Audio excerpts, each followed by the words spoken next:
ladies and gentlemen.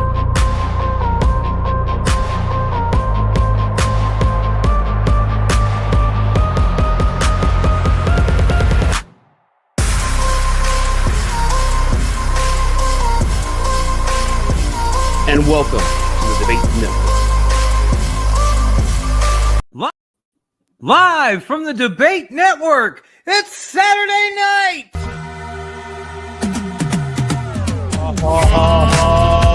Oh shit. What are you doing? What are you back on him? Seth just kicked Cody in the dick! No!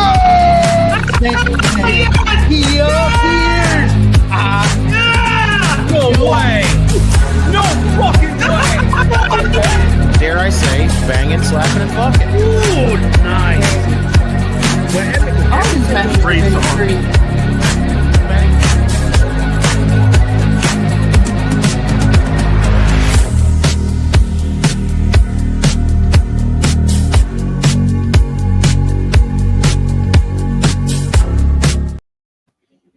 Oh, yeah, boys and girls. Oh. Redeemer, you remember on Monday how we were eating to the oldies? Oh, absolutely. I'm going to start us off tonight with this one. S-A-T-U-R-D-A-Y. Yeet! Yeet. S-A-T-U-R-D-A-Y. Yeet! Ladies and gentlemen, welcome back to the Debate Network and welcome back to the Saturday night main event watch party. As always, the most dynamic tag team in podcasting has come back to your screens. Hashtag just Notorious is in yo building. Can y'all feel it? Notorious. Oh, I feel it. I feel it. I feel like it's about that time. Well, it's not that time yet, but it is that time. You know what I'm saying? You know what I'm saying? It is good to be back. It is good to be here with all you fine people on a Saturday night whose comments I could barely see at the bottom of the screen, but I'm amazed that they're even there. StreamYard and its new fandangled stuff. What if I do this? Oh, okay, I can kind of see it. Hey, what's up, Mario? What's going on, Ben? What's up, y'all? Glad to see you guys. Welcome.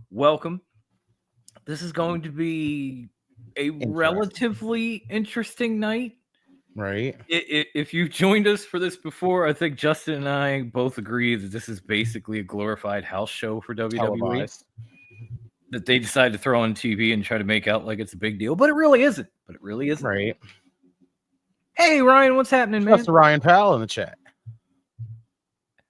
And so, I mean, we will see some good matches. We will have a world title match.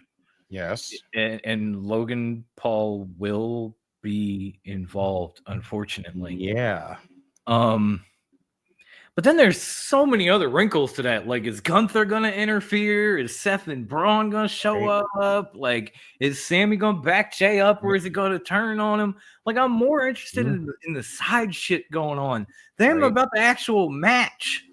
Right. They even added a new matchup after last night for SmackDown where they added Chelsea Green challenging Zelina Vega for the Women's United States Championship. You want to know how out of it I am? I didn't even know Chelsea Green lost that shit. I'm just being real, folks. I'm just being real. I had no clue. None. Yo, let's go. Steven, what's happening, man? What's good, bro? What's going on? Not so stone cold. I'm interested in Chelsea winning back the U.S. title. Oh, man. I'm done. He said Zelina won it. I was like, yeah, Zelina need to keep that shit. Right? Like, come on. Only 2 hours, so we'll be out of here with plenty of time to party.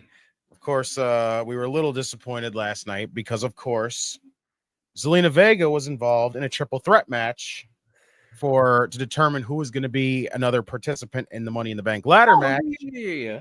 And of course, Zelina was the one to eat the pin, even though congrats to Julia for being in Money in the Bank now.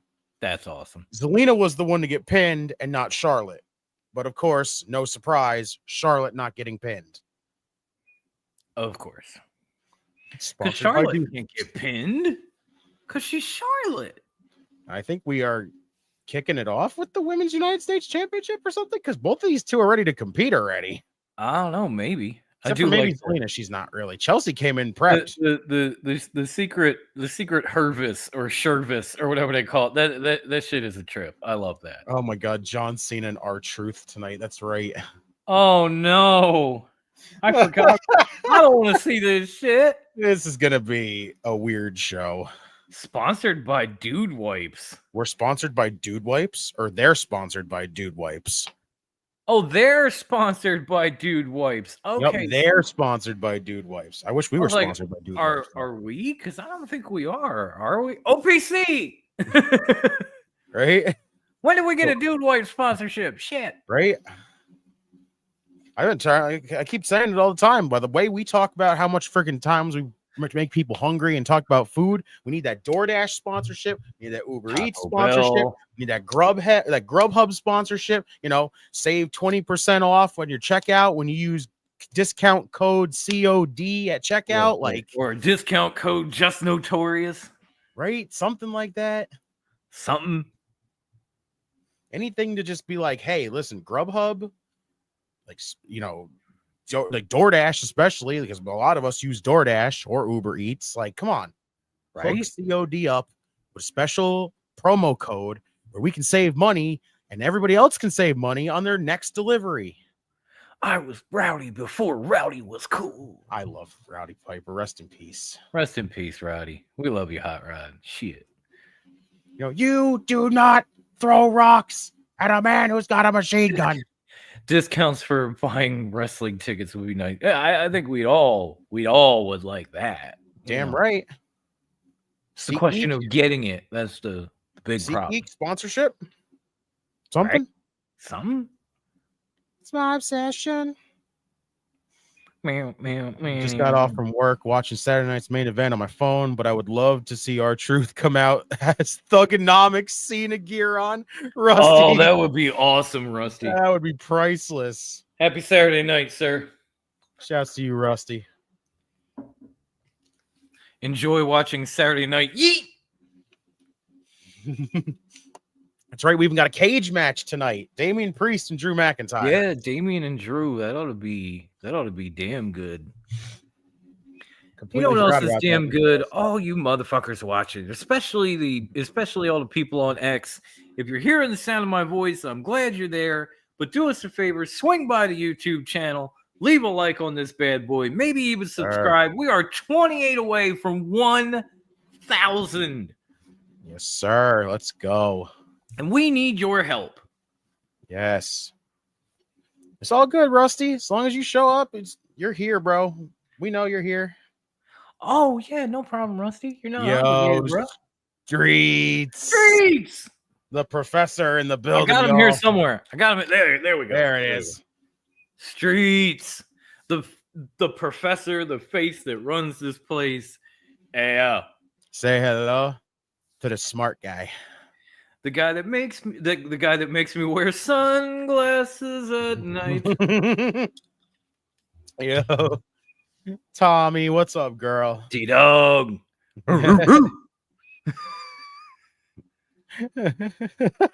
Yeah, Turkey Hill ought to be giving me that tea sponsor. It's not sweet tea though. It's just tea. It's not sweet. I don't do sweet tea. I don't need diabetes. I don't need it. We're good. Mike Tyson might take another dive. Oh my god. Yeah, what's up, Pat?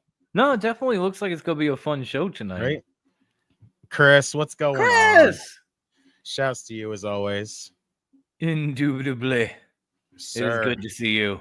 Let's get it in there one time. We haven't done this in I feel like in forever, so let's give it to him. We got to give it to him. Well, I know we did it Monday, and then I've kind of been absent.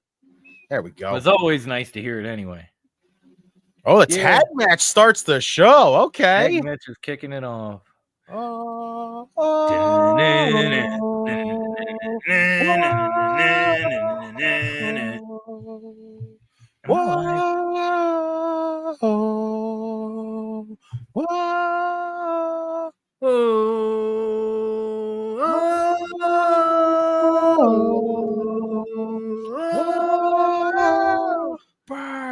down. Let's go. Down. Shouts to y'all. It is so nice to be able to hear this shit again. Right? Yes. Shouts to everybody. Shouts to everybody. We love y'all. Oh, whoa. Damn it, I think Redeemer's ahead of me on this one. Oh, whoa.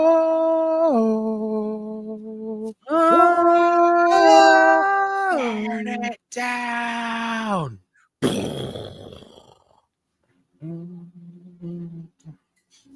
I'm telling you, this whole thing needs to just lead to Braun Breaker being a main eventer. I'll say it every time. This whole thing needs to lead to Braun Breaker being Money in the Bank. Yes, that'd be amazing. And Seth Rollins winning the world title, I think. And that money in the bank needs to take place before SummerSlam. There, I said it. I think it'd be great. Even honestly. gotta ask. I said everyone keeps talking about it. Literally, Rollins wins the world title. Sami wins Royal Rumble. Sami beats Rollins at WrestleMania for the world title, and then Braun cashes in on Sami for the world title. Oh, that would break my heart. I can see it happening. I can see it happening. happening. Not at WrestleMania though, but down the line, Braun. Oh, I thought you meant what? Like all at No, WrestleMania. that would be like, fucking Sami wild, wins, and like before he could even celebrate, Braun spears his ass, hands in the That would be cage. fucking wild. I would fucking cry. Oh, it'd be like, oh my god, someone's gonna get emotional. Whoa, whoa, whoa, whoa, whoa, let's go. Let's go. Damn, Yankees took the Rockies to the woodshed today, 13-1. Holy shit. Please stop singing. My ears hurt. LOL, JK. I don't even know if I call it singing, Mario. It's joyful noise is what it is. Come on, just vibe to it. Oh, oh, oh, oh.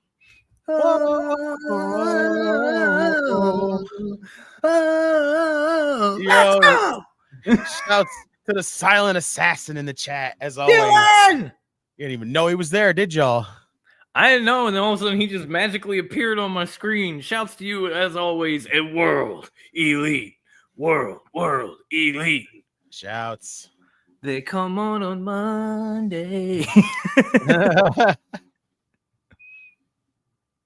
CM Punk. Live in color. Live in color. Live in color. Live in color. Yeah, this place just blew the fucking roof off for CM Punk.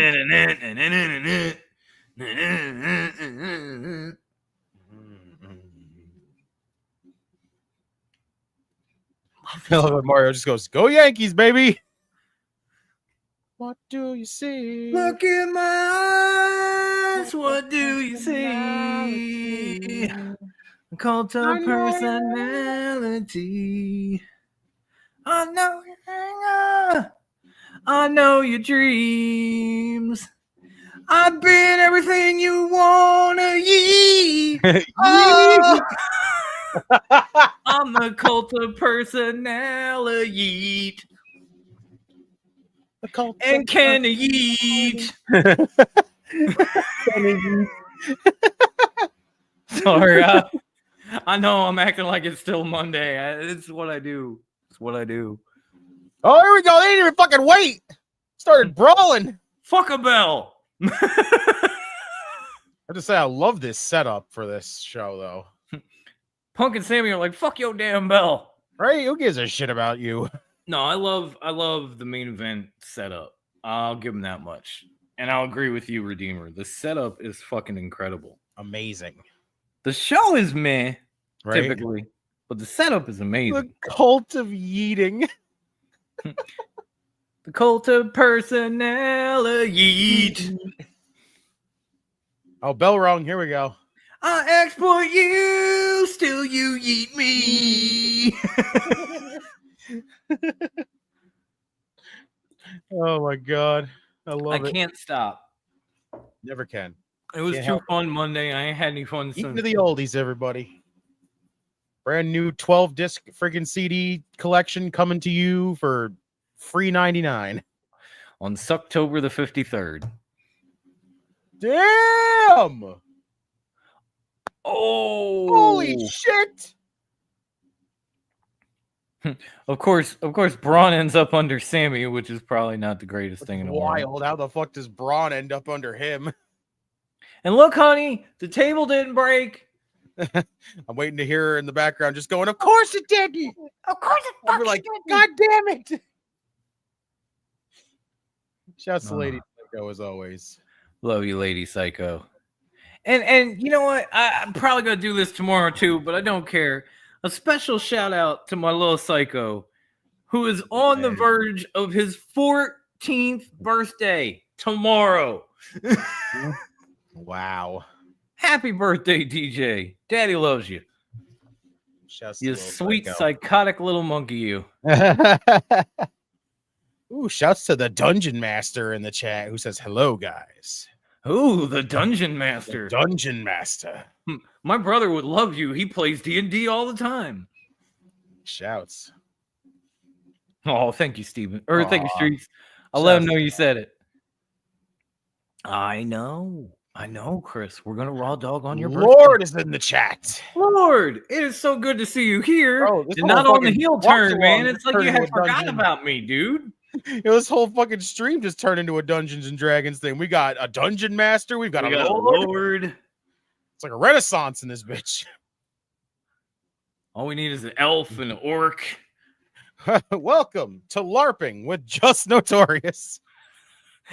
you picked the wrong guy again. You need my big gay brother. He loves that shit. Loves it. Yo, let's go. Oh, TK. Banger. Yo, thank you, bro. After Thank you. I banger. will definitely let DJ know. Yeah, I still can't wrap my head around that, around the fact that he's going to be 14 tomorrow. That is insane. But as y'all see in the chat, it is the man, the only TK that matters. And of course, the man that makes everybody feel like this.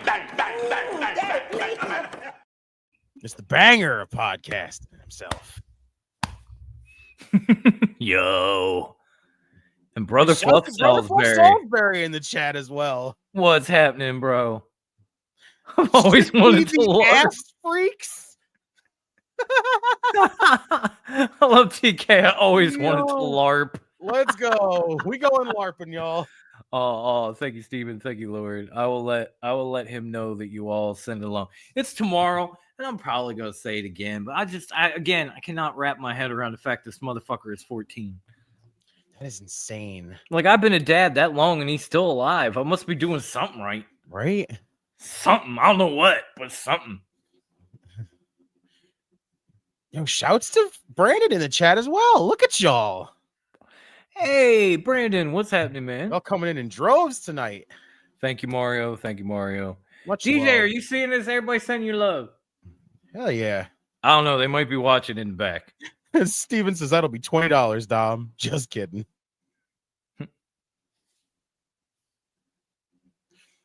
Stinky! Stinky! Holy shit, bro. LARP is Justin in a tree. I mean, I forgot all about that tree shit. god damn, not the tree again. Oh, Stinky, why is this camera fucking with me tonight? Oh, Stinky, that's hilarious, bro. That was fucking priceless. Thank you, Chef. Thank you, Chef. Everybody loves Little Psycho. Hell yeah, right? That dude is amazing. If he was more verbal, he'd be hosting this and not me. You think I'm good? Little Psycho is just a man. Let's go, Little Psycho. Oh, here comes Punk. Fuck 1,000. I get Little Psycho to sit in front of this camera for 2 hours. We're gonna have 1 million subscribers. Hell yeah, Punk cleaning house. I have some dude wipes in my bathroom. I mean, this is not really information I need, T-Dog, but thank you. I mean, at least you got him, like, for anything. When I was 14, YouTube didn't exist. Dude, when I was 14, the internet barely existed. Okay. Holy shit, Punk with a code red? Yeah, what the fuck, Phil? I am sorry. What the fuck did I just see? Okay, I know, but I'm gonna say it. You know he learned that from Darby Allin, Hello? right? You know he learned that from Darby Allin, because guess who Learned that pulled from that shit on Roxanne. him? His kayfabe daughter. His kayfabe daughter. Oh, Yeah, he took Bron out with a clothesline as he hit the bulldog on Seth. That was nice. Yeah, that's some vintage Punk right there. No, Punk is rolling right now. Right, TK? I can't believe he pulled a code red. Right? What the fuck? What's next? Spanish Fly and shit? I swear to God, if Punk busts out a Spanish Fly, I might just walk off. Oh, I'm gonna be okay. Y'all be mad at me if I wasn't honest about this, so I'm gonna just say it. I don't think CM Punk should try that elbow drop anymore. It don't look good. It don't look good at all. He does the whole Randy thing before he does. They just kind of falls off the top rope. Kind of just tumbles. He doesn't even leap. He just drops. Just kind of goes, here I go. Like if I'm bouncing up and down, I'm having a good time. Y'all are like, oh, okay, Dom's chilling. But if you see me just fall off this couch. Oh, Sami with the save. This is a dope tag match. Shouts. No, this is a great tag match. Very ugly elbow drop indeed, says Steven. Damn right. Indubitably, my friend. There was. D-Man! What's up, happening, D-Man? homie? Shouts. Shouts to you and Stitch? It's even smaller now. I can't tell. Yes, he is still Stitch.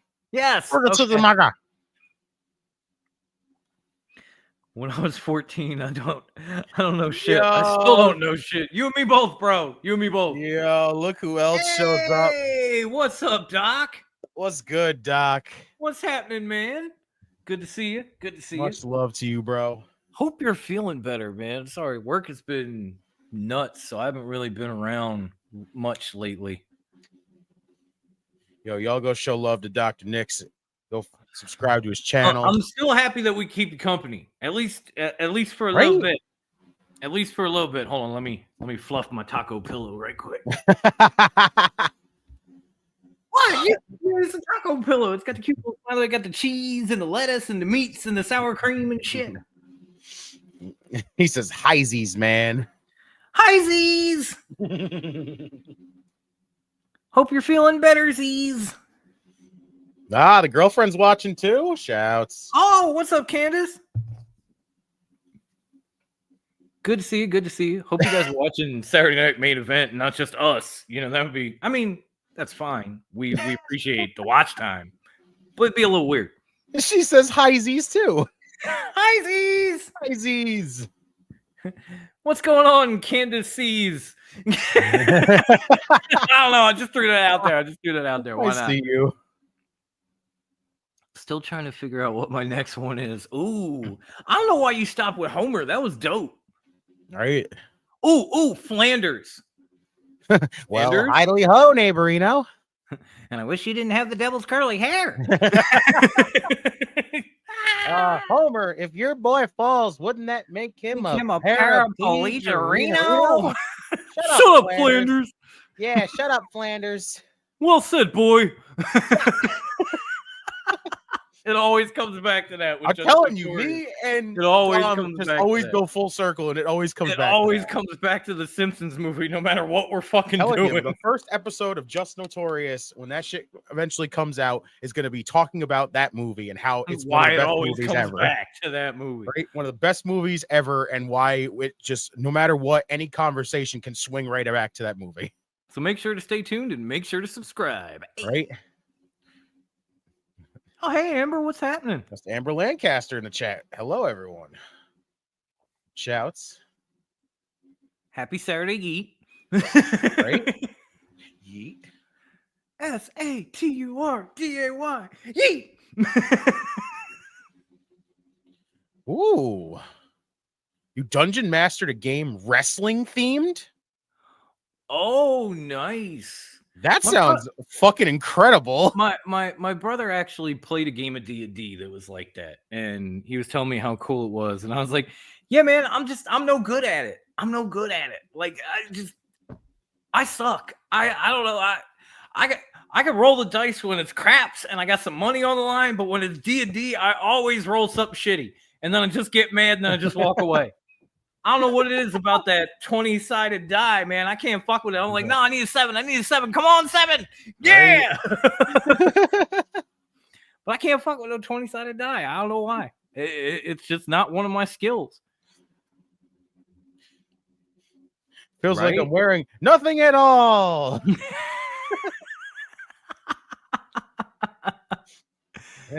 Why are there commercials?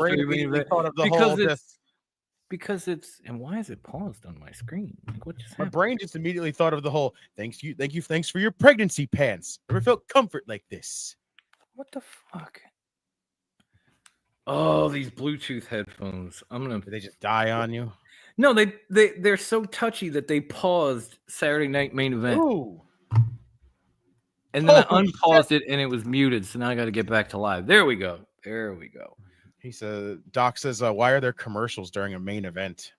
Oh, because it's just televised. It's still televised, and it's just the name of the show. You know, like it's not actually a main event. You know, Doc. They just call it that, right? They try to make it out like it's a big deal. It isn't. This is a WWE house show. He says, people will buy tickets for it. And they decide to bring some cameras and put it on TV. Oh shit! What the fuck is Bron going for there? Oh, just get chopped right in the fucking chest by Sami. Oh, the big DDT. DDT. That was nice. A 10-sided die is no fun either. Okay. Oh, going for the haluva. Seth got his foot. It's because it's on NBC. Yes, that's pretty much the reason. Yeah. Oh, Punk with the pescado over the top. Is it 10-sided, 20-sided? I don't know which one, Dungeon Master. I just know I can't fuck with it because I've tried. Right? And it does not like me. Logan, what's going on? I don't care about the Women's U.S. Championship match in Saturday night's main event. I didn't even know it was a thing because I didn't watch on Friday, to be honest. I'm a bad fan. Just made it official last night. Oh. Wait, what? Bronson Reed? Bronson Reed? What the fuck? Holy shit! No way. The man just wiped out CM Punk. He just wiped out Punk. Wow. Holy shit. Oh, bro. What the fuck? And then Bron broke him in half. Oh, spear by Bron. Oh, it's over. Wow. Damn, where the fuck? That was so random. I don't know, but that was dope. That was so out of fucking left field. Holy Ladies shit. and gentlemen, boys and girls, we could take Bronson Reed off the milk carton because he's rolling with these guys now, and that's fucking amazing. We can start doing this more often. Well said, boy. We got big meaty men back. Ah! Smacking me, I'm telling you. Holy shit. This is okay. Expecting Bronson Reed. Okay, first of all, wait, is Bronson part of this? Yes. And first of all, this is pretty awesome. And secondly, I love those Jordans he's wearing. Is he part of this? I got a pair of them Jordans myself. Oh my God, give me that matchup right there. Give me that matchup right there. Any second now, it's going to be brothers can't shake. Brothers got a hug. Bro, they're going to hug it out. Oh my God, Bronson Reed's a part of this. I told you. Holy shit. How dare you besmirch the greatest champion in podcast history by not believing my prediction? Give it to me. You're welcome. I love it. I fucking love it. Bronson Reed's a part of this. I don't know where he came from, T-Dog, but that shit was everybody. amazing. You ain't beating this fucking faction. I have those Jordans. Incredible. I have them. I own them. They're awesome. That is fucking incredible. Oh God. Punk. Oh, he got sent on for his troubles. I think that's not all he's getting because Bronson going up. Oh my God, tsunami coming. Ladies and gentlemen, oh my God, that man is fired. It wasn't in the weather report, but tsunami. Oh Oh, this is fucking awesome. Lee. It looked like he killed him. Yeah, kind of did. Oh, one more time. One more time. One more time. Hey, son, what's happening? Incredible. You little handsome bastard. You're welcome. KPG, what's up, bro?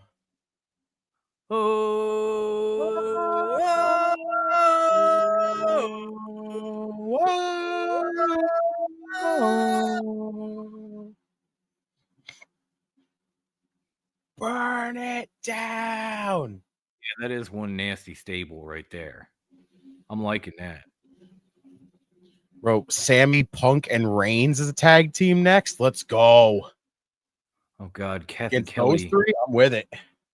Why is Kathy Kelly in a blazer? Take that shit off.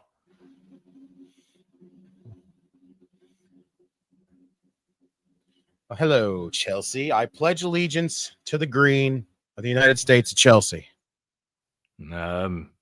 I'm worshiping at the altar of Kathy Kelly. Fuck that. Hello, Kathy Kelly. Let's give Now it to we're talking. Now let's fucking go. Let's give it to her respectfully.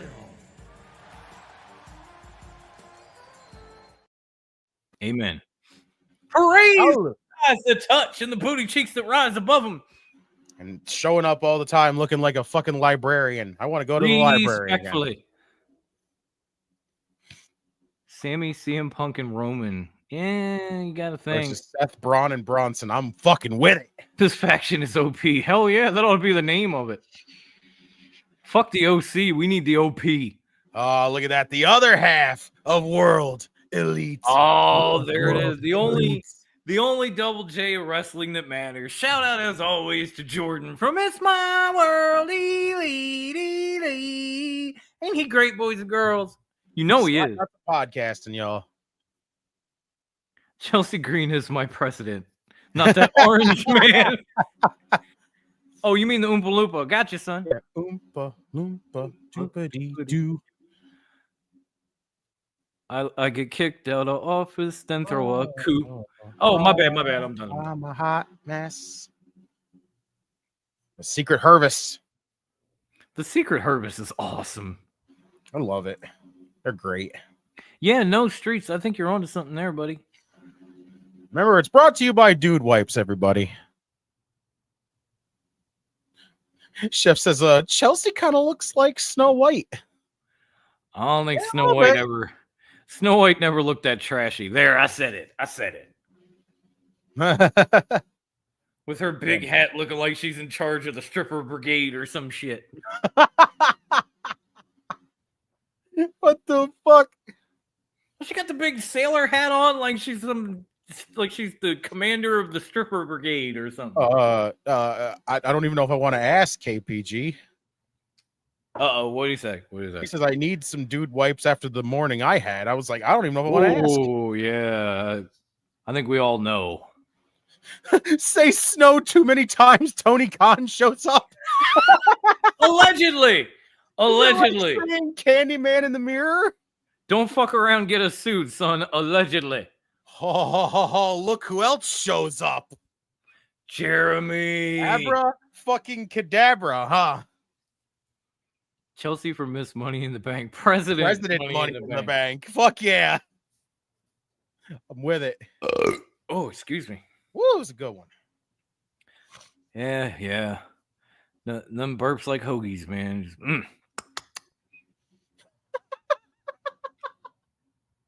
Tommy the comment. Jesus, T-Dog. What the fuck? I wasn't prepared. Chelsea looks like M. Bison's Street Fighter girlfriend. Oh, wow. Allegedly, exactly. I want to see like Alexa Bliss one time, friggin' just like after she kind of like not doing the, like the stuff with Lily and everything. I want to see like one time during Halloween. I want to see her come out friggin' lollipop chainsaw. That'd be amazing. That would be pretty fucking awesome. Wait, yes, allegedly. Domino's got a stuffed crust now? Yeah. Everybody want to be Pizza Hut, but don't nobody want to be Pizza Hut, you know? That shit looks so good though, like legit. They always make it look good in the commercials. Then you get it and it looks like dog shit. I've never actually had fucking Domino's in a long time, so I need to try Domino's. The last time I did, it was nasty as hell. The whole house needed dude wipes, is what I'm trying to say. Well, you can take the Dom out of Domino's. You can just be Omino's from now on. Hell, you could be Minnows for all I care. Me and Tony doing those lines was just a fever dream. What the fuck?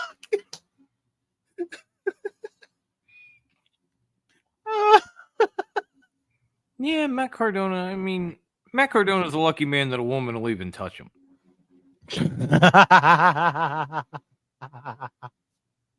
I would say sorry, but we all know I'd be lying. I would say sorry, but you all know I'd be lying. I don't like to lie to y'all. I don't like it. Why the fuck you lying? Fucking great. Forrest Gump, greatest movie ever made. Fight me if you don't. I love Forrest Gump, man. Lieutenant Dan, Ice Cray. It was a fucking classic. I must drank about 13 Dr. Peppers. I got shot in the buttocks. Right?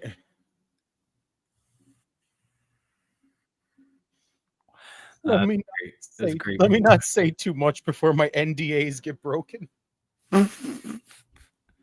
Oh, if you sign some paperwork, you better shut the fuck up, son. KPG, you got some fucking wild freaking stuff going on. Do you need fucking NDAs, bro? And I'll be honest, folks, I don't drink soda anymore, but if it's Mexican Coke, yeah, I fuck with it. I mean, who doesn't fuck with that shit? Who doesn't want to fuck with a soda that actually has real sugar in it? You know any others? I don't. Right? Shit's amazing. It's like the friggin' the Sprite in that kind of bottle. Yeah, they got Mexican Sprite, they got Mexican Coke, 7-Up. I got Kathy Mexican Fanta Orange. She was do they have fucking Mexican orange soda? Yeah, Mexican Fanta Orange. Oh well, fucking A then. I want that. Yeah, that's some good shit. That sounds delicious.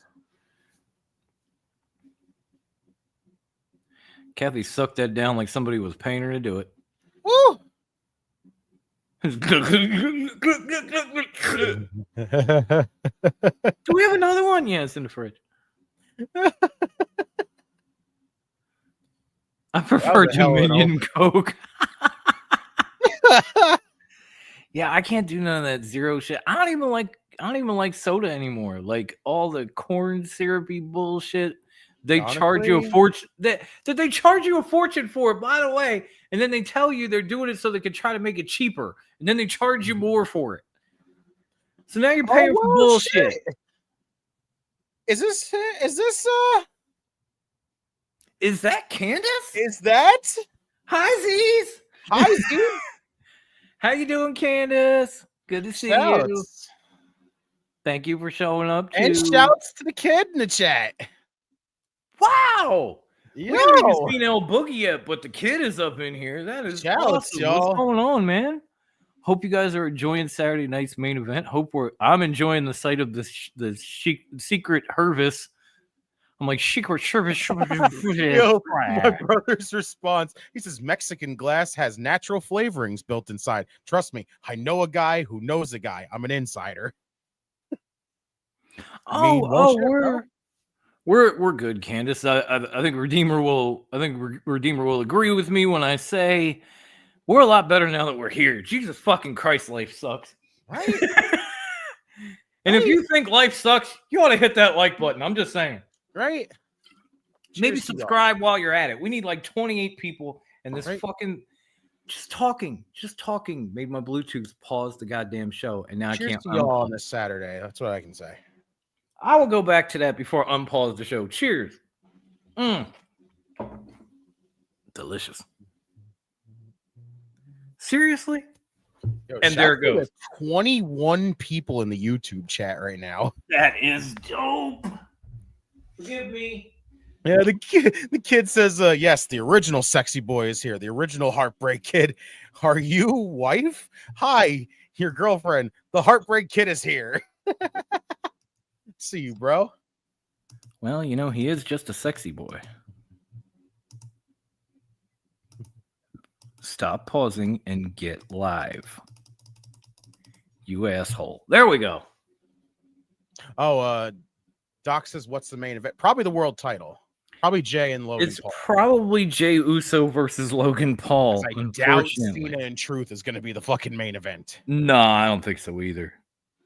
I'm pretty sure it's Uso versus Logan Paul. Doc with a 2 spot. Shouts, yo. Oh, shit. Thank you, Doc. Like and subscribe to Circle of Debate, y'all. Appreciate you, bro. I gotta bring that up. That is damn decent of you, sir. Thank you for being so generous. The man, legit. I had us full screen since they were kind enough to put the chat on the sidebar here next to me. Shouts to Lennox in the chat as well. Lennox! Look at what's going on, man? Happy Saturday night. Hope you enjoy a main event. Much love, Good bro. to see you as always.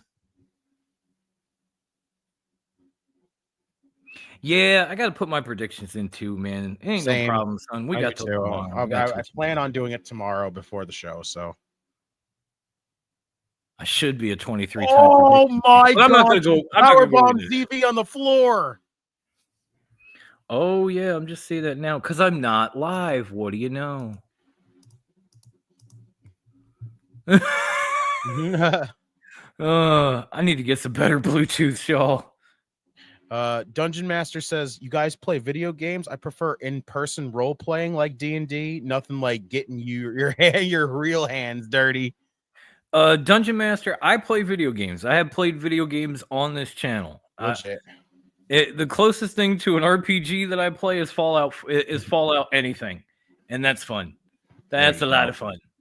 Especially with mods. It's a lot of fucking fun. But yeah, I played Fallout 4 on this channel. I played Doom. A couple other games. I'm probably coming back with some more once my life stops trying to be liquid shit. Right. Like if you're on the Discord, which we have, and I did not put the link up, but I'll get it. If you're on the Discord, you have seen that at one point we were working on creating a Circle of Debate football team in College Football 25. I love that so much. And we didn't want to use a real school, so I picked the Texas State Armadillos from the movie Necessary Roughness and put them in the game, and then just started adding in players. Like our starting quarterback is my son, KPG, who is in the chat right now. I am so looking forward to actually seeing that on the channel. 2 of the starting wide receivers are on screen with you right now. Me and the Redeemer.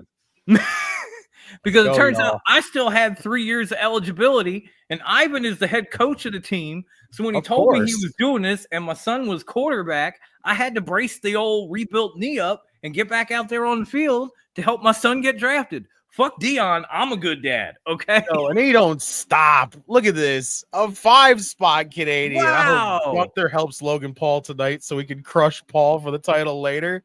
That would be kind of fun. I'd be mad to see Jay lose it, but if he did that way, it would be kind of fun. Right? And it'd be a good way to turn Gunther, which I would kind of enjoy too. Right? But yeah, I play some video games, Dungeon Master. I definitely have my fun in games with my Xbox.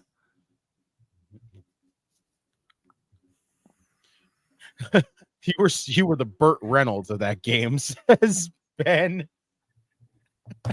That's the longest yard, which I could put that team in the game too. I have that, but this is different, right? This is me just trying to look out for my son who got named QB1 because there ain't no red shirt in KPG. He starts from the jump. So Ivan told me about it, and I was like, all right, let me get my brace. Ooh. I can still do this. Chelsea just kind of manhandling Zelina right here. Oh, code for backstabber by Zelina. If you watch the movie Necessary Roughness, I am the Paul Blake of the new series because he was a 40-something-year-old freshman on campus, and that's me. Oh, Zelina got caught trying to do the 619. Queen farted on me. I I don't know if you agree, Doc. Maybe it's just my way, but girl farts are the worst, man. They're always love how quiet she goes, and they always smell like cabbage. You're like, "No." what the fuck? I love how she follows up after that and goes, no. Nah, nosy. Well. All hail the Queen of the South, Kayla! Kayla. Hey, girl. Hey. Holy shit, Love Zelina you, won. Kayla. I said right, hi to DV. Kayla. Zelina won. I didn't even see what happened. Wow, Kayla shows up and Zelina wins? That's fucking wild. Oh, Chelsea bleeding? Oh, right in the nose. So good to see you, Kayla. We love you, Kayla. You know we love you. And Kayla goes, her wait, nose. what? Her nose was bleeding before the finish. It's probably from that 619. Probably.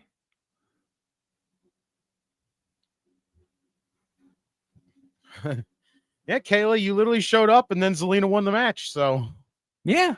Apparently you helped Zelina retain. well, that little girl was adorable. Right? Yeah, oh god, Cena versus Truth. Cena Truth next. Oh my god. This is gonna hurt me. I love our Truth. Oof. Kayla, you can give him a fucking earful right now for this one. Read that comment. I'm sorry, this may be an unpopular opinion, but Zelina Vega is so uninteresting. Kayla, you give him a fucking earful for that. I'm gonna stay quiet because I agree with Kayla. But Kayla, get him. Bring back Trish. She was back. I love me some Trish Stratus. So she was back recently. It was before WrestleMania. She came back for Rumble. She was in the Royal Rumble. It was fun, and she looked good. Get him! There it was. Get him! And then OGK shows up right underneath and says, I agree with Jeremy as a gimmick. Okay, Wow. Kayla, get him. Well, it looks like the Queen of the South might have to give the OGK a little taste of his own medicine. Right? And then even KBG says, you ain't told no lies, my guy. But then Ben says, Jeremy offers the direction. I can't do it. I can't do the first half because the thing is, though, I've been cleared by Lauren, thank goodness, to only be able to do it during Ricochet matches. That is it. No, you're not allowed. I didn't even. I just said offers the direction. I can't even point for Jeremy. I can't do that. I like him too much. I don't want him to fuck off. Hell, I want Jeremy to join us. If I wasn't working, I'd be all over this. Just wait, Jeremy and OGK. It's on. Oh, you done pissed off the queen. Y'all in trouble now. You know she's the queen of chaos too, right? Y'all are fucked. And shouts to Tony Hayes in the chat Tony, as well. greetings, sir. What's good, bro? How you doing this weekend? The king will come to you, says OGK. You don't want none of that, OGK. Oh God, he says she's great in ring. Don't get me wrong, but she has like no charisma. She's a great underdog, but with a belt, she's really bland. As opposed to Roman Reigns, who was so innovative. Oh, let's not talk about that. That was awful. Yeah, no. I mean, I'm just saying. I'll take Zelina over Roman any day. The difference is Zelina is here. Right now, she's not winning matches the exact same way every fucking month for a fucking year and a half. Oh, there we go. Kayla says, going back to work. Send me the link for tomorrow, and I will make an appearance after work. Kayla, we love you.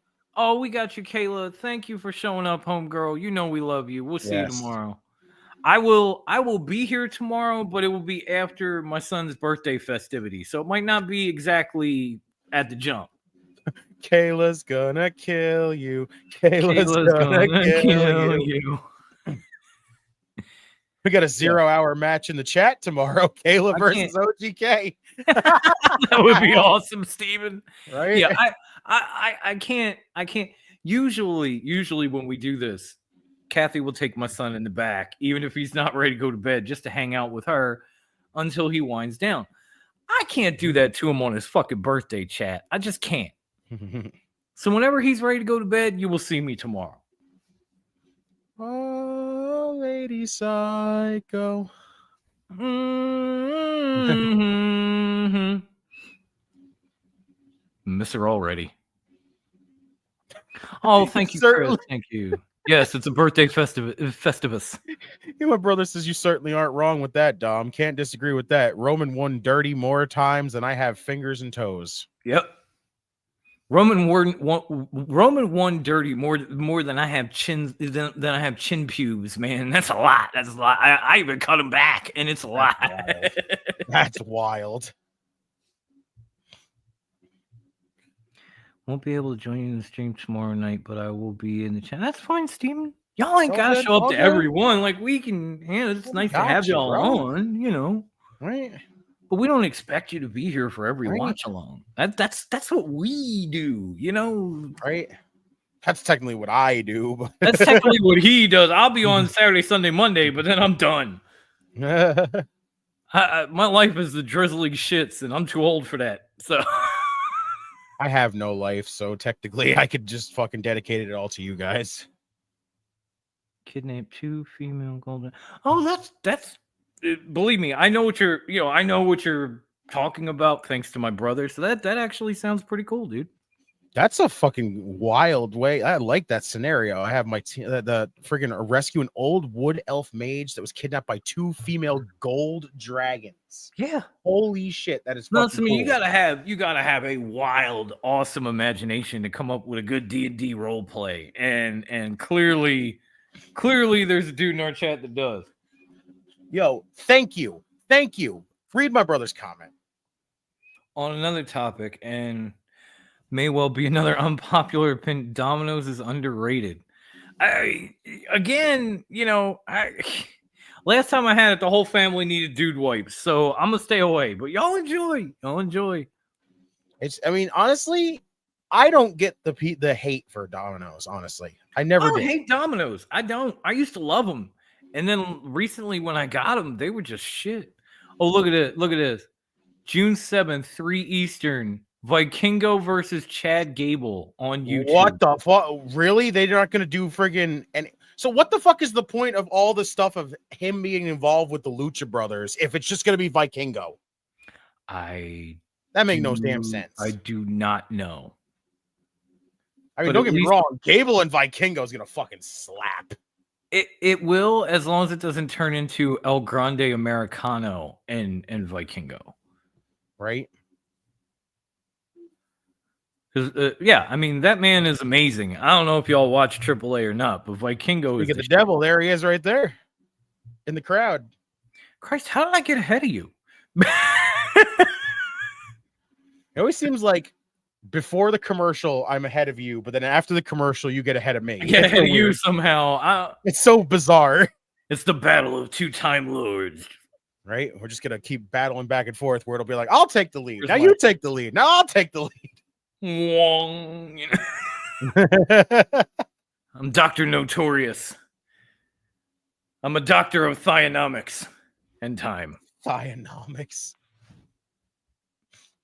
Yes, that 6-man tag that's at Worlds Collide is going to be amazing too. Okay, I don't need to hear Cena shit, so I'm going to take the Bluetooth out for now. He can. I'll say that 6-man tag that Steven's talking about at friggin' Worlds Collide is going to be awesome too. Like, wait, what's 6-man tag?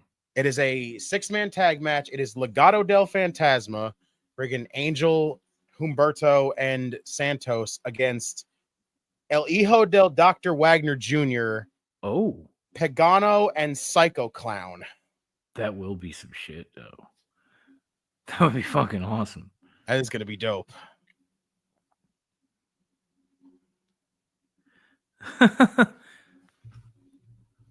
He said, nice Tribe Called Quest shirt. I see you, Ben. Oh, well, thank you. Thank you, Ben. Can I kick it? Yes, you can. Can I kick it? Yes, you can. Can I kick it? Yes, you can. Can I kick it? Yes, you can. Well, that's what I'm talking about. Oh, can I kick it? Yeah.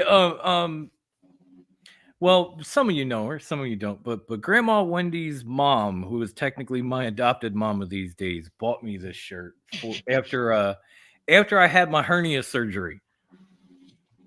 She gave it to me coming out of the hospital. I was like, "Oh, thanks, Mom." This is a sweet woman. She's always asking for pictures of her grandbaby and everything. I'm like, "Come right up, abuela."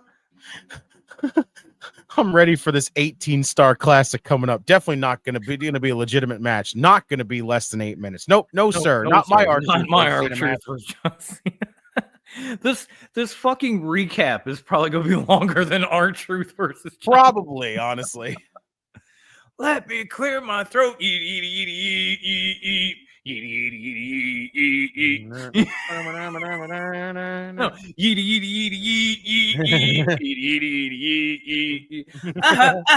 Hot yeet. Are we going to commercial again? Seriously? Bro. We literally came back to get the announcement of Vikingo and Chad Gable and then go to commercial again. And they're doing a commercial for WWE programming. For WWE Unreal. It's the part where they show they pull back the curtain and everything. Like, yeah. It's so fucking stupid. Like, this summer, WWE goes. Triple H, when did you start doing these promos? This is about just as bad as that fucking documentary after WrestleMania. Right? We meant to do this. No, you didn't. We had this plan the whole time. No, you fucking didn't. Okay. Yeah, please. You cannot convince me. You can pretend like you did. We all know you didn't. Shut the fuck up. Right? We know you guys basically freaking got embarrassed because of the fact that we all called you out. Y'all gonna make me lose my mind. Up in yeet. I'm still doing it. Like the Heisies. I just can't stop. Can't happen. You can't stop it now. Is anyone close to Tampa? Truth is doing pictures at the Walmart on Dale. I'm not. Bruce used to be, but I don't know if he's still. I think he's closer to Orlando now. Lit. That would be dope. I'd love to get a picture with R-Truth. The girlfriend says Cena needs to lay off the Ozempic. Right. Yo, fucking Candace is killing me right now. I swear that man is literally just losing his hair until Hims gives him a sponsorship and some shoes.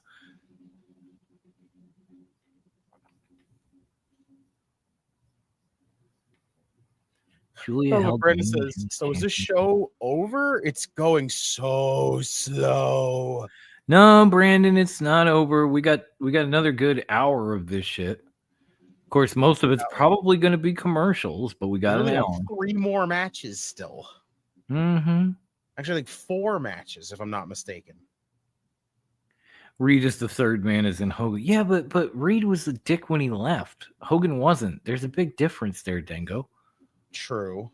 Hogan was like super babyface, and then he just surprisingly turned. Reed was a dickhead when he left and got put on a milk carton, and then he just randomly appeared and became a dick again. There's a diff. That's all I'm saying, bro. Logan says Julia held the women's U.S. championship for a year after losing it. The next level is clear. She's ready to win the WWE Women's Championship. I agree. Oh, but wait. Ben is asking, all shit aside, how fast was your bounce back after hernia surgery? I'll be honest, Ben, it's a little while. Like the immediate recovery wasn't so bad, but getting back to regular life took a little bit, and there was a lot that I couldn't do until I got cleared to do it. So that's why, I always joke on the stream about how I used to look like an Ethiopian with a belly and I'm all skinny and shit. That's why. Because there was only so much I could do with the hernia until I was cleared to do more. And then once I was, then I got myself back into shape. But the initial recovery was not that terrible. Like I was on my feet without pain in a couple of days. I was running around in a couple of weeks and only really have problems now, like if there's a weird weather change. Like it's really hot, then it gets really cold. I'm like, oh shit.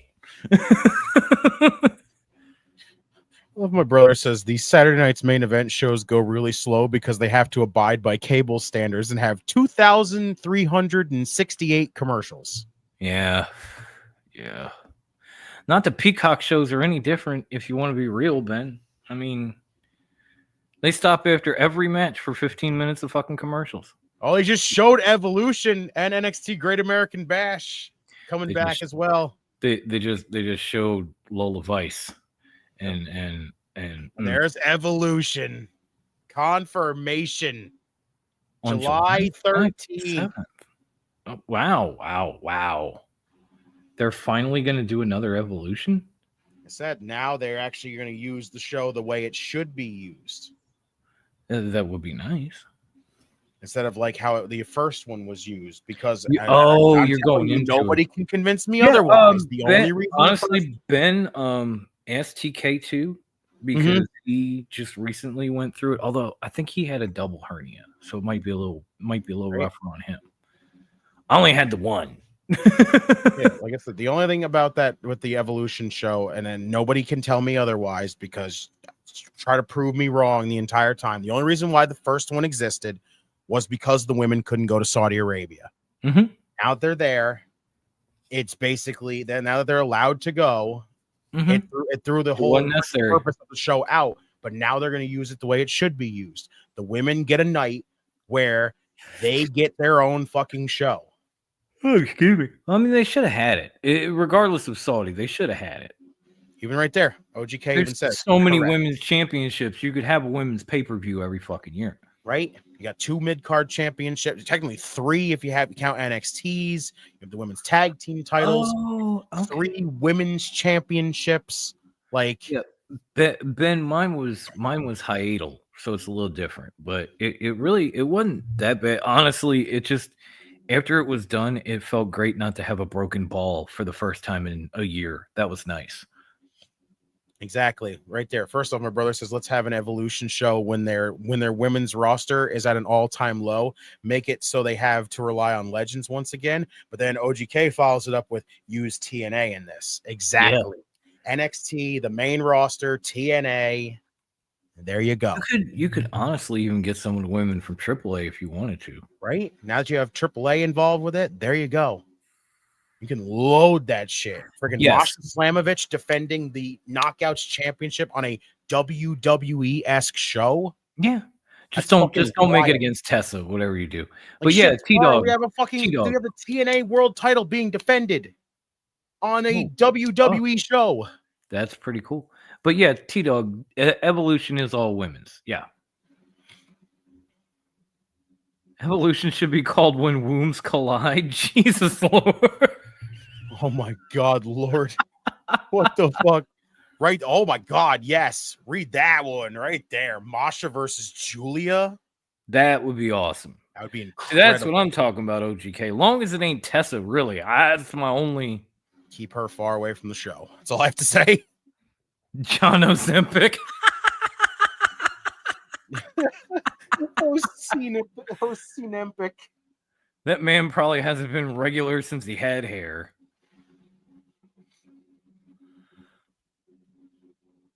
I love how someone has a sign that says, "We are awful people." Oh, yeah. Like, Jerry, they should use TNA. They should use AAA. They should use all that. I don't know if they will. What the fuck? What the hell? R-Truth is coming out to Cena's music? Apple Dome! What the fuck is? Oh my God! What is this? He's got his own shirt. This is incredible. He's got his own Cena shirt with him on it. This is Ron Cena. It's Ron Cena. Ron Cena. What the fuck? Truth. We're not worthy. We're not worthy.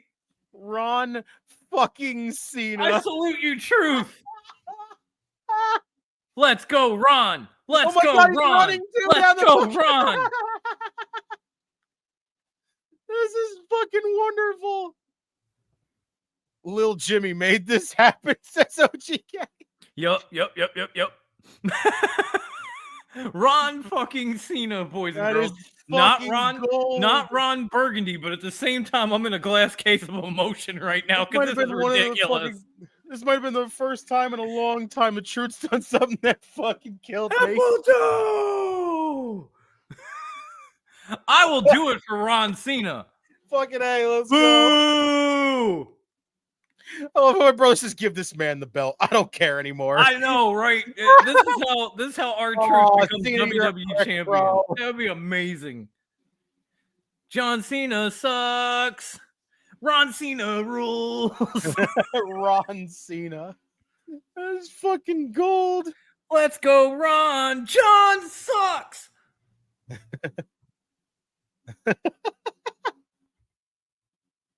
How's this work? How do you chant? Let's go, Cena. Cena sucks. That's why I said, let's go, Ron. John Cena sucks. Let's go, Ron. John Cena sucks. Oh my god. Yo, shouts to Lillian Garcia again. TK says, holy shit, I loaded the dishwasher, put the laundry away, and the groceries that DoorDash just dropped off, and got Jay and to bed all before this match started. Holy shit, 20 minutes between the matches. Yeah.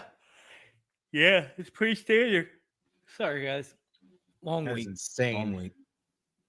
This is fucking gold. I love this. Ron You Cena. can't wrestle. Yes, he can. That's insane.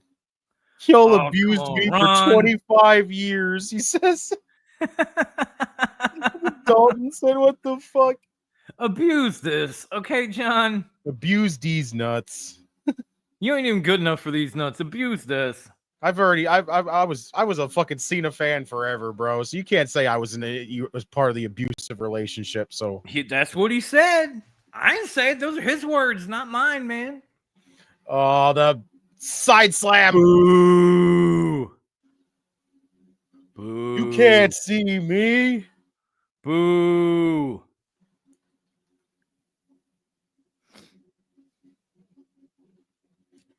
Now they need the long lost brothers, Don and Lon Cena. Don't forget Juan Cena. Oh my god, Trips hitting Cena with his own stuff. This is fucking excellent. Don't forget Juan Cena from AAA. Right? The spit out. Ah! Give it to him, Truth. You can't see me. Let's go. At least The when he does that, it five looks like he's got some fucking shuffle. rhythm. Come on, Truth. Oh my god, he's got Cena up for the attitude adjustment. He hit Cena with his own move. This is fucking gold. Boo! Boo! Oh, come the fuck up. Put him in the STFU. Right, do the thing. He's doing it. He's doing it. Oh, this is gold. Crank This is back, fucking Ron. gold. Crank back. Oh, boo. This is fucking gold. I love this. This is absolutely wonderful. This might be the most entertaining John Cena match of all time. I'm sorry. This is I'm not fucking sorry. Beautiful. I love this. You gotta love Ron Cena. Fucking Ron Cena for the Hall of Famesies. Listen to that Let's Go Truth chant. Holy shit. Oh, he threw Cena threw him into the fucking post. What's he doing? He's getting the belt again. Got the WWE title. He's gonna hit Truth with it. I guess Truth is about to win by disqualification then. That's a little lame if he does. Well, I love it. My brother says he locked the STFU in just like John does, which means he doesn't lock it in at all. look on Truth. Like, really, He's dog? conflicted. Really? He's conflicted. He can't do it. He can't do it. He remembers Jacques Cena. His name is not John's. His name is not Pepperidge Farm. He don't remember. He's gonna kick, and then he kicks him in the ding ding. No surprise there. Attitude adjustment. Boo. See? Bro, what I the told you. fuck? I told you the fucking montage was longer than the match. That was But god damn it if it wasn't entertaining. Ron Cena is Ron Cena is greater than John Cena. I said it. That's the hill I'm gonna die on. I don't give a fuck what you think. That was fucking gold. I love that. I loved everything. Now he's gonna use the title. I loved everything about that. I'm not loving this. Is he gonna? He whacked him with the title. Of course he did. He's just mad because Ron's older than him and got more hair. Bakley says Cody should come back now. I wish. Oh, where is that picture? I miss you, roller coaster. I really do.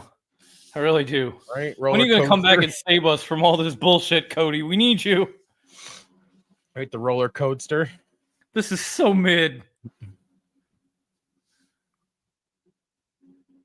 And people were talking about, oh, Cody's reign is stale. It's this. What the fuck is this then? Right? What the fuck? Thank you, Cena, Chance. Ah. Hopefully that's for Ron. Hopefully. I fucking love that. That was inside a steel cage. Now, D-Man, you have to be specific. Are we talking about John Cena or are we talking about Ron Cena? Yeah, take your pick. Because I agree with the John, but I'll fight you on the Ron. Steven said, hell to the no. To the no. To the no. Friggin' cue up Jelly Roll. Somebody save me. Here you go, Steven. Hell to the no. To the no. There you go, not so stone cold. Bishop Bullwinkle. To the no. I mean, honestly, I can sum up John Cena's reign in one clip. What kind of shit is that? Yes, Tommy, Jay is the main event. I don't know why he wouldn't be, honestly. Of course he is. He's main event Jey Uso. Yeah, most of the time he's been curtain jerker Jey Uso, but you know. And if you're not down with main event Jey Uso, but you somehow think that this Cena shit is more entertaining than anything Cody did, well, go fuck yourself. I'm just saying. It's pretty accurate. I'm just saying. No, please, do not do a Goldberg retirement match. Please don't. Goldberg says he's owed a retirement match. He already had like 10 matches too many. He's been having shitty matches since that WrestleMania bullshit with Brock, where the only time anybody cheered was when Stone Cold stunned them both. And it was well deserved. I never understood why the cage needs the fire. I mean, because fire. Yeah, but really? Though? Yeah, fire. Everything's better with fire. If I'm sitting here talking to you right now and all of a sudden like pyro come up behind me, you're going to be like, wow. I'm just like, hey guys, what's going on? You're like, damn, that was awesome. Do it again. It just completely distract me. I'd be like, what the fuck? See, that's going to be so hard. Like, I can't do a double watch along. I don't have enough screens. What the fuck? Jey Uso finally gets a break from his sideshow act. Hello, my baby. Hello, my honey. Hello, my ringside gal. What the fuck?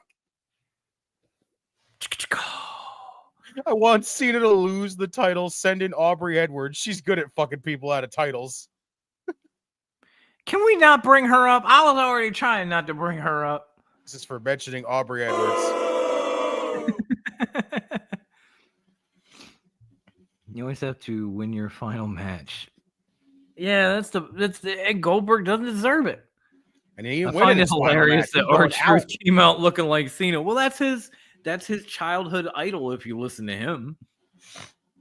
And there's no fucking way Goldberg's winning his final match. That man needs to lose his. You know final what? match.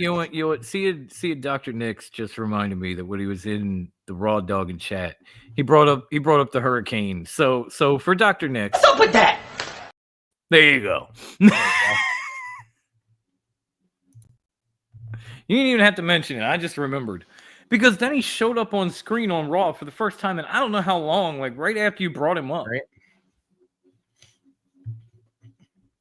Yeah, no, I'm so pissed at that. I did that thing for tomorrow, Steven. It's such bullshit. I'm sorry. It's just dumb. Yeah, I can't. I'll probably watch Double or Nothing because I don't have enough screens to do a double watch along. It's just dumb. Like, I hate that they do this shit. Like, I get it. Oh, it's your competition, you know, head to head. Makes Okay, it more first off, I specifically remember Triple H at a post PLE press conference talking about he doesn't watch AW, there's no competition, yada yada yada.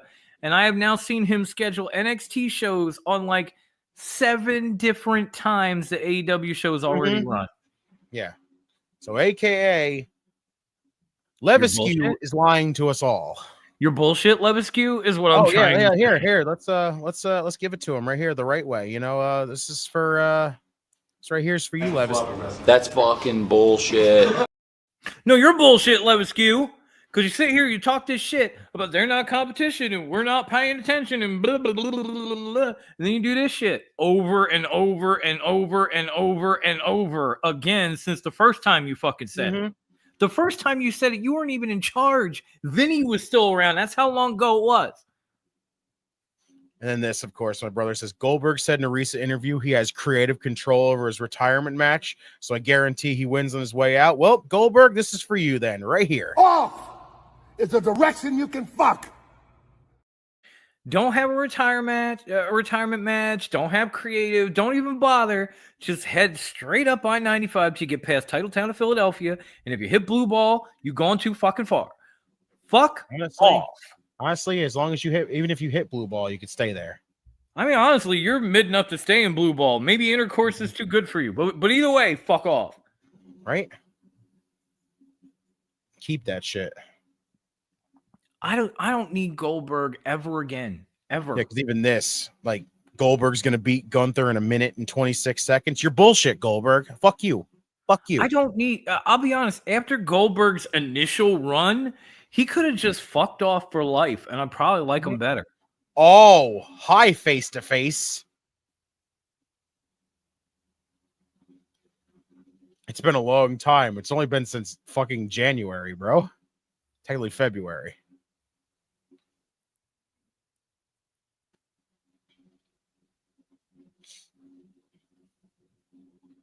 Very funny. God, the way Cena just talks to people all somber, like, I'm glad you remember that. It's almost as bad as his acting. Almost.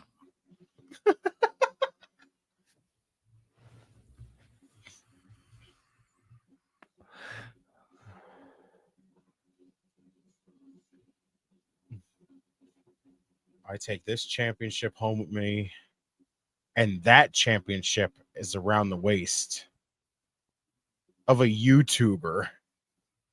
Oh, Cena, I swear to fucking everything. I swear to fuck, bro. If you were that guy and you came out, you fucking helped Logan Paul win the world title, I may fucking flat out tell you that. Go fuck yourself. And it would be about goddamn time, homie. And that would be me. I swear to God. Oh, look at Leilani Kai. Oh my God. Hi, Leilani Kai. Hey, Leilani. I remember you. Tatanka. Holy shit. Tatanka. Buffalo. Oh, he looks great. He does. Holy shit. Being Native American, that guy, you know, he hits a little bit for me. So my brother says it'll be Goldberg versus Gunther. It'll go a maximum of 2 minutes. It'll be a finisher fest, and it'll take like 11 spears to beat Gunther, and they'll expect us to see it as protecting Gunther.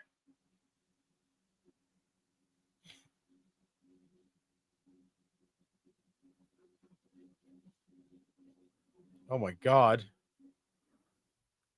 That's true. Jesse was the first dude to come off the table and wrestle.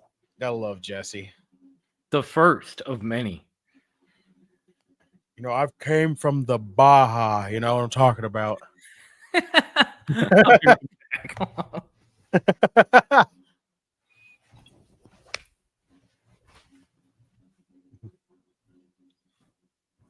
It's because you lost and I won. Way to rub it in his fucking face there, Jesse.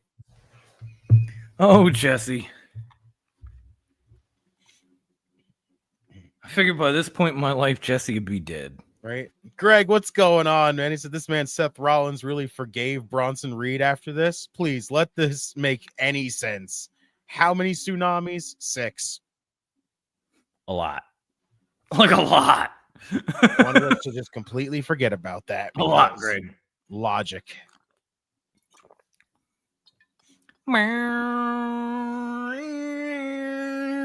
Oh, Kathy's gonna be so mad she missed this because it's Drew. She loves Drew.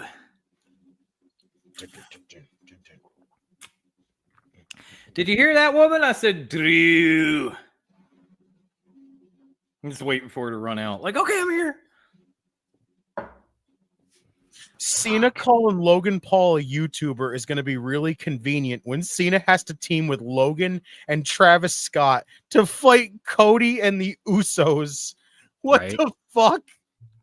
Right? Not to mention he kind of has that title on account of Travis Scott. So there is that little tidbit that he left out. And if he's trying to ruin wrestling, he's really doing a great fucking job of it. Because So far, so good, I guess. mission accomplished, ass wipe. Yeah, Steven, that should be the point of a cage match. I'm sorry. The escape rule makes no fucking sense. The fucking point of a cage match is to keep the people inside of it, not go, okay, climb out of it. It adds to the drama. Yeah, but the drama makes it more interesting when you could just watch them beat the dog shit out of each other in it. But that's what I mean, like, you know, when someone's like dangling from the cage and the other guy's trying to hold him in and shit, you're like, oh my God, oh my God, oh my God. They want you to have that moment. It adds to the intensity of a cage match. Escape has always been part of the cage thing, unless it's Hell in a Cell that you're not supposed to get out, and then you end up getting out anyway every motherfucking time. Oh, have a good night, Tommy. Aw. Good night, Tommy. Sweet dreams. Boogada, boogada, boo. Meow, meow.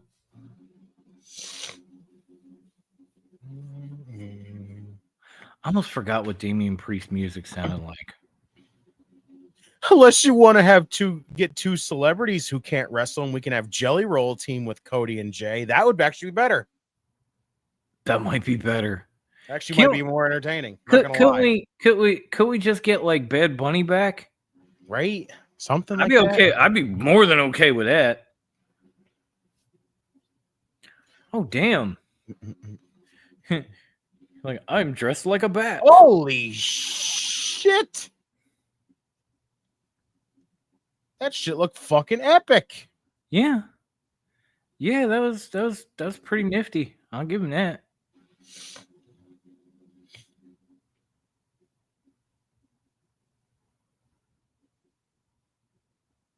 Any promotions get it right with cage matches. It's basically to keep others out. Exactly.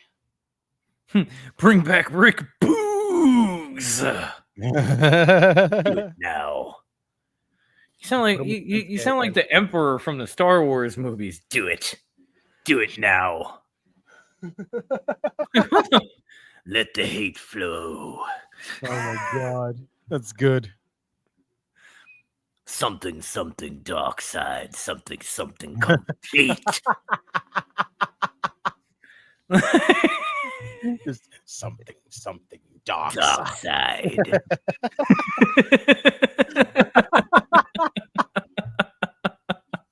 Oh You gotta god, love they're Damian not Priest, even in the fucking cage and they're brawling. Yep. Here comes Drew getting the chairs. Watch out, Damian. There's about to be some hardware. Boogs was fine. I like Rick Boogs and Elias together. I thought that was cool.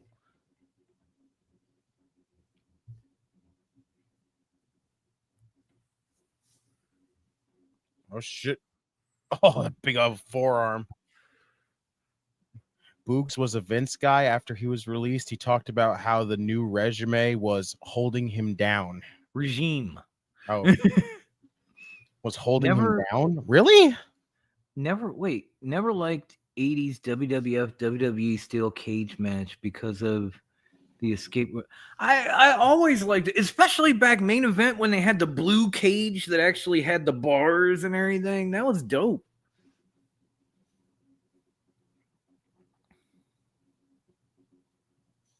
I mean, you know what would have been really cool for this? Since Saturday night's main event is kind of like a throwback kind of thing. The blue cage? They should have brought the blue cage for this. They should have brought the blue cage, right? That shit was amazing. Like, I still remember after the No Holds Barred movie came out with rest in peace Tiny Lister, you know, as Zeus, and then they put him in the blue cage against Hulk Hogan. Right. That fucking shit was epic. Right. Then you do that tonight. Really hoping for Elias versus Boogs in a Guitar Hero match. I think they actually had a match, but it wasn't Guitar Hero. That would have been great. That would have been fucking awesome. Oh, just lawn dart Priest into the cage. Like, now we get to see how accurate this video game really is. Oh, hell no, Ben. Ben says I like the Punjabi prison match. It's a cool concept, but it's dog shit to watch. Yeah, it was a weird match, man. Can't see a fucking thing in. It was weird. It was just weird. I always thought it was a cool, like I said, I thought it was a cool concept. Like, the idea of it is fucking cool. Like, it was one day like the old powers that be who should be in jail now were sitting around going, okay, guys, how else can we get India on board and in the market? And then all of a sudden the Punjabi prison match came up. And it was literally for that. And then they should have never done it again, but they did. To me, for me, it was a cool, like I said, it was a cool concept. Like, the idea of it, you know, start in the ring, you got this like smaller, like bamboo cage on the inside, and you have like a certain amount of time to basically get through these doors. And if you don't, they're shut forever. And then at that point, you have to climb over the cage. It was practically, if you remember Ready to Rumble or the WCW pay-per-view, it was the triple cage on the ground with some bamboo. The triple cage would be fucking amazing to have nowadays. Yeah, I don't know about that. I remember watching that match. That shit looked dangerous as fuck. Even when they were standing on top of it, the shit was just trying to cave in. Holy dude, we tied, Brandon? Who tied? What? Me and Brandon tied in fantasy wrestling. Oh. We fucking tied? Well, do either of you have a sister that the other can kiss? I don't know what to say. I don't know what to tell you. Maybe you should have had picked some people from main event or something to break the tie. How the hell did they fit Khali in that cage match? I have no idea, bro. I don't know how they fit Khali in a lot of things. One being the fabric of WWE in the first place. Yeah, even Steven says cool setup, but crappy matches. Yeah, the fucking Orton and Jinder Mahal one is dog shit. The one with Batista and Khali got fucking thrown out the window and turned into Big Show and freaking Batista. They're all dog shit, man. Like, they only had a couple. They were all shit. Yeah, they were hard to watch in every way because either you couldn't see or you didn't care. Yeah. Literally the only moment that ever came out of it. It was all literally one more reason that we could not give Shinsuke Nakamura the world title. And for that alone, you can go fuck yourself. Yeah, like literally the only cool moment out of a fucking Punjabi prison match was fucking Randy throwing one of them off the top of the outer cage through the announce table. Right. Which never happened before. One of the freaking Singh brothers, freaking the Bollywood boys. Yeah. Ask Mick Foley if something like that happened before. If you can find him, because he might be getting his neck worked on. As long as you predict Apollo Crews main event, because he has main evented like 40 plus main event shows in the past year. Holy shit. That's true though, Jared. It's like the weirdest fucking tongue twister I've ever read. But only when they're on the interwebs, not on television. True. He beat Zack Ryder for the internet championship. That's why he won all those main events on main event. Greg says that Bronson Reed joining makes 0 sense. Now looking back at it, if you have a brain cell. I mean, I'm not saying it makes a lot of sense. What I will say is it was a shock. Right. And it is not often that I'm caught off guard. And so I'm willing to overlook that. Oh, you actually got one over on me for once. That man just hit Drew McIntyre with a Claymore kick and then hit him with a South to Heaven. Like, I'm not disagreeing with anything that you say, Greg. Right. I'm just saying it was such a shock that I'm willing to look past it, because how many times do you see me sit here on these watch-alongs and go, watch, this is going to happen. Right. And 10 minutes later, that shit happens. Right. Like, yes, it makes no fucking sense because of the fact that you just had Seth and him feud not that long ago after Seth got hit with 6 fucking tsunamis. Yeah. To result in him have to come back to basically cost him that last monster standing thing with Braun Strowman. And then basically you just be like, yeah, guys, just pretend that didn't happen, okay? He's with Seth. No, I understand that, but at the same time, go back to Raw and look at Seth trying to talk and be buddies with guys like Logan Paul and guys like Gunther, and that made no sense either, considering the history. But it happened, and you know what? It was boring as fuck. Mm-hmm. At least when this happened, it was actually entertaining. He even says Bronson Reed joining Solo, Fatu, and Cobb would have made the best sense. How about we just fuck the fucking bloodline shit at this point? Like, no more with it. Right. We don't need anybody else to join Solo. Okay. Right. Like, as far as we're all fucking concerned, the bloodline shit is dead. As this bloodline 2.0 shit is non-existent, is nothing at this point. The next bloodline never made a single solitary impact, not one moment of one, and so it should have never happened. And Solo could leave on the low, and I'm not going to give one fuck, not one. So you don't have to add, and it's not Jeff Cobb anymore. It's like JC Mateo or some dumb shit. Yeah, JC Mateo. So, fuck all that. You could just stop it. The only reason you're not stopping it is because you put the original one on the cover of a fucking video game 2 years after they weren't relevant. Austin Theory should have made this spot with the revolutionary type gimmick with Rollins with the future of Breaker and Theory. That's just me. Like, they can't even fucking make up their goddamn mind on when the fuck they're ever going to pull the damn trigger on this Grayson Waller Theory split. Okay, again, to be fair, Austin Theory was already in a faction with Seth Rollins during COVID, and everybody fucking hated it. So why would they do it again? Right. At least this one is keeping you on your toes and not just recycling suck. Right. My brother even says, what happened to Tama Tonga? He just disappeared. He's hurt as well. Tonga Loa, they're both hurt, which sucks. Which is crazy because one of the best tag teams in the fucking world. South of Heaven on Damian Drew Priest. pulls the South of Heaven on Priest after Priest Claymore kicks him. I love this match. Right? Steven even says right there, torn bicep. That's what happened to Tama. Thank you, Steven. Thank you. No, Tonga Loa just sucks. Tonga Loa, no, I think him and Tama have the same injury. Tonga Loa injured his tricep while trying to execute a low blow poorly. This is why Tonga can't Loa blowa.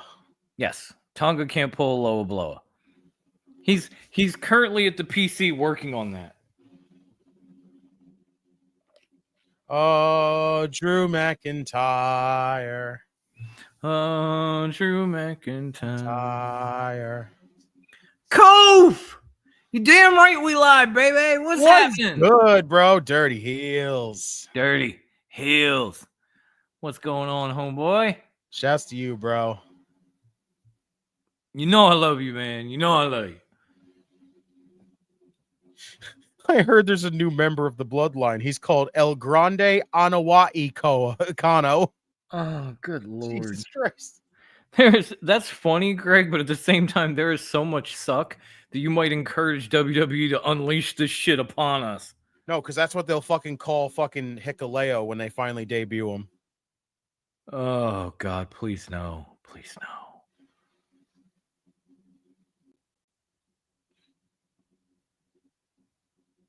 I'll always remember him punching Tamatonga in the head mid-low blow on Kevin Owens while he had Tamatonga in a package pile driver position. Damn! That was pretty cool, though. Why we call him Tonga Can't Loa Blowa. Exactly. Where the fuck did the chair come from? Drew brought it in when they started the match. Oh, he's gonna jam him in the throat with his chair? El Grande Samoa Koa.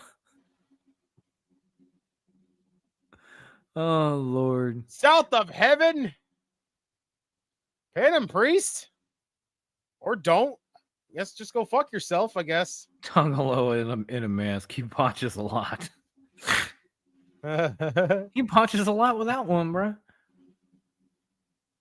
to call him Tongakara. Oh, Jesus. For a second, I thought Jesse the Body Ventura said he's dicking around too much, but he said he's dinging around. What the fuck is he doing? I am not He's entirely gonna sure. concerto him. He's going back to his roots. Well, but Kofi even said, yeah, where did the chair come from? Like, who went under the ring? LOL. Concerto to Drew McIntyre. That was fucking awesome. Wow. That was fucking awesome. Zilla will be called Duo Sokoa. Oh my god. Oh, please no. How about Zilla just goes away? He'd be dicking around. He's a governor.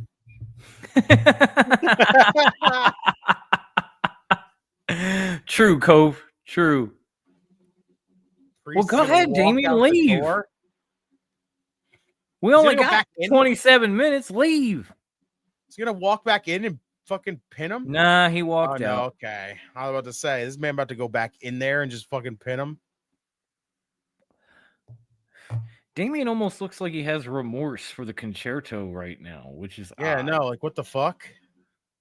Like maybe you should have thought about that before you did it, Damian. I mean, yeah, even listen to Jesse. He even said, he's like, what is this nonsense of going out the door? See? The escape rule should not exist in a cage match. Oh, for God's sake, people, with everything that's wrong with wrestling, the escape rule is like the 917th thing. Even like Greg says a lot of TKO thinking they know more than WWE is at the top. And then escape rule is like,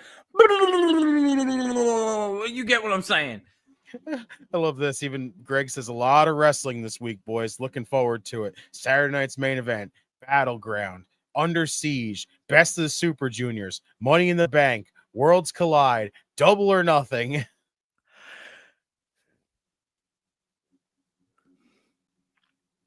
Yeah, but that's the thing. You can always get every Hell in a Cell match. Somebody gets out.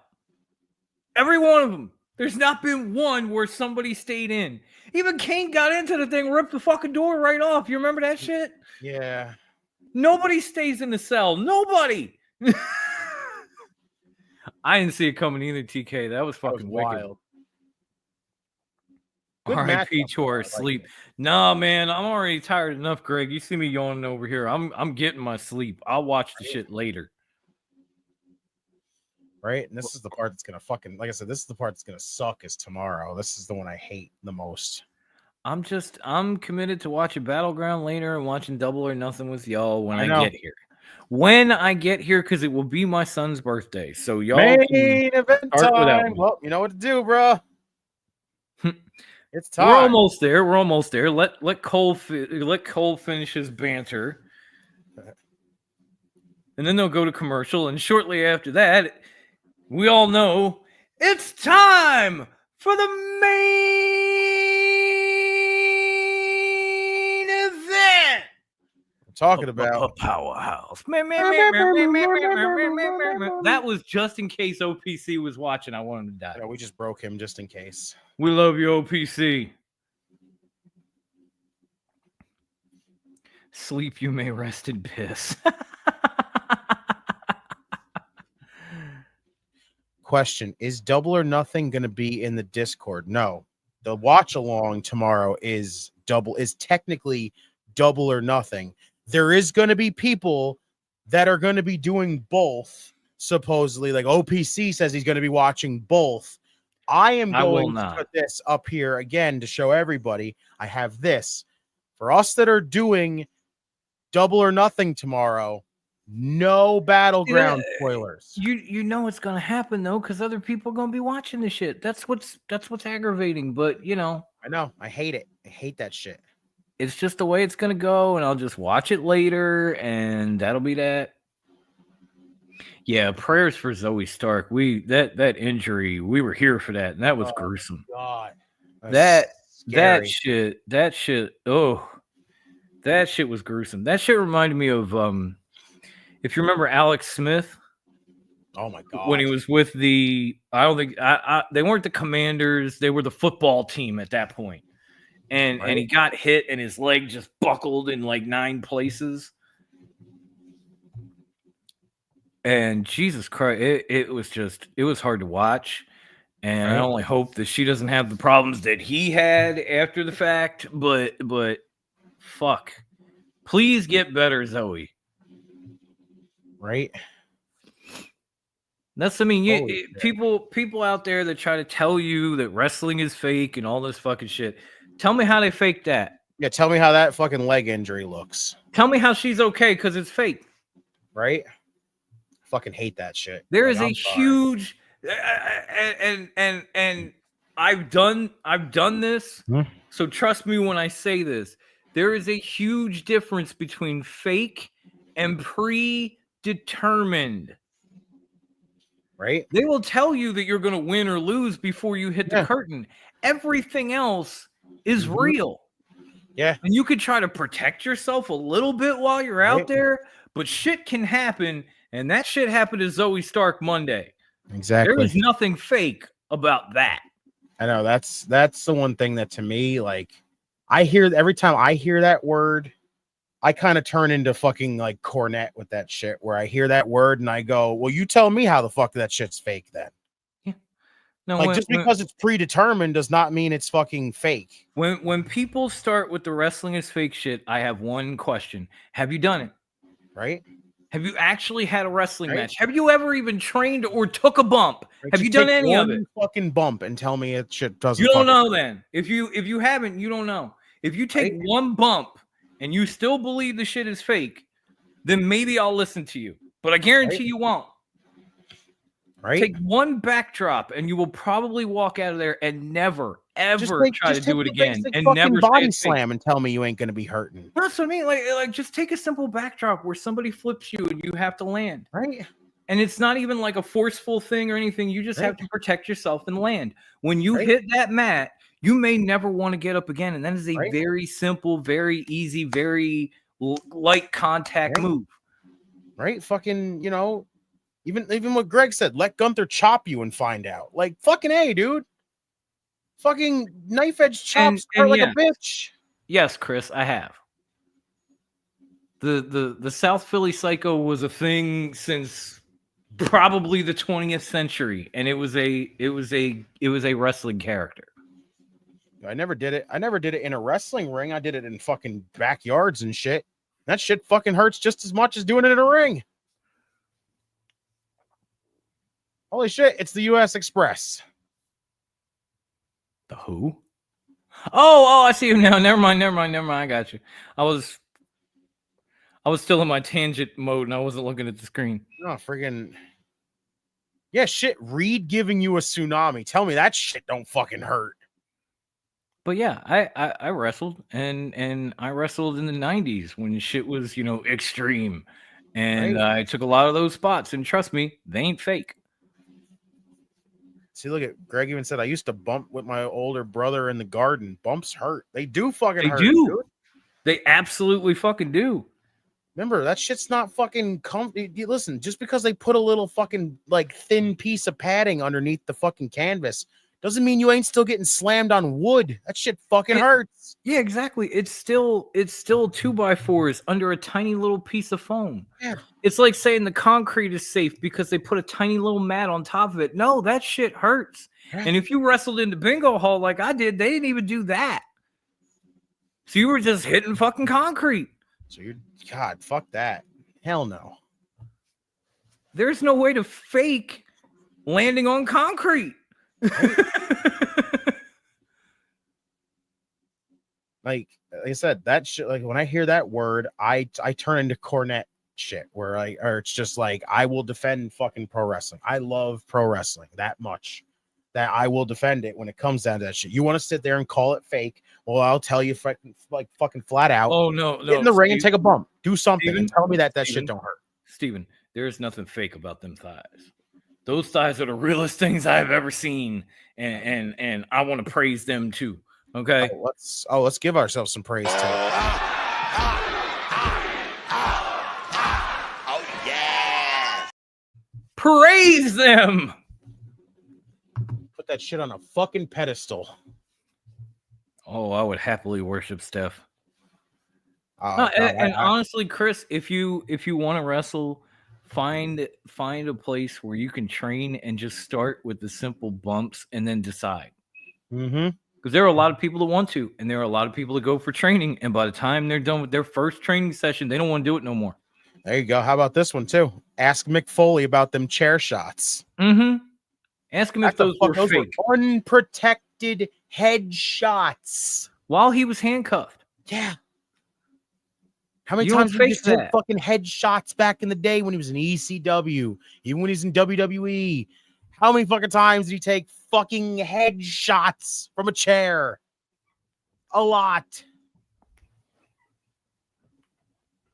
Sorry, It's I a couldn't help Saturday Night myself. Heat Fest. It's time for the Yeet workouts. Put your back into it, people. Even though the rant's got my blood pressure up, I still need to feel the burn. Let's go, y'all. Yeet. Let's get it, Oos. Do 30 yeets for like 10 minutes. Do like friggin', I don't know, do like 30 sets of 30. Yeet. It's just Notorious, Oos. Day one-ish. That's all I gotta say. Do 30 freaking sets of 30 yeets, and you'll be in fucking shape by the end of it. And honestly, if you have been down since day one of Just Notorious over a year ago, we appreciate you. We eat for you. Make sure you hit that damn subscribe Look button. at this kid with him. Look at this little kid with him. Get And it. smash that like button. Get us to the world.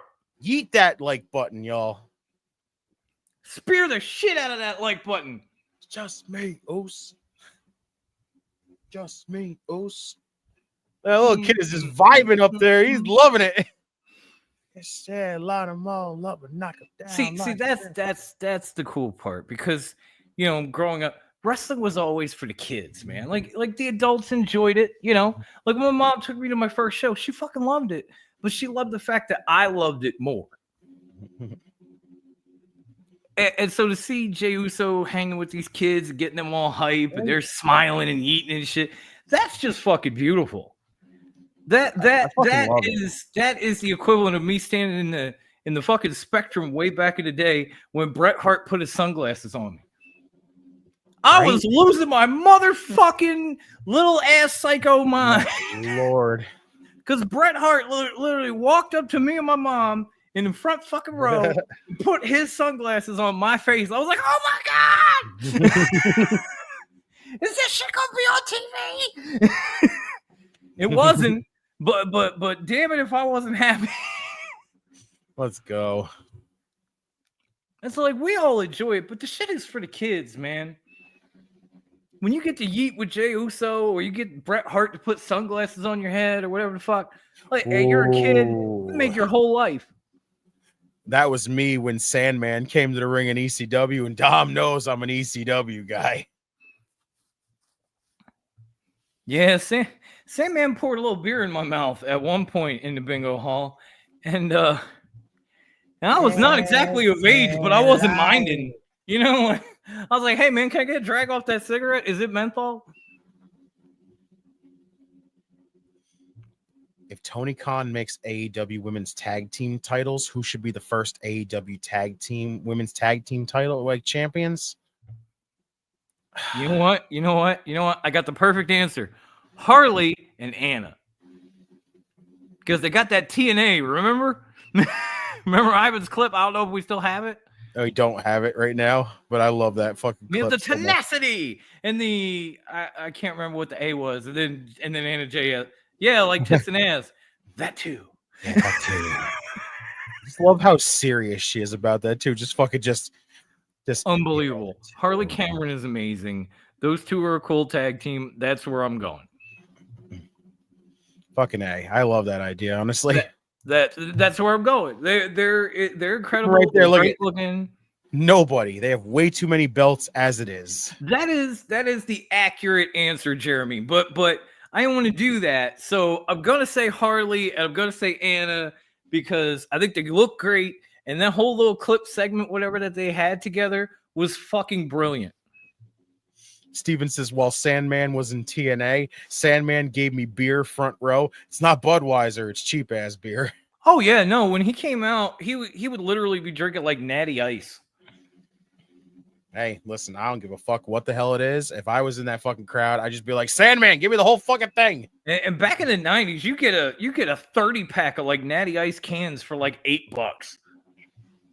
Say his name and he appears. Wave your hands from side to side and say, oh, I believe in Joe Hendry. Joe Hendry is so. Oh, you gotta wave your hand. You gotta wave your hand. Oh, woman, put your goddamn hands together. Oh, ladies and gentlemen, boys and girls, children of all ages, we are proud to announce that right before the main event, Powerhouse, we are joined by the straw that stirs the drink, El Presidente himself, the Triple H of Degeneration West, the man that everybody loves, the OPC, Ivan C, boys and girls. We love you, OPC. We love you guys. That's We right. love you. Where's my drink? We love you, OPC. Yeah, you know me. Yeah.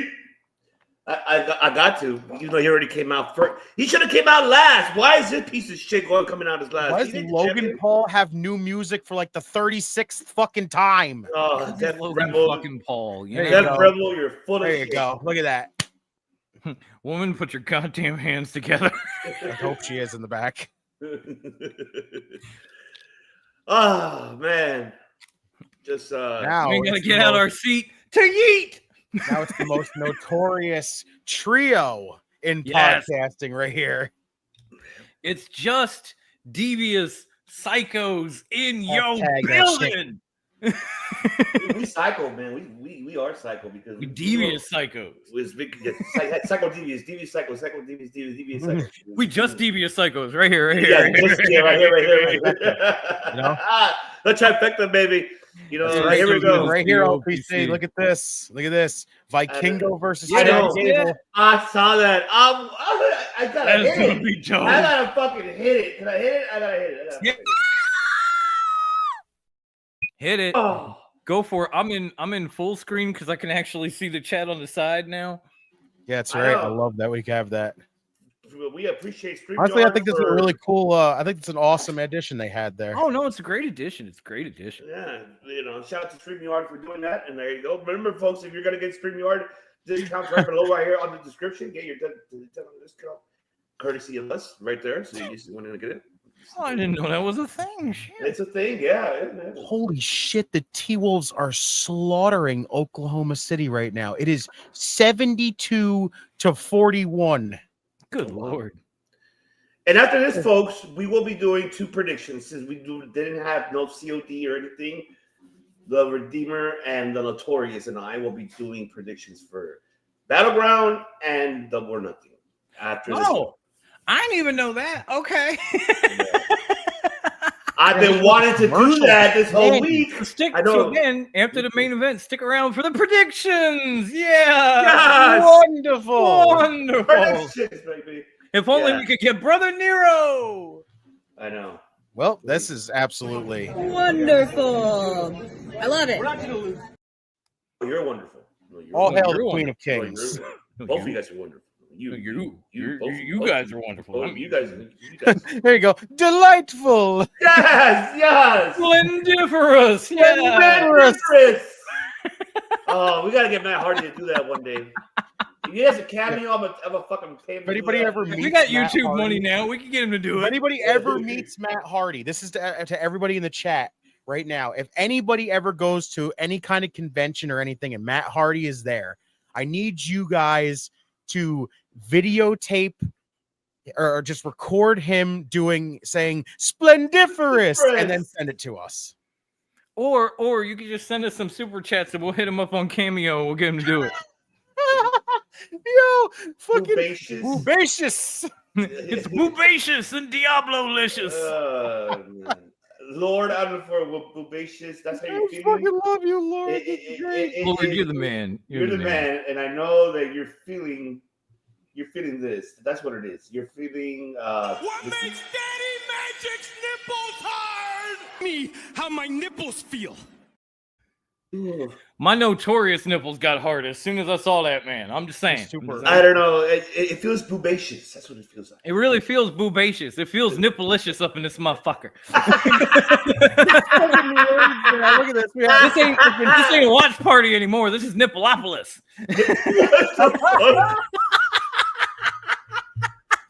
Why is this telling it's turning? First off, Greg says tetaceous and then assacious and then fucking bootylicious is better than assacious. I will take bootylicious. I'll take bootylicious or bootylicious. Why did my mind immediately go to fucking Jeff Dunham with the fucking thing? If they're big, they're tatonskers. They're tatonskers. Oh, that's right. I love that fucking. Oh, if they're little, they're tittles. They're tittles. I love it. Kathy loves that shit. I love that show. Especially what's the guy? Peanut. Yeah. I love Peanut. He has a shirt with Peanut on it. Peanut. I'm not even kidding. Like, if I want to make her laugh, I just turn around and look at her and go, Jeff Dunham. Powerhouse. Powerhouse.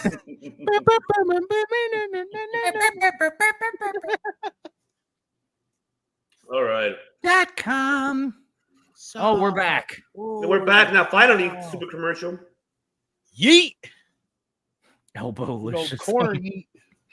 Now we're just picking body parts. Next thing you know, it's gonna be toe-licious, and I'm gonna puke. Ew. There's the other one that we can't say, but we could say, but we want to say. One.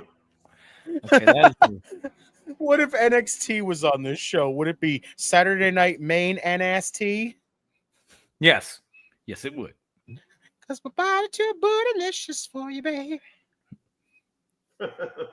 They're all special classes, special sections of Scientology. You got bootylicious, you got Nippleopolis, you got all that shit. You know, just flat out. I have thick thighs. Yeah. And it's suffocating. Praise them. Praise them because you gotta be. I'ma go get her now. I'm all gas, no brakes now. You know what I mean? 5, 2. I love that man. Not as much as I love OPC, but I love that man. Oh, we love Jacob Fatu as well. That's my boy. I told you I'd love to meet that man. Fingerlicious, really? It's even like, you see, Yarramin. Fergalicious dip. Fergalicious dip. Yeetalicious definition make these dudes go crazy. Oh man. What the fuck? I missed him. What if Cena was telling to you? So I missed that. basically telling him how would it feel. He's like basically like I'm gonna end up leaving, like when I'm gonna end up hanging it up and taking this title with me. He says, but what if, he says, you're gonna end up losing that to a YouTuber? And I was like, wow, Yeah, that would ruin wrestling, wouldn't it? He's And really he said it in like the taking that most gimmick. monotone, like bullshit commercial actor voice you've ever heard. He's really Like- taking that gimmick to the limit, huh? Like ruin wrestling gimmicks. I guess, but Yeah, I the don't know. baritone voice now when he talks to people. He's just like, Wait. hello, everybody. I am John Cena. A buckshot lariat countered by a super kick. All of a sudden, these boys are trying to be elite. Be elite. Sorry, Logan Paul. Adam Hangman Page has the best, lariat. Well, of course he does, but I'll give it to Logan Paul. His is pretty damn good too, though. That's good, but I mean, I honestly, Ben, I can't wait for Jacob to drop Solo either. I don't think we all can wait for that at this point. We're ready for it. Oh. Vicious. Shoulder first. He must be craving for Kentucky Fried Chicken. Oh. And you're looking good. I mean, who don't want KFC? I want KFC. Everybody wants a little KFC. Listen, KFC got fucking chicken and waffles, okay? So, Right. Oh, wait. KFC added that shit, right? They added chicken and waffles? They did. Kathy and I got them last time we got How KFC. is it? Is it good? Oh, it's good. It's good. It's damn good. I gotta try it then. Even they even give you a little. And he's still kicked out. I eventually saw that they even give you a little pack of maple syrup with it and everything. Yeah. Okay. They have a box. They have a box you're where you can get it. Like No, they you're have a good. box where you get it, where you get like I think Oh, it's like Sprouts 4 waffles. It's like 4 waffles. Wait a and you get minute! toy- Someone, wait! What the fuck's going on? Oh, Uso going Oh, on. you son of a bitch! You son of a bitch! What am I missing here? What the fuck? Cena. You son of a bitch! No! Fucking no! Well, they're gonna throw the match out now. No, they better throw a match out. It better not be a. Bro, no. There's no fucking way. There's no. Oh, wait a minute! Come on, Cody. Where are you? Yeah! He's here! My nightmare is back! Let's go! Get him, Cody! Get him! A roller Fuck him coaster! up! Yeah! Oh! Yes! Are you ready for this? Give it to him! See ya at the crossroads! Oh, Logan Paul! Turn around, Cody! Turn around! Move for the Spear! right hand. Cody! Spear by Jay! Yes! Climb, Get up there, Jay! Jay! Climb! Fucking ref back in there! Oh, we got it! The ref's back in! Get the fucking One, cover! two, two! done! Yeah! Yeet! Hell yeah! Thank you, Cody! Thank you, Cody! That was fucking 2 seconds away from almost turning into some complete and utter bullshit. Oh, welcome back, my friend. I have missed you, my nightmare. Cody's got a microphone. A psycho don't need dreams. A psycho needs a nightmare. Look at that. Cena, Logan, and Travis Scott versus the Usos and Cody. Basically confirmed now. Right through Rhodes country. I'm ready to fight. Oh shit! All right, I'll wait until you guys catch up. Cena and Jay versus Logan and Cena. Oh, Money in the Bank, Logan and wow versus Jay and Cody. Wow, they cut that shit off so quickly too. Yo, give it to us. Let's fucking go. Oh my god, like that's gonna be that's gonna be epic. No, you're epic. No, you're epic. No, you're epic. No, you're epic. That is wild. That is insane. Wow. Fuck. Welcome back, Cody. I have missed you. I don't even think I need to say this, but I have missed you, sir. Holy shit. Cena and Logan Paul teaming up against Cody and Jey Uso. What the fuck? Oh no. That's gonna be that's gonna be off the fucking chain. That is insane. But there is going to start the beginning for their feud heading into SummerSlam. So as long as they start from there at Money in the Bank, then they can head on to the feud for SummerSlam.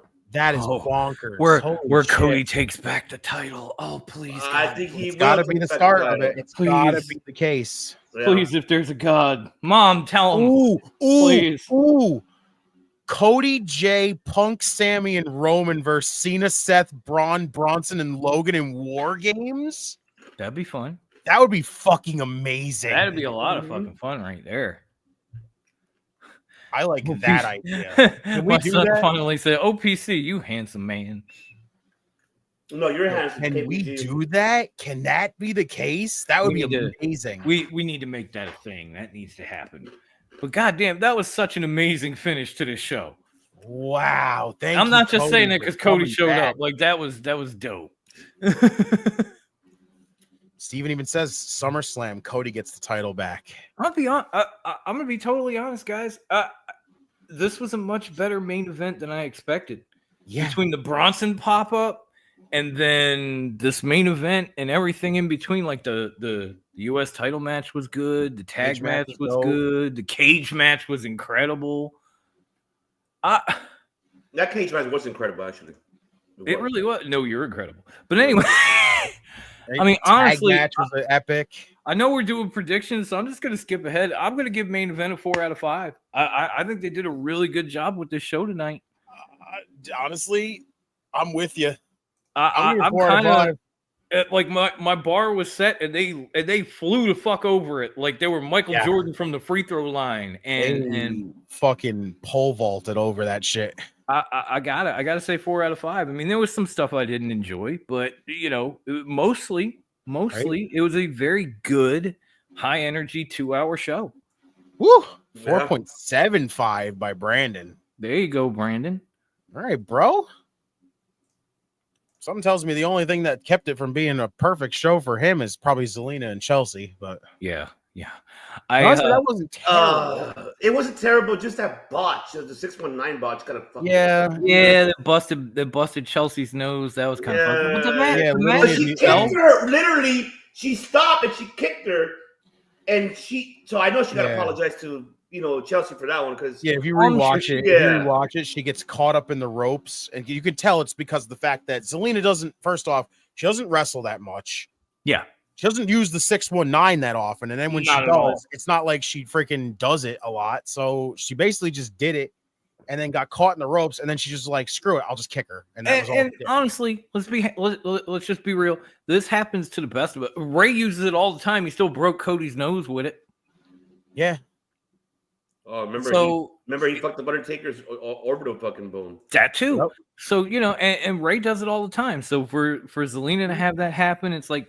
It with that move, unfortunately, it happens. The guy that practically invented it, made it famous, has injured people left and right with it. So, you can't hold it you can't hold it against her that much.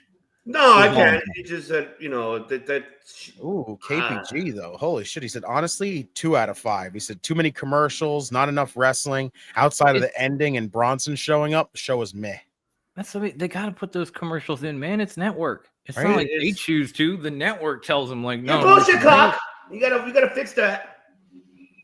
Right? We can't help that at that point. If you think about it, every match on Peacock during a pay-per-view, they stop for 20 minutes to give you commercials. Mm-hmm. It's the same fucking thing. Yeah, I agree. So you can't really hold it too harshly against them, son. Right? That's basically what's going to happen when SmackDown goes back to 2 hours. Think about that. Like when SmackDown goes back to 2 hours, it's basically what the fucking show's going to be like. Flooded with commercials. And Ron Cena will forever be etched in my brain. That shit was fucking gold. That was beautiful. R-Truth dressed as Ron Cena. I missed that part. Oh my god, this man came out in you gotta go back and gear to Cena's entrance, did the whole fucking entrance, And he had but a all you shirt seen was made- the shirt that were He had a just shirt cover up the made John part. with his picture on it, and then it looked like in tape they covered John and they wrote Ron and then Cena.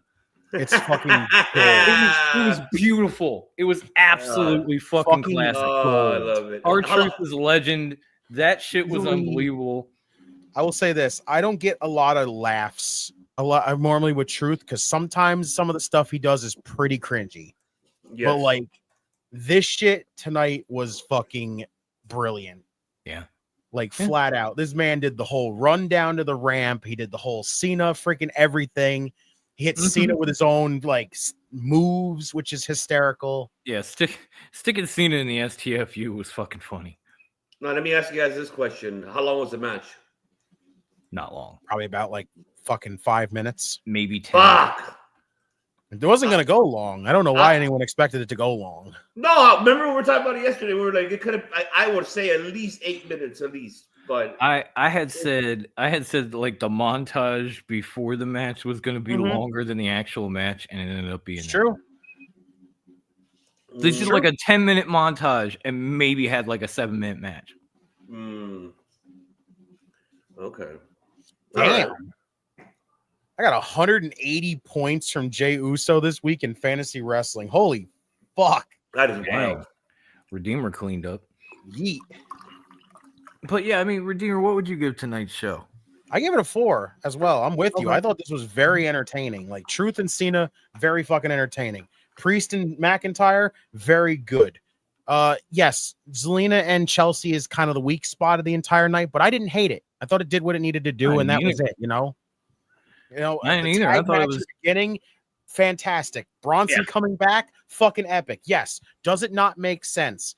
No, it does not make fucking sense. But you know what? At this point, I don't give a shit. I'm with it. You got one over on me, which does not happen. Right? I'm with it at this fucking point because I don't care. I'm with that shit because first off, that is awesome.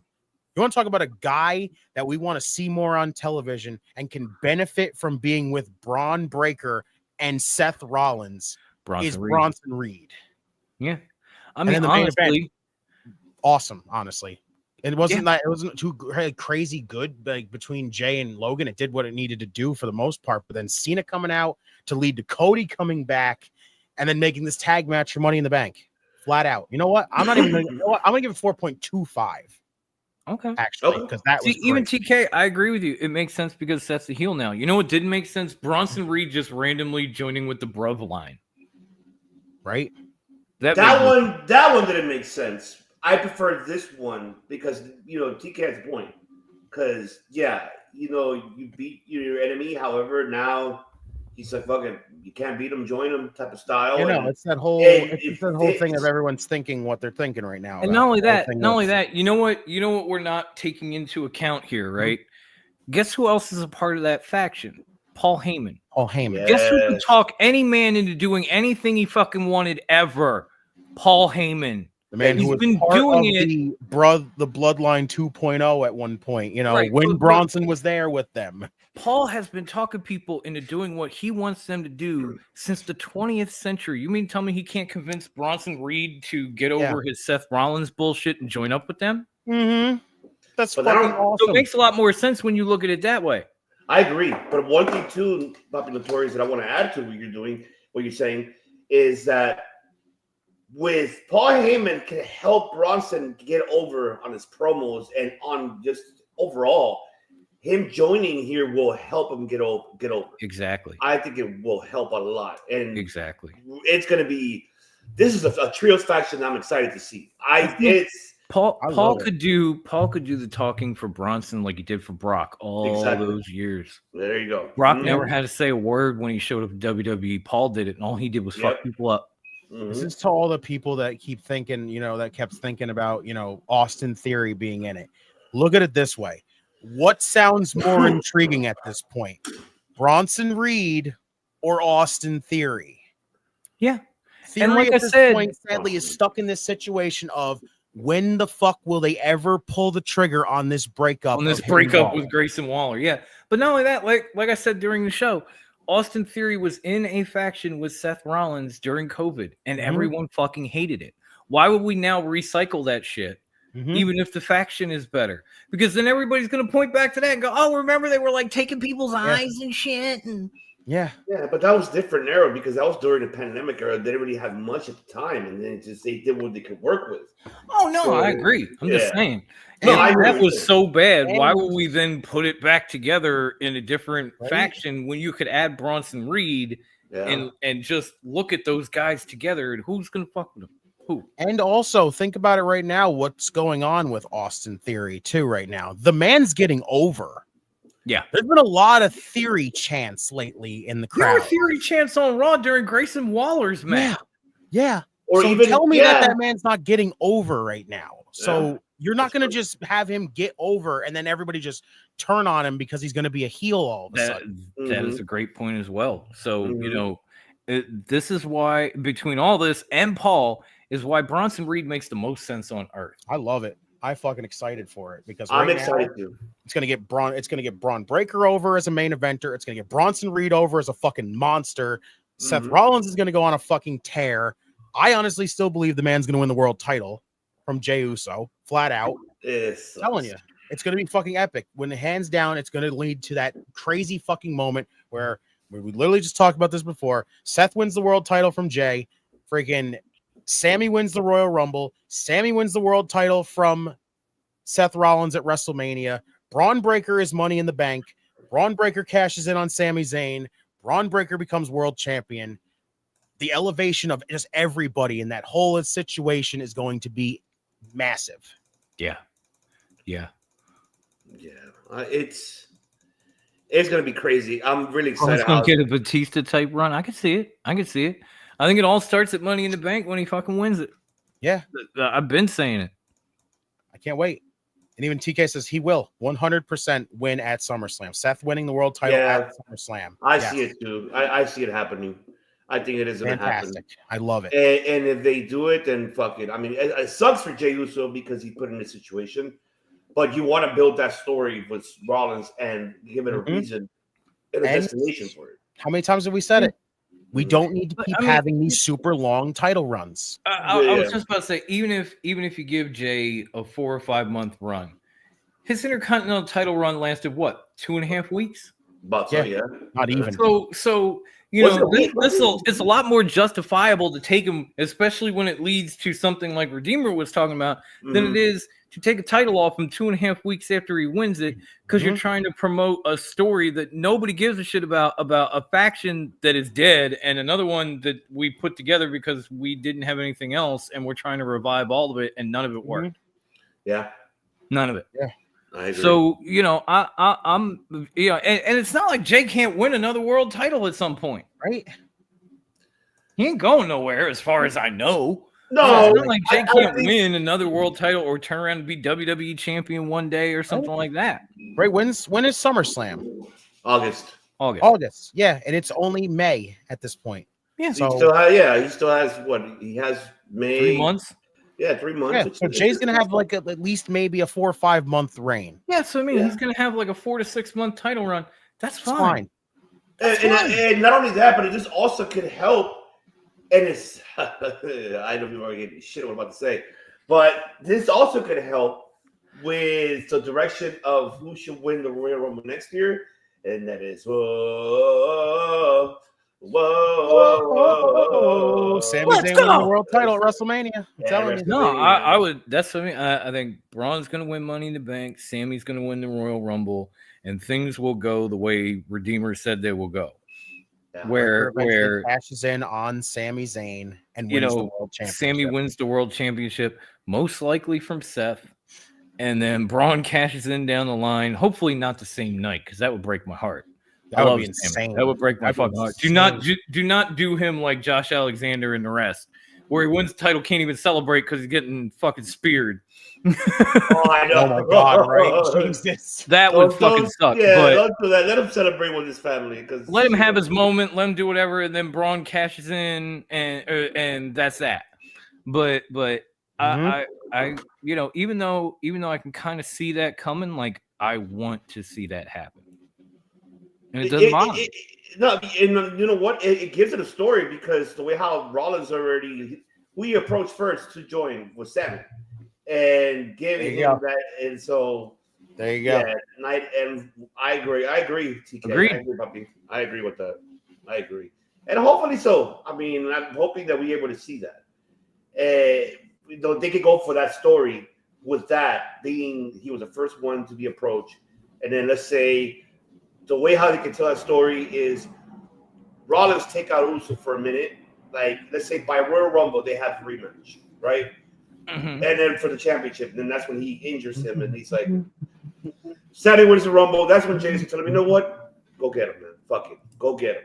And Bobby TK was saying, I like to see that. The Usos reuniting one last time versus the Lucha Bros of Mania. Fucking book it. That'll be fucking amazing. Oh my God, hell yes. Oh yeah. And then there you have Sami being the chaser for that story for the following Mania season. Right. And it'll be epic as fuck for him. And even though Kevin Owens may have won so much, I'm not comparing him to Kevin Owens, but you know, they're best friends. They both come from PWG, the Ring of Honor, so they know the stories of theirs, history. But this is something that Sami never had. Yeah. And that'll be so awesome for him to have it finally after so long being in WWE and, you know, a short time as an NXT champion, never won the big one in the main roster, always been in the mid-card title.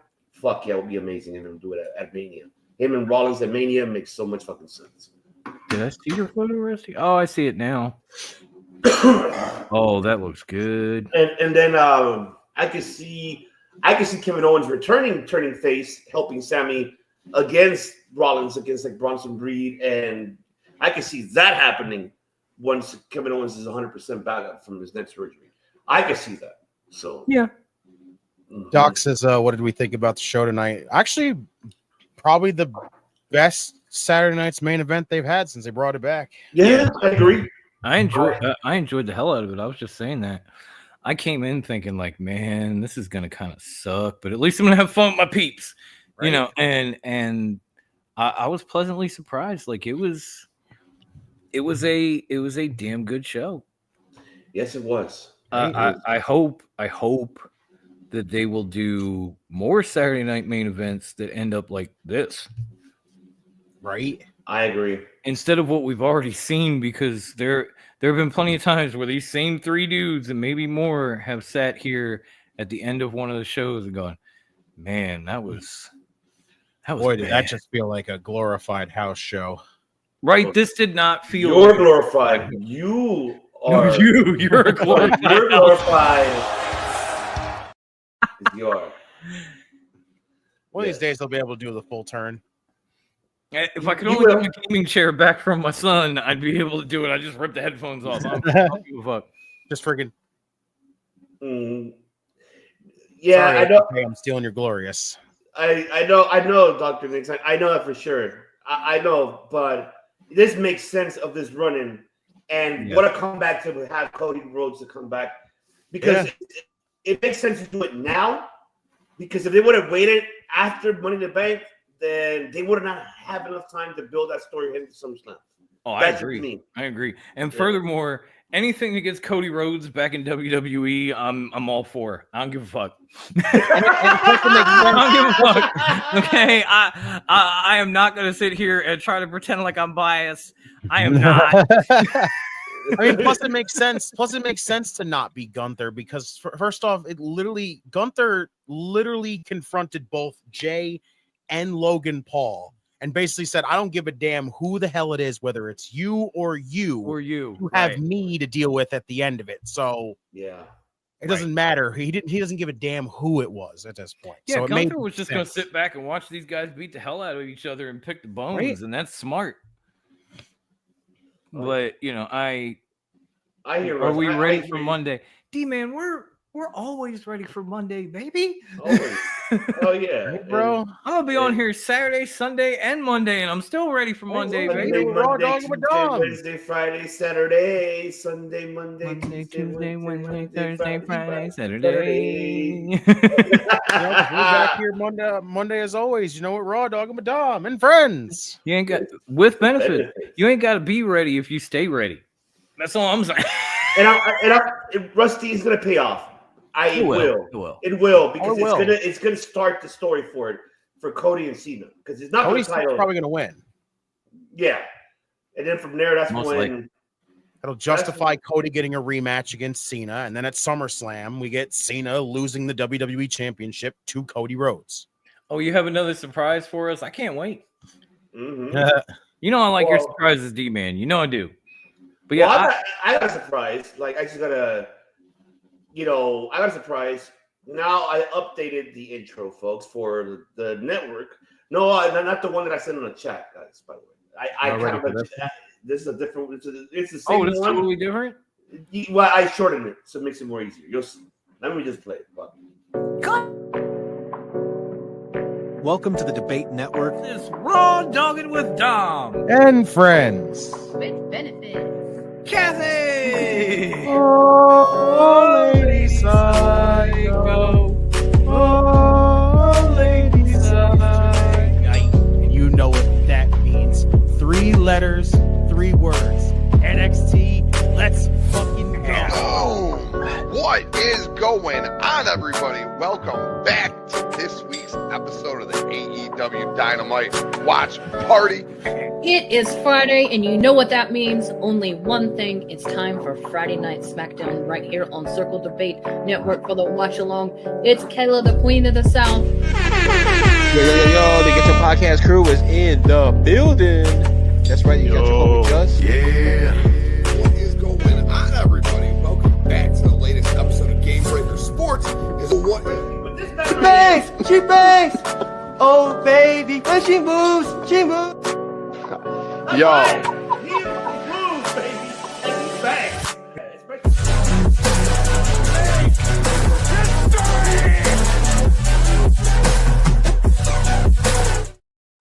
Oh, that's dope. So good. Yes. Love it. Love it. Yeah, I had to do it shorter, not the other one. The other one will be posted around social media. But this so one, good. Brand new introduction. Yeah. I love it. We got the you know what? Give it to him. Give it to him one time. Let's do it. One more time. Wonderful. I love it. Thank you, Melissa. Thank you, Melissa. But yes, now it's time to do it then. So I guess before we do predictions, I give it a 4.25. That's what I give it. So I was really happy. Oh, adrenaline in the soul. Something Cody Rhodes. He's back, baby. Out the curtain, lights go up and home. Whoa! He is back. That's right. Shit. That's right. I figured it was about the profile pic, D-Man. It always is, but I'm looking forward to it anyway. Yes. It's time for prediction time. Wonderful! The 7 deities have come to me with a very powerful premonition. Wonderful. Premonition, folks. As you can see there in the background of us that we have, that will be for the watch along for tomorrow. And I will be here tomorrow. So that means that we will be doing I'll be doing a doubleheader. I know Redeemer is going to be watching one, but I'll be watching both. So we will be covering at the same time NXT. Let you guys know. It's gonna be a pain in the ass. I know it is, but I know about it. But I get it. But man, let's just do predictions now with Battleground, folks. That's happening in the next 24 hours. And it is unfortunate that we're having this battle, this collision, no pun intended. I fucking hate it. But it's ridiculous. Emmanuel, you're bullshit. You're bullshit. You're bullshit. You do not revive this WCW, WWE fucking wars. Don't do that. It's just no. We don't need none of that. We were saying that earlier. We don't need this shit. We don't need that shit. Just that people just let us enjoy wrestling. Right. Exactly. Let us enjoy it, regardless of what promotion it is. We enjoy it. We love it. We're not here. We don't like that. What you're doing here, Manuel, you're adding more tribalism to a fucking piece of shit Seltzer already doing. Thank you. That's what you're doing. And that's fucking bullshit. You're throwing gas on the fucking fire, is what Yes, and you're giving more Seltzer a reason to talk shit. And Right. to really say AEW is awesome. I'd rather see this than NXT. Right. Or WWE. I don't want to hear that shit. We don't need that shit. I want to hear that tribalism bullshit from fucking Seltzer. I don't need to hear that shit. We ain't about that life on this channel, okay? No. Because we are. Put it out there. We ain't about that life. We're professional wrestling analysts. All right? That's what we are. Shit, You're I'm just in this. notorious. You're a notorious analyst. That's what you are. You're a Notorious analyst. I'm a notorious psycho. I don't know about analyst. All right, well, notorious psychoanalyst. There you go. You analyze the notoriousism and psychability to add all of that. He's trying so Wow. hard. I love you, OPC. That's what you do, puppy. That's what You finally broke me, bro. It might be first. You notoriously analyze the psycho. Wow. Oh man. Ooh, cheers. Oh Shit. man. I love it. But this is fantastic. I fucking love it. But anywho, hold on. I need to do it. Before we even get into the other thing, I gotta do one thing. Hold on. I have to add it. Because I have to. Uno momento. I'm trying to look. Where the fuck is the fucking videos? I need to have a folder where I have all these videos. Right. While he's looking, this would be the perfect time for you to subscribe if you haven't. Like the video. Make sure to ring that bell and check the link in the description for our social medias and follow us everywhere. And while you're at it, maybe click that merch site, buy you a couple of somethings. You'll thank me later, people. Yeah, you see? Exactly. Where the fuck did I put it? Why do I keep moving shit around? This is what happens. This is what happens when you have so much shit. Oh, there it is. There it is. Okay. I'm gonna because I gotta let this man because this is since Tuesday nights are his show, so I gotta play it because then he's gonna break down. He's gonna take over on this one. That's for sure. There you go. Go.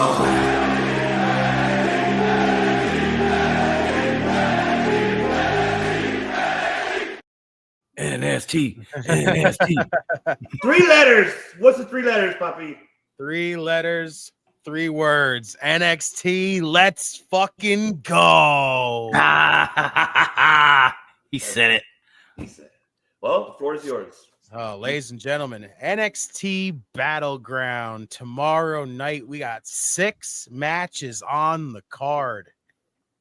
We are going to kick it off, of course, with, let's say, the one matchup here that I'm seeing right now that is kind of the least important one here. And that is Hank and Tank and Josh Briggs teaming up to face The Culling. Brooks Jensen, Nico Vance, and Sean Spears. Don't forget Izzy Dame. Yes, with Izzy Dame in their corner, of course. Notorious. Who do you have in this situation? Man, I guess, and I hate to do this, but I have to go with The Culling. I love Hank and Tank, but The Culling has just been kind of a mysteriously big deal. I didn't even know they were called The Culling until like a week ago. And I am kind of interested in it, despite Sean Spears being a leader of the faction.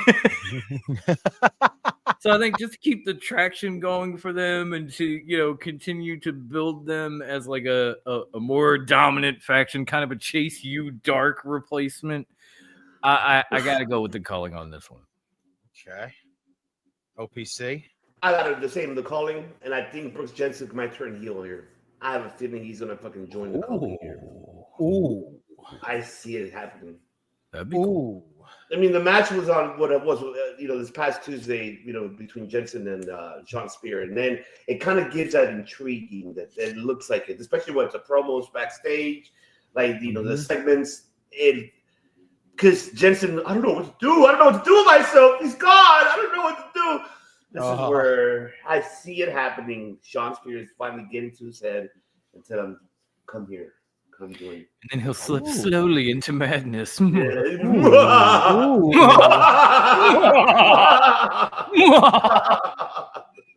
There you go. That's just Honestly, thinking about it right now, I think that makes all the sense in the world right now. It sets up Jensen and Nico as the next challengers for Hank and Tank. And it kind of, brings Josh Briggs into maybe leading towards adding to the culling. So, you know what? I'm going with you guys. We're going with a clean sweep here on that one and saying Hank and Tank are going to take the loss. Yeah. As much as it sucks for your tag team champions to be losing already. Yeah, I know. Yeah. It makes sense in the long run because it sets up challengers. So I got the calling with yous. Let's go with the Women's North American Championship. Sol Ruka defends against Kalani Jordan. OPC. I love this fucking. Oh my god. Where's OGK? He's not around, right? I'm looking in the chat. I don't see him. That makes no logical sense. That makes no logical sense. A man with a soulless agenda has a soul. That makes no sense. He said that his soul. You heard of Shoeless Joe? That's Soulless Joe. He'll appear as soon as Soulless Joe. Oh my god, he's probably fucking hurting from last night's show from the time. Wow, that's what it is.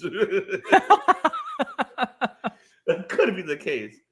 Oh man, I would have to go with Soruka. I feel that she's going to retain, and then this is where we finally may see Zarya turn heel in here, and I think this is where this is where it's going to happen. Because what happened on Tuesday, Redeemer? What happened on Tuesday? Ask him, I don't know. Yes. Oh my god! Can you tell the world what happened on Tuesday? We are getting closer and closer and closer. Who got speared? What happened? To Zarya turning her back on Soul, because that start of what happened at the end of that ladder match is telling you where we're heading. Exactly. Right there. Exactly. So, Okay, Notorious. What do you got? I feel like I have to say Soul retains, because if not, Soulless Joe will show up and just blast me for the next 15 minutes.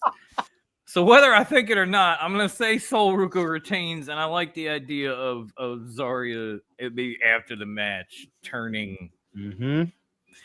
And I was good that time. I didn't even call her Delta. That might be a first. Oh, yeah. I know. It gets so tempting to keep wanting to call her Delta. We're so used to it already. That's I know. what it is. But this is another clean sweep here. Soul retains. It just makes so much sense after that ladder match and the look that Zarya has been given and the way Zarya has been acting around Soul. Just that whole moment where she basically broke Kalani through the barricade and just gave no remorse to just beating her. And the like I said, the tension between the two, between Soul and Zarya right now, even though they're tag team partners right now, is really getting at an all-time high right now, and it's really intriguing. So Zarya is eventually turning heel, even if it is tomorrow night, would be awesome. But is this OGK? I do think we could stretch it out a little bit more to lead down to it. But I definitely think this is going to be the getting closer to it point. So I got Soul retaining here as well. Okay, no, that's Lauren's son. Oh, okay. Yes. What's going on? That's right. ACK 60. What's going on, Kid Prince? We're going next to Tony D'Angelo against Channing Stacks Lorenzo. I will start this one, and I'm going to say this. I think Tony loses this. Because right now, you're trying to basically establish Stacks as a threat. So far, we don't know what the fuck happened to Luca, okay? After that one video we saw, we don't know if Luca's in the sand somewhere in the desert right now. We know that freaking Rizzo is still hiding in a safe house somewhere. And Tony's been the only one interacting with anybody with Stacks whatsoever. So, I think you're trying to basically establish stacks at this point. Tony is going to get closer and closer to moving up to the main roster. That could even be after this matchup here. They might just do a one and done. Stacks wins, Tony's out. But I do think you could tell a little bit more story in the long run, and then eventually Tony goes up. But I think you start it here with Stacks being the winner here. So I got Stacks here. Notorious. Who do you got?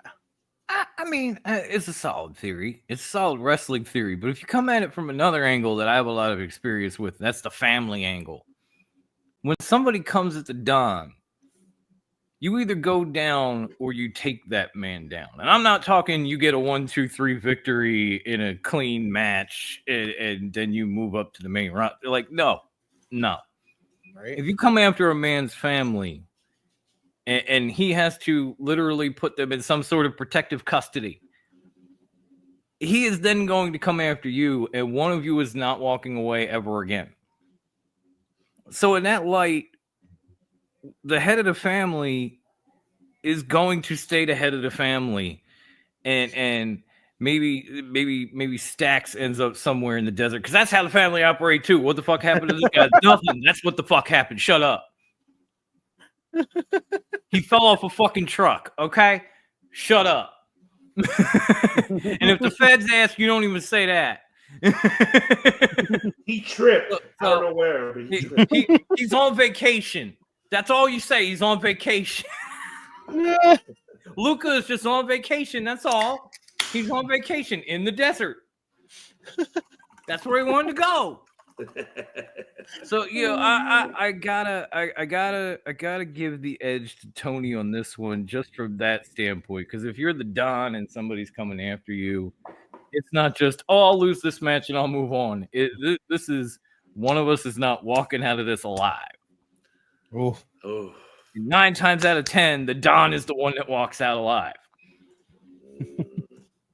I don't know if Stacks is that dude that could just take Tony and feel like that guy that could just, oh, I got the family now. Like, no. You're a bit character, Stacks. No. Tony wins. Okay. OPC. What you got? Let's see. Rocks once said, how do you spell FBI?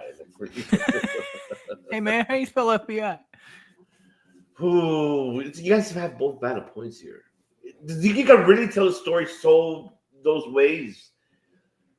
I like Dom's too, because especially what about, let's say he does win, and then he decides, well, you know what, Rizzo, you're now head of the family. I'm going somewhere else. That's where he goes to the main roster.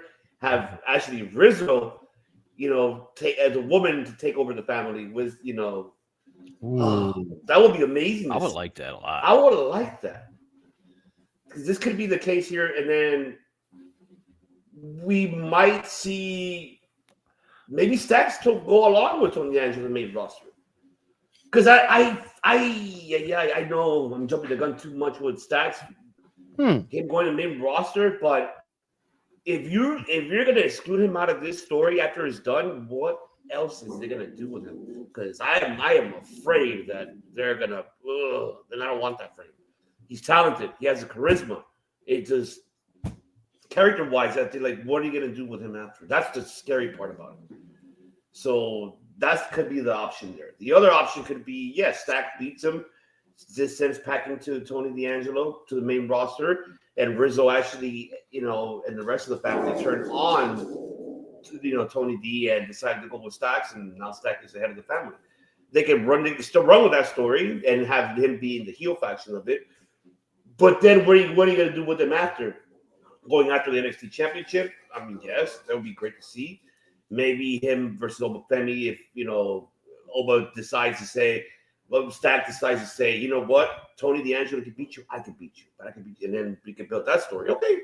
So there's so many different ways how to build that story between these two gentlemen. Amen. I'm going to have to go with I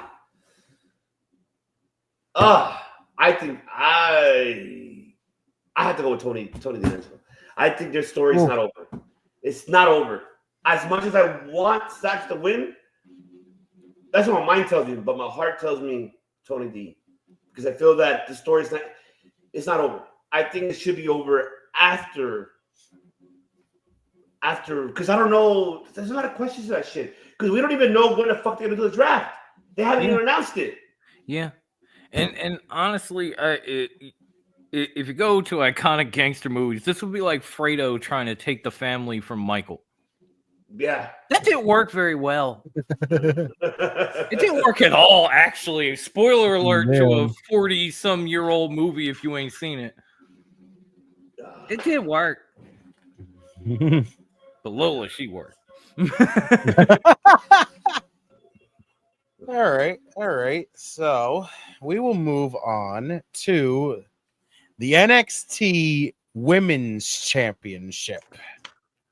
The lovely and beautiful Stephanie Vaquer defends the Women's Championship against Thick Mama Pump herself, Jordan Grace. OPC. Why? Fuck, this is the toughest one. This is the hardest one of all. And I know you're pissed because you found out, right? You know it's confirmed. I know you're mad. Obafemi said it today on an interview. Told Stephanie straight out, "Yep, I saw that shit. I'm gonna beat your boyfriend's ass." I'm like, "Fuck!" Flat out. And she was holding her laughter like she didn't want him to laugh, but I was like, "Fuck, Miles Bourne, you lucky piece of shit." That's all I can tell you. That's all I can tell you. Don't fuck it up. Don't fuck up that relationship. You know, don't do it. Fuck. Shouts to brother bastard. BKL in the chat. What's up, brother BK? What's going on? What's happening, fellas? What's good? The sports entertainment guys in the building. That's right. What is up? Nice to have you, bro. Nice to have you. Your cousin is a former NXT North American champion? What? Who said that? And he's a former AEW World Champion. Yes. Well. I wonder who it is. I'm curious not to know. But man, I would love for him to watch us. I'm just gonna say I don't want to give it away, but I'm not gonna lie. Give it away now. Give it away. It's a tough one. It is. I had to start with you because it makes it so difficult for you. Fuck. Because it's gonna be. I'm hoping it'll be the match tonight. I know for sure. We're gonna see this. Oh yeah! Oh, let me tell you something right now, Vicky Joe. We're gonna see that. We're gonna see the Diablo in the middle of the ring right now. Oh, I'm gonna probably end up back on the couch again because Charmel gonna be pissed at me. But I don't give a fuck because of me. Oh yeah. This is a tough one, man. Spank that ass. Put a little ass on it. And let me spank that up on the floor. Spank that up on the floor. Let's go. What you got? Fuck! All right, you got me there. Distracted by ass. That's what he's got. I can't help it either. I'm telling you. Let's see. I got Stephanie retaining. I think that I don't see. They better not do it. They'll be stupid if they do call her up to the main roster because it's way too soon. I would not do it. No, that's not a great idea. I think she needs to stay as a champion longer, and down the line, give her, have her lose to Jordan maybe down the line later. It's just too soon. I just don't see it, but I think it might be the match of the night. I'm hoping it is, so I'm excited to see that. I can see it be the match of the night. Oh yeah, I'm excited to see it for sure. And I know people are questioning Jordan's ability because the match that she had with Julia prior, it looked like pretty bad. But hey, you know what? Julia took it as a champ, and and keep in mind, Julia comes from strong style professional wrestling stardom. She could handle that shit. So it's not like he's Mhm. yeah, I'll tell you that. But man, yeah, I had to choose Stephanie. I have to go with that. You know, I'm gonna say this right now. I'm going next. Okay. By the You way, ready for kid, this I one? figured that much. I just didn't want to spoil in case he actually did show fuck up. Redeemer right now is like this right now. He's like, Oh, listen, this is What? gonna come off as the biggest shock coming from me. All right, hold on. I'm afraid I've got some bad news. I knew it. I love when he does that. I feel like I do have some bad news for everybody, and I'm gonna tell you flat out, I think Jordan wins the championship tomorrow night. I cannot believe this shit. By the way, Believe this is me. why you don't go first. Believe me, okay? Listen, believe me, I'm kicking myself for saying it too, but I'm gonna tell you flat out, the fact that we've had Stephanie now on the main roster multiple times had to have been a test to see how they're going to react to her, and they've reacted fantastically to her. I think that they're ready to bring her up. I think Jordan is winning the championship tomorrow night, and Stephanie's going up. I really do. I think this is it. You know, I listen. Do I think it's too soon? Yes. Do I think that they did everything with her too soon? Yes, I do too, because we still genuinely have zero fucking idea as to why we rushed the championship onto Julia, rushed the championship off of Julia, combined the two, had her win both championships to basically Keith Lee that shit. And now what are we doing? You put her on the main roster, and it's basically, to me, come off as a test. How will they react to her on the main roster? They basically have loved her on the main roster. I think she's going there at this point. She's going to run the main roster at this point, and I hope she does.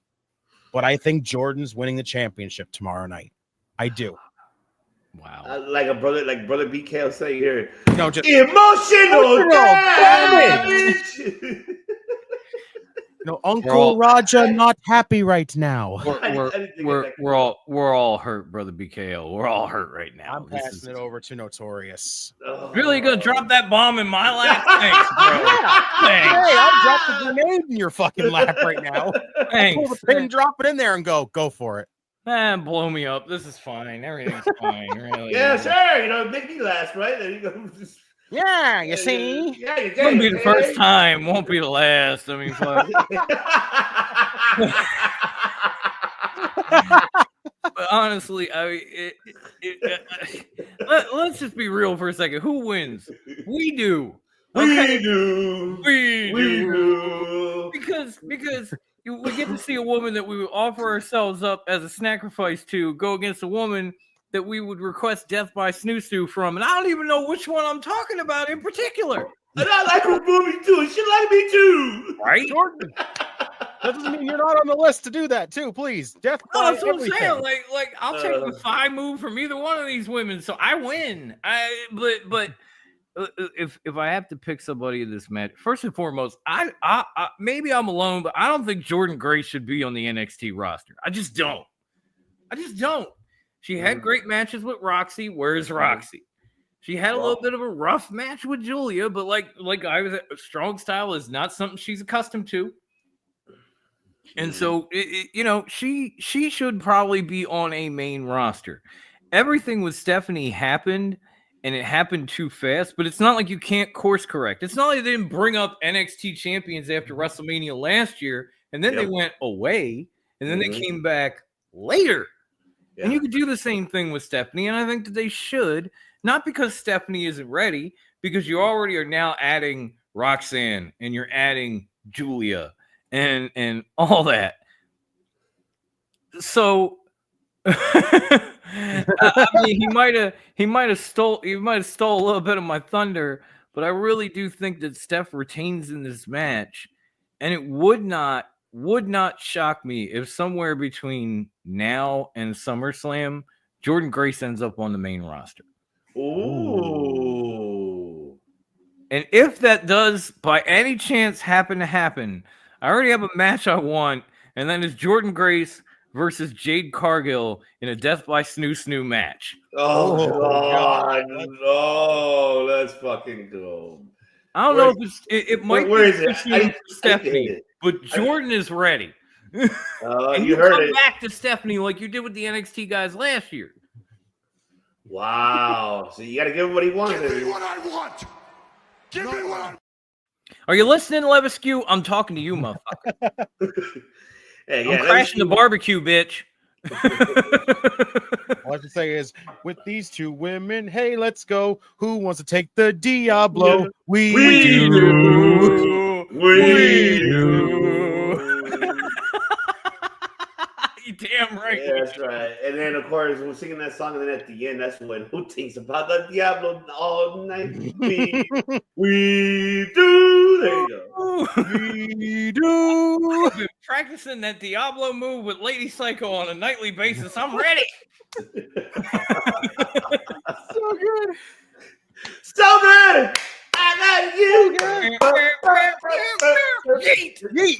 There you go. All right. Let's move on. We got 2 matches left. Let's move on to the TNA World Championship. Joe Hendry defends against Trick Williams. Now, me and OGK talked about this. I'm going to start this one. Me and OGK talked about this Tuesday night, and I can see this being the case here. After what happened Tuesday night, Trick Williams was left laying. After Under Siege, Joe Hendry's team won. So, this is going to sound wild. What has been one thing that I've been asking for in this entire TNA and WWE collaboration right now is titles changing hands from the other company. I honestly believe this right now. Trick Williams is going to win the TNA World Championship tomorrow night. Simply off of the fact of one thing that we saw happening during a TNA recent thing with TNA. There was an interaction between Trick Williams and Mike Santana. If this is the case, Trick Williams wins the World Championship to eventually drop it to Mike Santana. Wow. That would be great way to go full circle, bring back to that. Trick wins the title. Joe Hendry, he's been a fantastic world champion for what we've seen, basically won the world title. He's got to be in the Royal Rumble. He was at WrestleMania. Just given all the exposure to TNA. Right now, NXT is still doing that as well. They're giving the exposure to TNA right now a lot. Right. Yeah. This is going to be big for TNA and really helpful for them. If Trick wins the world championship, not only does that make I'm sorry. Nobody caught that 1-1. You're only saying what I'm thinking, brother BKL. Yes, I am picking Trick Williams to win the TNA World Championship, to be the guy to go off of that interaction with Mike Santana to eventually drop the world title to Santana and get Santana to finally win the world championship over there. That is a fantastic way to go about it, because think about it. Wasn't just recently another conversation brought up where Santana's contract was supposedly coming up recently as well? You got to at least give that man one world championship run before he even thinks about leaving TNA at any point. Bold statement. Santana's done a hell of a job at freaking elevating himself to being a world championship level. I agree. That man should be world champion. No, that's fact. That's fact. That is a fact. That man should be world champion at all some point. That shit. Yes, that man should absolutely be world champion at some point. I can see Trick winning the championship here, going on a nice little run with it. TNA freaking going through whoever the hell they can to get that world title back, but then finally going full circle to that one interaction, Santana versus Trick Williams. Santana wins the world title, but the only way you get to that point is Trick Williams wins the TNA World Championship, and I can see that happening tomorrow night. So. That is a bold statement, and welcome back, Stephen. By the way, welcome back, Stephen. I'm glad you're still here, Doc. Brother, I'm thinking the same thing right now. Honestly, I'm gonna pass it. I'm gonna pass it to Notorious for this one. He's gonna do this to me again. He's gonna do this. To me. Yes. First of all, live freaking grenade in your hand right now. I need to get the Denzel fucking clip. First of all, I love what you're saying here, Redeemer, and it does make sense, and it's not horrible or nothing, but it, with all due respect, you're wrong, and here's why. Okay. because as much as I want title changes between these companies, this ain't the way I want it. I want TNA people coming in taking NXT titles, not the other way around. I don't want the developmental idiots from WWE taking the TNA superstars titles. I want it the other way around. Secondly, like I said, I love Mike Santana. I have struggled with a lot of the things that he has struggled with, and to see him personally get himself on track and professionally bring himself to another level is a beautiful thing. And that is why, if he was going to win a world title, he's going to win it against the man who has become TNA's ambassador. The man that, as you said, was at the Rumble, was at WrestleMania, has been all over the place with that world championship. That's the guy that you want to beat if you're Mike Santana, not the guy that shows up at WWE's fucking developmental brand and starts acting like it's hard out here for a pimp. Not that guy. You want to be the man. And the man is Joe Hendry. So between that and the fact that I will always believe in Joe Hendry, I say he beats Trick Williams. And then someplace, I don't know, maybe Slammiversary or some shit, Mike gets a match with Joe. Mike takes him out. And then it's a huge moment at a huge TNA pay-per-view, and we don't have some NXT dipshit involved. No offense. I love Trick Williams. Love him. I do not think he's the guy to take the title off of Joe Hendry. What about If that happens, then maybe, but I don't. See, the thing is, why would he turn on him to cost him the title when he can turn on him and try to take the title? Wouldn't it make more sense for Elijah to turn on him maybe after the match so that maybe he gets the title match? Yeah. Instead of just costing him and then having a one-on-one feud with a titleless Joe Hendry that you're probably going to lose to anyway? Yeah. No one's watching TNA except... well, for me. No, dude, Tessa Blanchard withstanding. I love TNA. I love it. Right. I have told people to not sleep on that company since back when they were Impact, when I started Top Rope 5 years ago. I have been saying it all along, and Joe Hendry is amazing. They have a lot of amazing talent there, and if somebody's going to take the title from him, I think it should be a TNA talent, not an NXT guy. If this were a WWE guy, if Randy Orton walks in and takes the TNA title, fine. Trick Williams? No. If Obafemi stepped to Joe Hendry, fine. Trick Williams? No. Oh, God. Well, I guess that puts the live grenade in OPC's lap now. Oh, man. Fucking. I would never do that to OPC. I wouldn't do that. It's fine because you know what it is? I already know my pick. You know? Say his name and he appeared. Thank you. There you go. I like this. Let's see. What about? That's the dream match that Joe Hendry wants. See, he wants to have a dream match with Joe. That's another thing, bro. Like if John Cena walked into TNA and took the title from Joe Hendry, okay, but it can't be this douchebag Cena that's trying to ruin wrestling. It's got to be like the real Cena. Yeah. And I raise my glass. You feel free to touch my melon, OPC. It's so fucking weird. What is the melon? It's, you know. Well, I guess OPC is sticking with Joe Hendry. I am. I come on. I have to. I gotta do it. Oh, I believe in Joe Hendry. Joe Hendry. We believe in Joe Hendry. I still believe, but I still No, believe you don't. that you can make freaking. No, you don't. I still think you can make Heard your freaking. pick. Your pick did not say I believe in Joe Hendry. Your pick said whoop that trick. I am picking that trick though. Great gimmick, you scrub. Well, I guess that means we got to go to the main event. Obafemi defends the NXT Championship against Miles Bourne. Now, I still can't believe we're saying those words right now.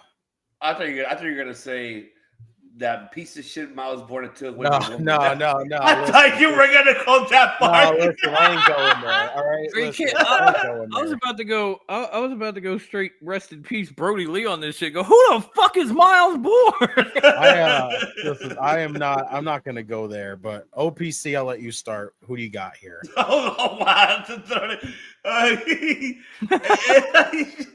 It's gonna be a good matchup. I think we're gonna see now the one thing that we haven't seen from Miles Bourne. We're seeing it by far. The matches he's been having heading into this story. It's gonna be very exciting to see, and I have a feeling this is gonna start the cause of the breakup. The No Quarter Catch crew. I think for some reason, or unless he decides to turn face alongside with Miles and the rest of the crew, Charlie Dempsey, he could really fuck this up. I just have a feeling he could get involved in this and try to fuck it up.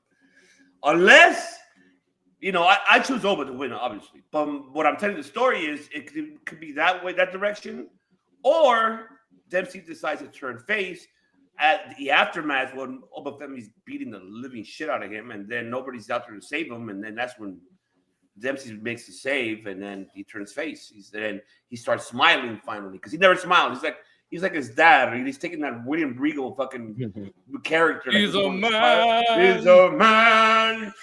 He is not taking us. He's not smiling for shit. So I'm like, unless they, Ren Sinclair makes it happen, like smile, like he does. Like, that would be so It's awesome. Ren's Day, everybody. That's right. But I see Oba, and I think it is going to be like how Steven's saying in the chat. This is really going to give the audiences of who Miles Bourne is, and it is. I'm looking forward to seeing it. And what better way for someone to help push Miles Bourne to that direction than Obafemi? I know it's for the title. I know people were like, huh, what? But why not? I think this could be a lot of things that we could see that are going to be unexpected. We might see the debut of Hikuleo probably here. Maybe. I'm hoping we see him here. And I imagine after what we saw Tuesday, I think we know who's next in line for Obafemi. So, well, it's the guy who won LFG. Oh God! Sean Maven 2.0. Sean. Yeah, there's that. I don't even remember what the fuck his name was. Honestly, that's what I called him, Maven 2.0. Oh no! Oh, that's right. That one guy who speared him. I forgot his name. Yeah. He left Oba laying Tuesday night, which is probably more than he should have ever done. But okay. Okay. If he's gonna be Maven 2.0, they better put in that song.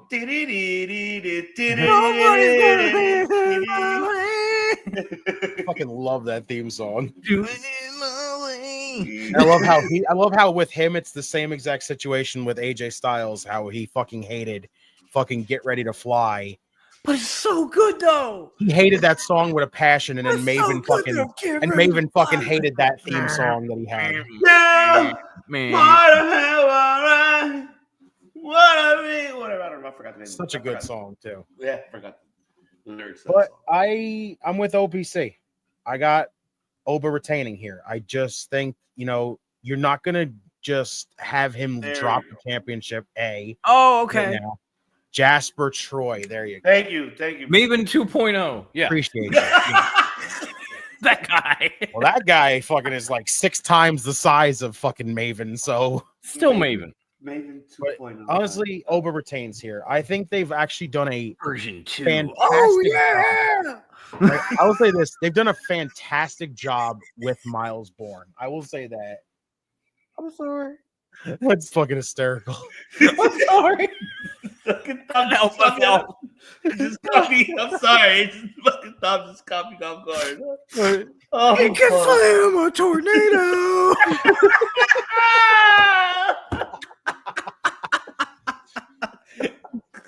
What the fuck? Oh, it's like fucking 87 degrees here. I'm fucking sweating more now. Shit. Oh, Lord. Oh God. Oh, I'm Yes. stupid. I apologize, Redeemer. I think they've done a fantastic job with Miles. His promos have been really good that he's cut so far. The face-to-face that he had with Oba on Tuesday was really good. Yeah. They've done a great job with him, flat out. You know, they've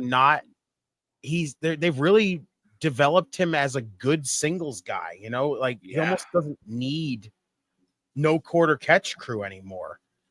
Yeah. He's been really good, and it's like even in ring wise, he's damn good. I'll give him that. Like, I didn't think he was honestly that good until he got into no quarter catch crew, and after this run with no quarter catch crew, he's gotten damn good, and I'm happy for him right now. I agree. So, you know, I think he's gonna have like Steven said, I think he's gonna have a really damn good showing in this match. He's gonna come freaking close to winning the damn thing. They're gonna give him his hope spots, which is good. You don't want to just have him go in there, your main event just be a flat out squash match.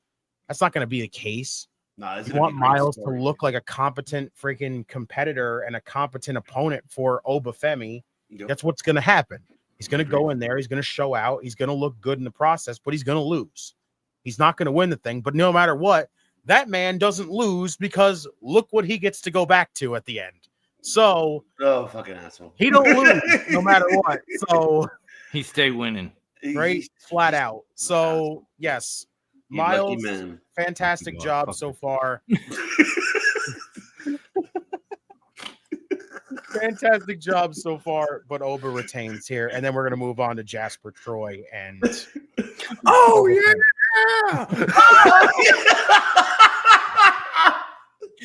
Oh, God. Oh, fucking dog cut me off guard. Notorious, it's on you. What do you got? Oh, he cut me fucking off. I was, by the way, I was kidding about the who the fuck is Miles Board. I was just being a dick.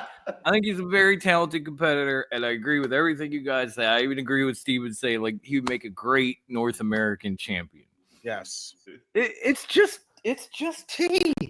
It's just Turkey Hill iced tea. They only do gallon jugs now. I can't have the half gallons, so I got my melon. But I got my melon. Let's be honest here. Look at Obafemi. Just look at him. He can beat the shit out of no quarter catch crew by himself. Okay? I'm sorry. No offense to them. Charlie Dempsey's amazing. Miles, all of them. They're tremendously talented guys. Okay? But look at Obafemi. This motherfucker can beat the shit out of all three of them at once.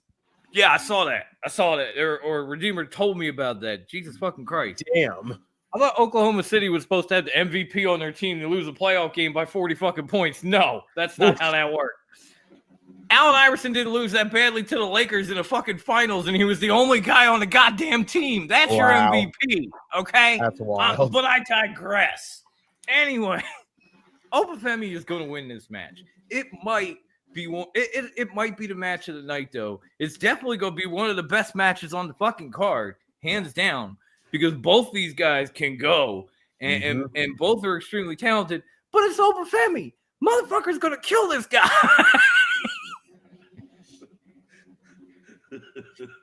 But that is it. When it comes to Battleground, that is it. It's looking like a damn good show, though. I'll say that. Thank you, Chris.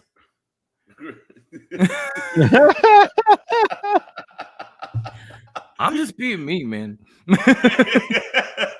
This is just me. I needed this. Hysterical. I needed this though. Oh, I did too, bro. I did too. I, I'm trying to make you smile. I'm like Charlie Desert over here, like smile, OPC. Oh yeah. well, that's not gonna make me smile, Steven, for God's sake. Dang, couldn't. Oh, God. No. At least we get all the scores here. You ain't even gonna watch the games. Just I tune in know. on. Right? Take less time. Most of You the guys time. are like the game score ticker in the chat over here. Yes. We have our own ticker. We rule. Man, but I don't know. Do you feel that this could be a surprise? Can you see Hikuleo maybe arriving? No, I mean, so you don't see nothing happening after? no, because I don't know what his purpose would be in anything right now. Yeah. What about if they make him the leader of the fucking for downstate?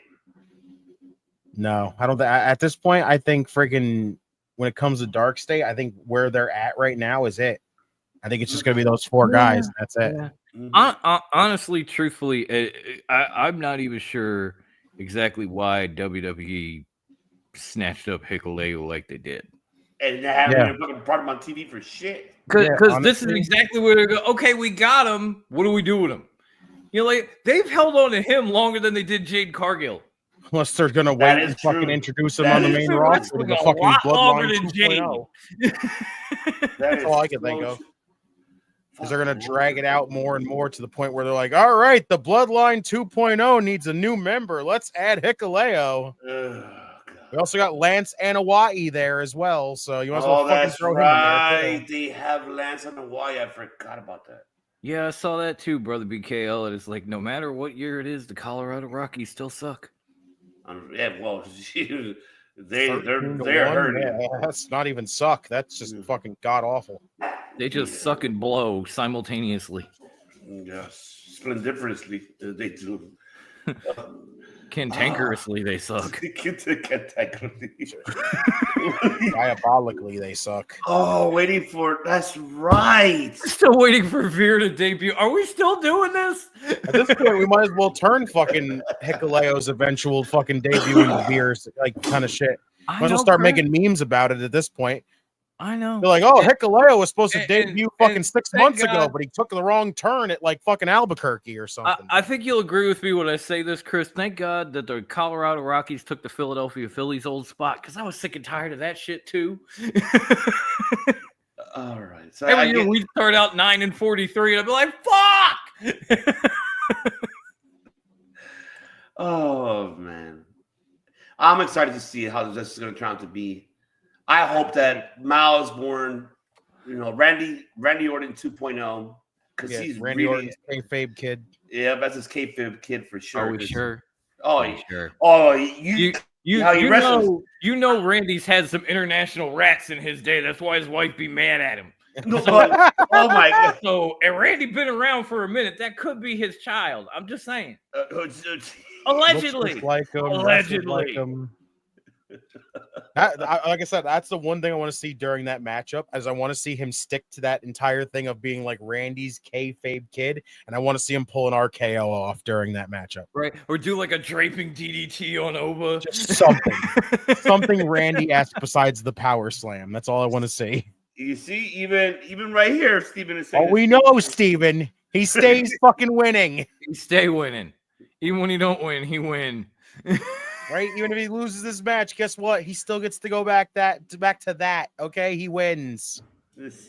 Yeah, even if he don't win the title, he's gonna go home to Stephanie. So that's a win. Yeah, that would be me. I'd be like, listen, all right, I don't care if I win or lose this match. Guess what? I'm going back to her. After the show, I'd be looking at Ova with one hand on Stephanie's ass, going like, "Sweet belt, bro." I'd be like, here, I'll give you the power bomb right now. I'll jump up in the fucking air. I'll dangle from the rafters, free fall straight down. You could throw me right through the fucking ring. I don't care. Look what I'm going back to. You're going home with that. I'm going home with this. They're winning now. Winning. That's right. Winning. But yeah, that's it for Battleground. Should be a dope show, though. All right. Now it's time for some AEW. Double or nothing. That's right, folks. It's happening also in 24 hours, unfortunately. And I don't blame Tony Khan because he already booked his ahead of time. Why I blame him more in this situation is Emmanuel. So it looks like you're going to be the new Tony Khan, Emmanuel. You're bullshit, Emmanuel. You're going to be starting being that man now because you stay away from wrestling, please. Stay the fuck out of wrestling, Emmanuel. Stick to your fucking money. You don't know shit about shit, Emmanuel. There, I said it. This is for you, Ari Emmanuel.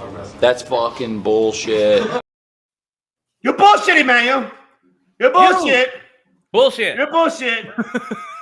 This ain't stop being Ted Turner. Oh man, with WCW wrestling, you know. We do wrestling. Oh yeah, yeah. We're in the wrestling business. We're in the wrestling.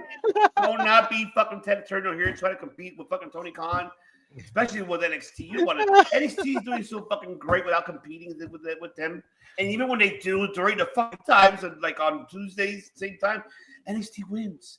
But hey, but it's fine. It's competition, friendly competition. But don't not book fucking pay-per-views on the same fucking day.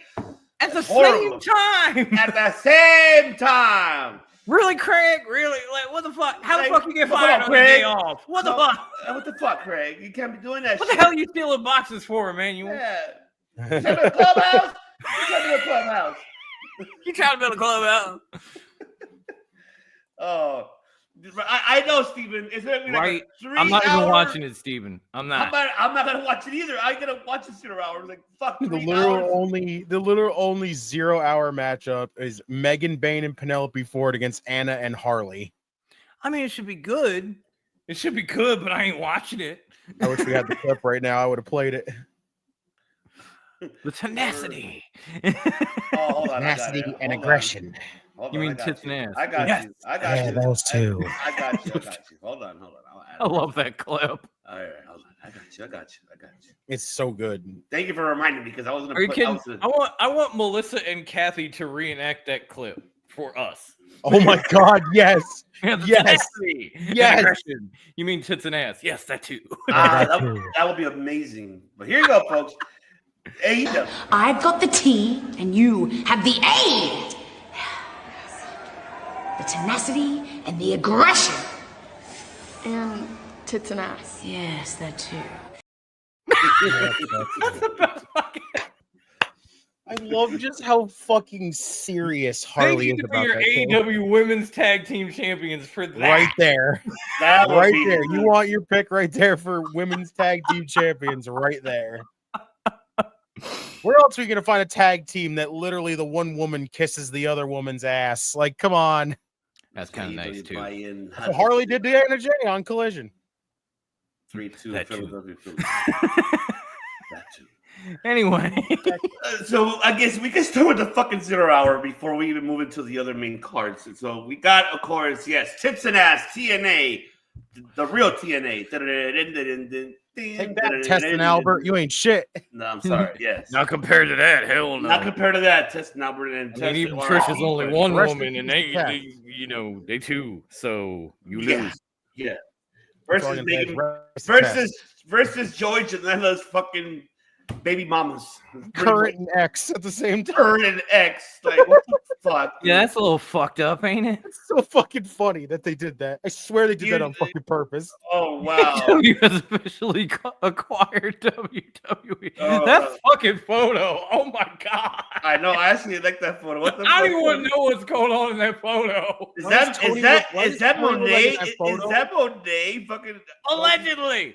I'm not gonna lie. Why does Tony in that photo look like he's about to start singing somebody that I used to know? Right.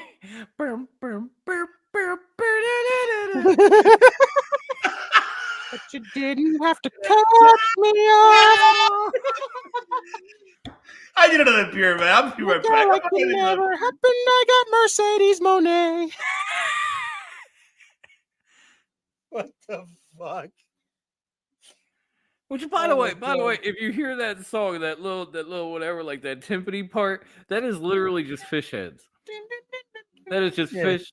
fish heads, yummy, yummy fish heads. That's all that is. But I got Bane and Ford, honestly. I think Megan Bane's been booked like a fucking beast. That's the She thing. has. And they're not gonna have her lose again, probably. She has, She has. But goddamn it, I want TNA.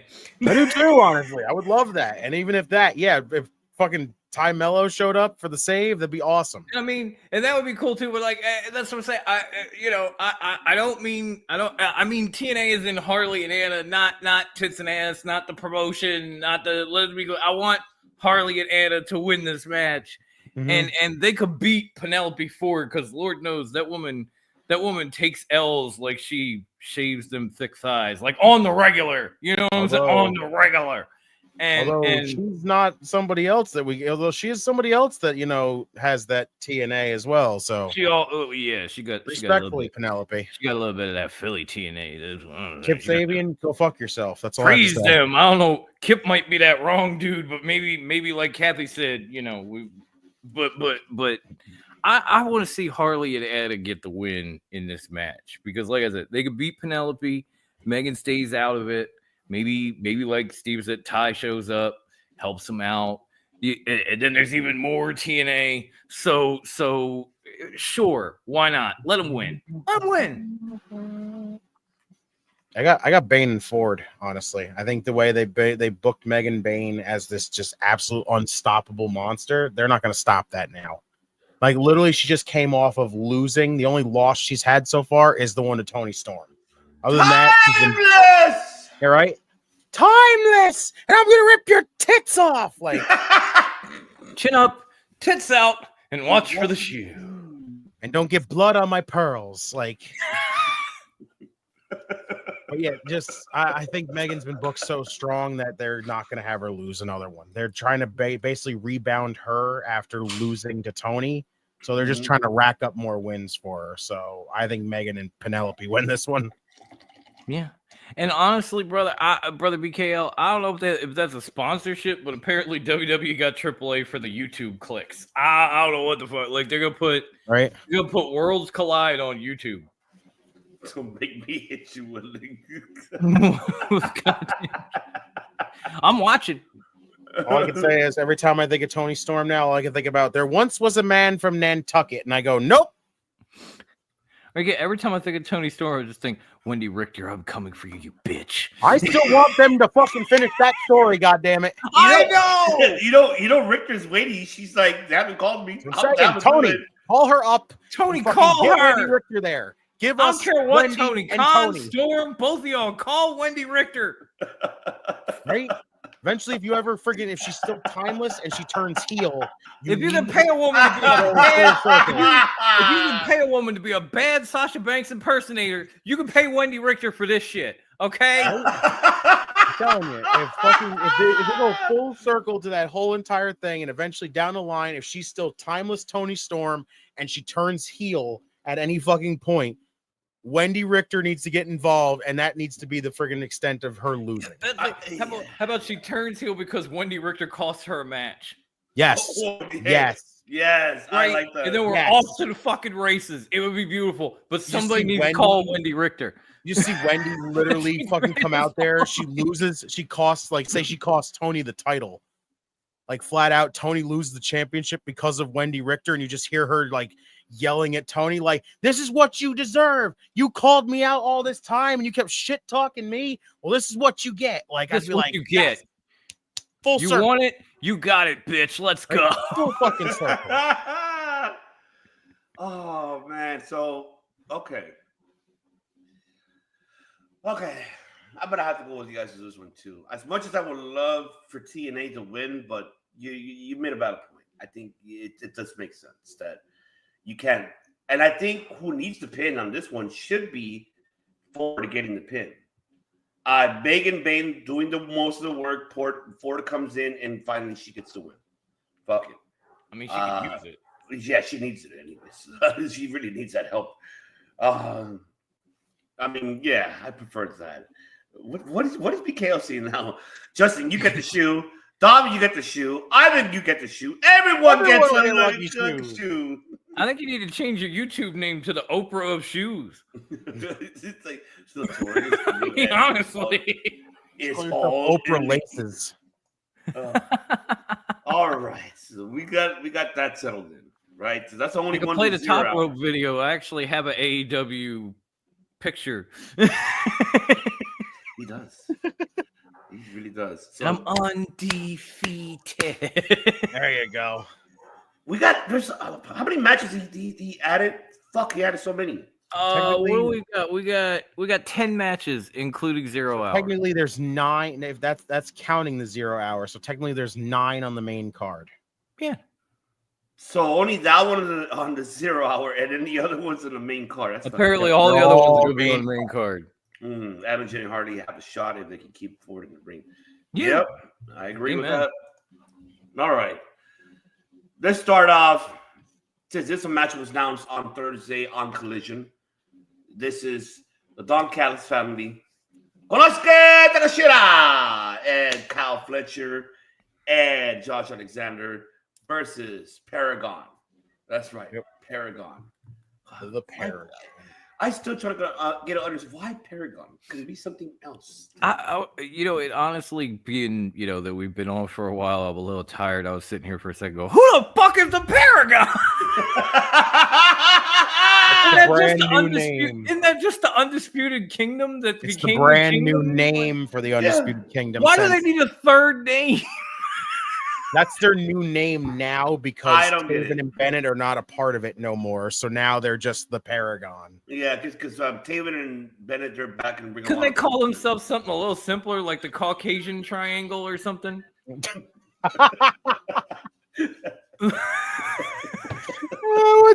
fuck?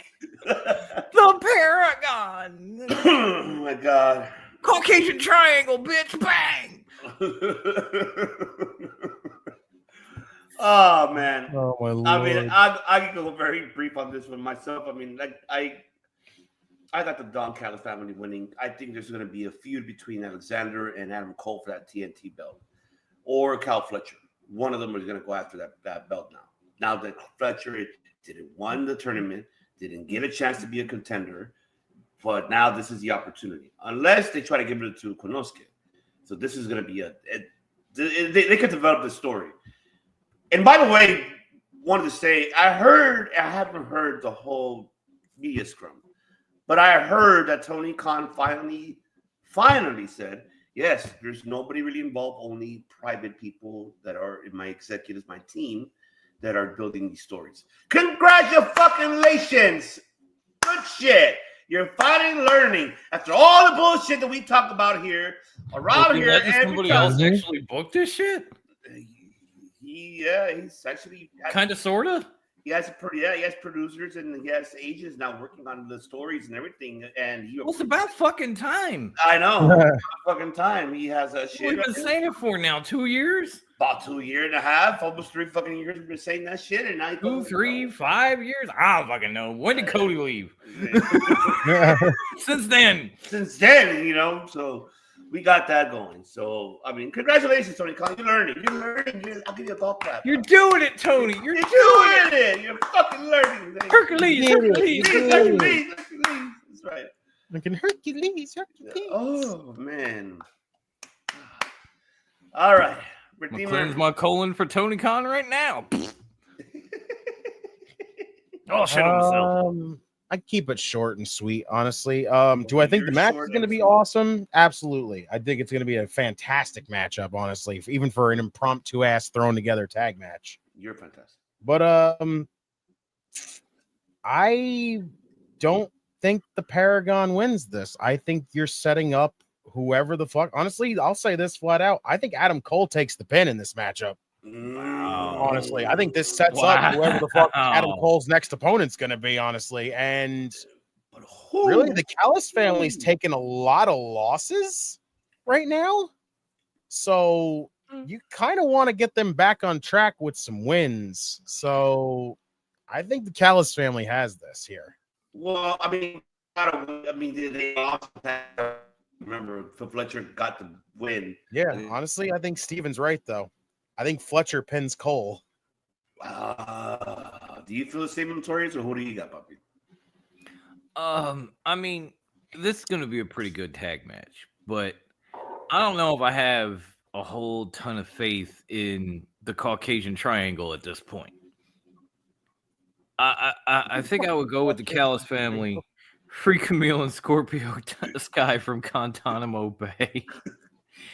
I think I would go with the Callis family on this one. One, because they have taken a few unnecessary L's lately, and two, because I think it will eventually lead us into Adam Cole defending the TNT title against one of these men.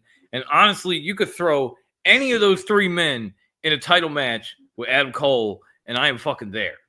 Like it is good. No matter who, it will be, in a word, splendiferous. Okay.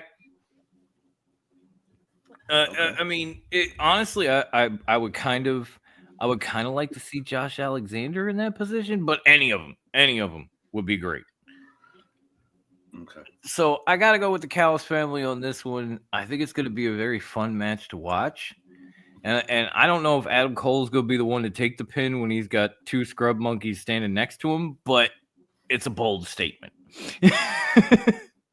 Normal version of Mouse-born pins. Adam Cole. Is that Fletcher? Yeah, is that what Fletcher's supposed to be? Yeah. What the fuck? I told you, Randy had a lot of rats, even in Australia.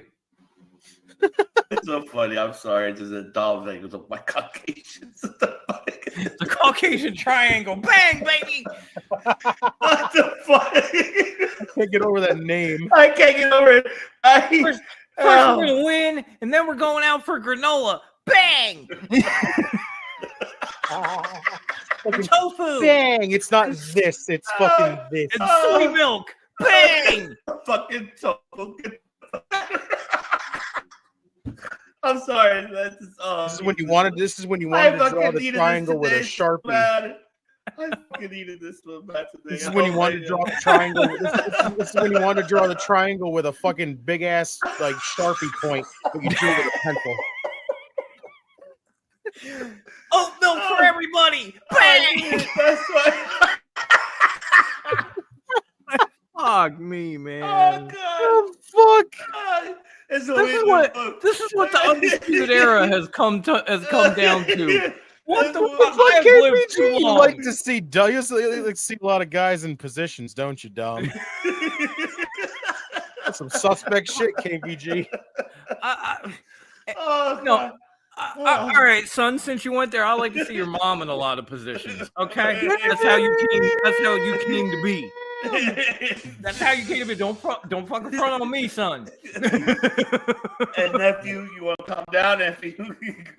You're thinking about your gay uncle, not me. Get it in there. This is what happens, folks. We discuss, we debate, and we derail, man. Steven just says, "Lord, no comment." Ain't touching that one, right? You know what? I'm not gonna touch it. All right, fuck it. Let me move on. I can't believe it. I think that's the key. That's excellent. I think I'm ready to put that down. I'm gonna make sure you see my dynamite. What the fuck? Caucasian trios. What did you say? Caucasian triangle. Bang, baby. Give my mom blue sugars from Con. She'll do anything you'll please. Oh God. Allegedly. Allegedly. All right. The next one we got FTR versus Nigel McGuinness and Daniel Garcia. I still feel this could be a 6-man. I think we're gonna have Daddy Magic involved in this, and of course, Pepsi Phil's brother Hathaway. I feel like this is gonna happen. Oh my God! I could see that. Yes. So I could definitely see that. So that's what we got there, folks. We got that matchup. So Redeemer, who do you got in that tag team matchup? Nigel McGuinness is coming back again. First off, awesome that Nigel's getting back in the ring. It feels like it's been fucking forever, which it literally has been. It kind of has been. Not as long as the last time, though. Right. I got FTR winning this, honestly. FTR wins this only because of the fact that you're still getting them over as this heel team right now. They just got aligned with Stokely, so you're not going to have them lose right now. So FTR wins. Okay. All right. Notorious. What do you got for rugby? Man, it's it's so hard to pick against Nigel McGuinness after he came back and lost in his last match. Now, granted, it was the Dragon, so I'm not blaming the booking. I'm just saying, if Nigel's gonna come back, I want to see him win. I want to see him fucking win. And I just, the sad part is I don't see it because I feel like Stokely Hathaway is going to cost them. Like there will be some kind of onward buttercup fuckery moment that Stokely will, you know, pop off that will help FTR get a dirty win and establish themselves as a heel tag team. Not that they need any of that shit. They could just literally walk out and be like, "Hey, we're bad now," and people just go boo because FTR is that damn good. But I'm gonna pick FTR thanks to Pepsi Phil's evil twin. Pepsi Phil's evil twin. Well, Pepsi Phil is petty.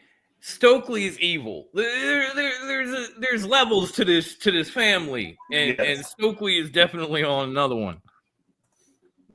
Tony hit Stokely. Oh, okay, all right. Hey, he's saying that FTR after the match covered. It's okay.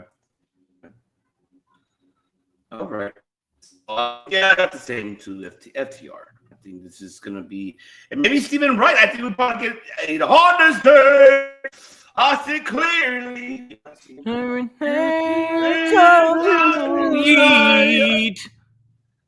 Sorry, I'm still doing it. Yeet. Yeet. All right. For the Continental Championship, Kazuchika Okada, Rainmaker versus The Bitchmaker versus the Speed, not the Speedball, folks. Hey, you know, even though we know that it's a drug, but it's a human being we're talking about here, right? It's Speedball Mike Bailey, folks. All right, okay, one of the drugs. Okay, he'll tell you. Don't do drugs. Don't do drugs, kids. We don't, you know. You gotta join that DARE program, right? Remember, DARE. I'm high on life. I'm high on life, and I'm, you know. Or I did enough drugs 23 years ago that they still took effect. That could be it too. That could be. Yes. And Steven is saying potential match of the night could be. I think I am with you. Not gonna lie. Yes, Okada retains. I should be a great matchup. I don't know. Maybe you guys know, or anybody knows. When is the last time these guys ever fought? I don't remember. Did they ever? I don't think they ever have, honestly. I don't think they ever did. So this might be a first time ever matchup. Possibly so. God, Michael Cole running. You know how much he loves to say, for the first time ever. All right. I'll take that'd be Tony Schiavone doing that during this matchup. He'd be like, it's the first time ever, guys. Oh, yes. It's not Sting. It's not Sting. It's Okada. Or imagine him saying, Speedball! It's Speedball! So, Notorious, I'll take it about you. Who do you got in that one? I mean, this should be a very interesting match. I think it's a little ironic that Tony Khan hired a man named Speedball. I'm just saying. He did that on purpose. But this is going to be a very interesting, intriguing, very good match. But Okada's gonna beat Mike's barefoot ass. That's it. Put on some fucking shoes, Mike. You got kick pads. You got motherfucking kick pads on. You ain't got no goddamn shoes. That looks so dumb. That looks so fucking dumb. I don't know what the fuck that is. You got kick pads, but no shoes. I mean, I think maybe Rob Van Dam did that once or twice, but that's because he was fucked up. Like, what's your excuse? Oh, yeah. He did bong hits and he forgot his boots. What's your excuse? Remember, he was doing it when he was Robbie V in ECW. Yeah, when he was Robbie V. Yes. I remember that. Well, that's what I mean. He had a few too many bong rips and he left his boots in another town. I mean, that happens. Mike Bailey, I don't know what the fuck the excuse is. Oh, got a good tap out from foot odor. That's it. Mike ain't gonna wash his feet. for like the whole week, and then just like grab Okada's head and go. He'd be like, gonna be like Bret Hart and Jerry Lawler, where he made his fucking foot all gross. Right? Oh, yeah. He was going to kiss it, so he made his foot all nasty. And he like let the corns grow out or whatever. Roundhouse kicks him with this fucking fungus shit right across Okada's cheek. Oh. Has all the reason to call him a bitch. Then Okada has to take time off because he's got foot and mouth disease. Right? Fucking. Now that's storytelling right there. Right, there you go. Mike Bailey wanted the title so much he was willing to make his feet rancid. He was willing to give Okada foot mouth disease just to get his hands on some gold. But he still won't get his hands on some gold. He still won't get his hands on some shoes. So therefore, brother BKL hates him. There you go. He fucking hates him. Fuck it. Because he won't get the shoe. All right. Papa Redeemer, who do you got? I think Steven might be right. This might be match of the night. Friggin' Okada, yes, we don't see him wrestle that often. He is still up there in the best wrestler in the world conversation, no matter what. It's Okada. Mm-hmm. Him and first off, Speedball is fucking fantastic. So I'm excited. Like, the basis of this is just basically Ben Speedball being the one to make the save for the baby faces a lot when Okada gets involved. But honestly, like I said, this could be a straight up banger. So I'm excited for that. Yeah. But I don't see Okada losing this. I don't. I think they're saving him holding that championship for him and Kenny Omega. Exactly. When that shit happens, we are going to get the unification of the Continental and the International title, probably get the Intercontinental title, and we're going from there. You're not going to take that title off of there to get Okada and Omega, like whatever the fuck number matchup they're at this point. So Okada retains. Oh, it is confirmed. It's the first time It is the ever. first time ever. So let Tony Schiavone say that tomorrow night, please. Okay. He really doesn't need to, but that's okay. Okay. So at least we know that. Yeah, I got the same.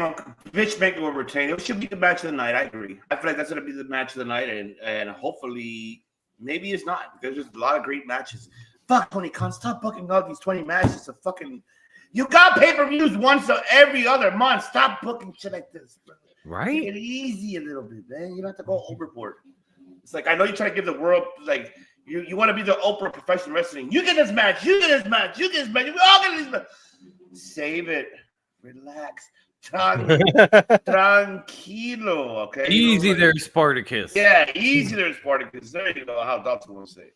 Yeah, we're still live, D-Man. Tell him this. Tranquilo. Yes. Tranquilo. So you gotta take it easy a little bit. All right, then we got the stretcher match. Ha, you can't do it.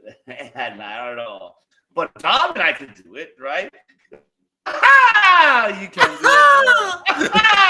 I can't do it because we're not during a Ricochet match. So you can't do it. Not even. Nanny boo boo. Hey, tell Rusty. He's the one who. Oh, don't worry. I'm still gonna friggin' tell everybody else that. Son of a bitch. That's fucking bullshit. Tell that to Rusty. Tell that to Rusty. Tell him. You paid up. You paid up. Like I said, I got confirmation from Lauren that I can only do it during Ricochet matches, so we're good. You got to get that from Rusty, not from So Lauren. tomorrow night, I at least during this matchup get to do it. So you better get that from You Rusty. want to make him suffer? You want to make him suffer? Do what? although Steven says I said it for you. Appreciate it. Aren't I the worst? Oh, I'm telling you, I'm going to show up with the glasses. I'm going to show up with the shirt. I'm going to show up there, and I'm just going to sit there and wait. And I'm going to be like, confirmation, please. Oh God, I love it. Oh my God. I'll go back to Redeem O'Shea. I don't care at this point. Redeem O'Shea. Redeem O'Shea. Oh my God, no. I'll tell you. Have some dignity. You know what? Man. Just for that, I want fucking Mark Briscoe to fucking win, man. Fuck that. I don't want this. I'm gonna say it 50 times tomorrow, says Steven. Oh God, no, Steven, do not do that. I'm gonna commentate the whole fucking matchup by just doing that. Hey, yeah. No, just Mark Briscoe, I guess. What the fuck? See? What a move. What a maneuver! Damn it, all right. Fuck it. I guess. Your boy, Mr. Redeem O'Shea, he's going to win, unfortunately. Go ahead, Redeemer. You already... Go ahead. Honestly, I don't think Ricochet wins here. Oh, my God. What the fuck? I chose Mark and I'm changing my mind, and now you... Okay, no, I don't I'm think telling Ricochet you, wins I'm telling here, you, Redeemer woke up this morning and said, "Thank you, God, for another day to choose violence." Damn right, bro. Listen, all right. I don't think Ricochet wins this. Like, Ricochet hasn't really been winning a lot. Like, they don't really seem to have a lot of anything, like, direction-wise for Ricochet or Mark Briscoe, really.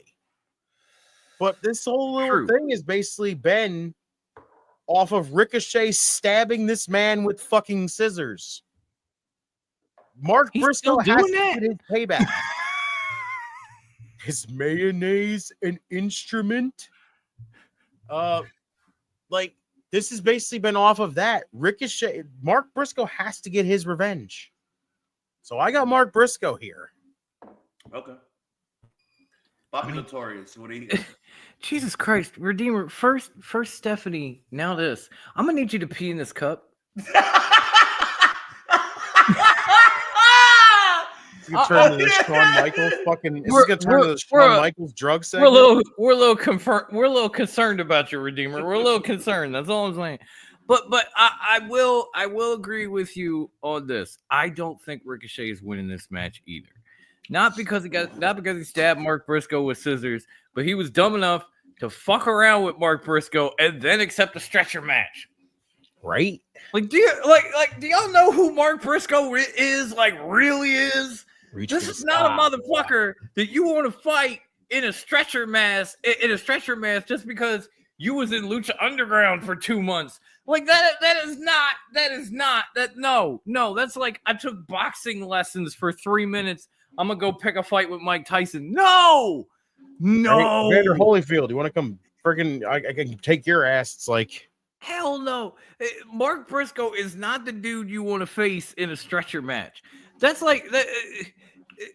What was Cactus Jack not available? Ricochet. What the fuck? Why would you pick Mark Briscoe to stab? Like, what the fuck were you even thinking? Mark is gonna kill you. Zach Gowen. If he shows up, he won't have a leg to stand on. Boom. Wait, hold on.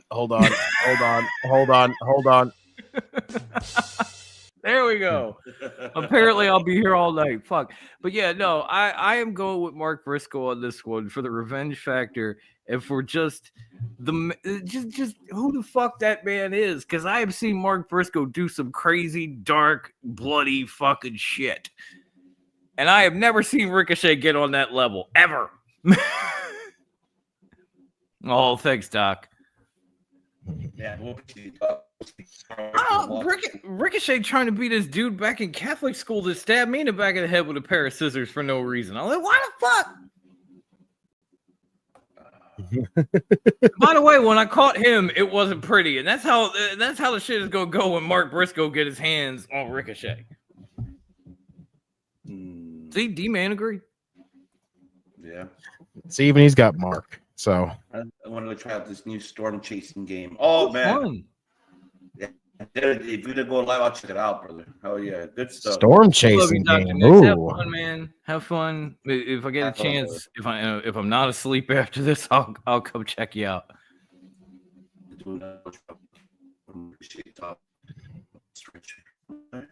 That would be fun. Froggy Bow right on top of the stretch. Well, that's what he was trying to do on friggin' Wednesday night. He's probably going to do it then. That's what I mean. If he pulls that off in pay-per-view, that's going to be fun. I could see Ricochet doing a friggin', either 630 or a 450 or a shooting star press on him on the freaking thing. Sweet man be alive for them. Awesome, all right, for sure. We'll do, brother. Oh yeah. Yeah, and make sure people, like how Redeemer said it, and Notorious said it, subscribe to them. He really provides Yes, show Doc some love. and you know, show some love. He really provides a lot of analytics of the games that he has there for everyone, and he breaks it out. Dr. Nix is amazing, yo. He is amazing. He plays so many games. Check him out if you're into that shit. Oh yeah, definitely. I guess they called Ricochet Scissor. Oh god. Ricochet scissor hands. No. Well, come prune my bushes. Will you make him look like a dog or some shit? What the hell? Okay. So, all right. Now we got the AEW World Tag Team Champions. We heard people. We heard people. Versus, of course, Texas Zone. That's right. Dustin Rhodes and Sammy Guevara. I'm going to go very short and quick. We heard people. We heard people. But I am intrigued to see Sammy Guevara and Shelton Benjamin. I think they could steal the show on that tag match. Like, I respect Dustin and Bobby Lashley, but they're very familiar with each other back in the WWE. Right. But Shelton and Sammy, I'm curious to see how's that going to work out to be. That I'm curious. But, of course, MJF is going to cost something here for them to win. We won, guys! We won! Yeah! And maybe they'll hurt him next. I hope so, because then we're going to see Cedric Alexander show up and being, I'm the last member for this baby. And there you go. And which should have happened, but we'll see. But yeah, I got the herd people. We heard people. So, Bobby Notorious, what do you got, Bobby? Well, before I go, Brother BKL says, scissor me, daddy ass. Oh, anytime.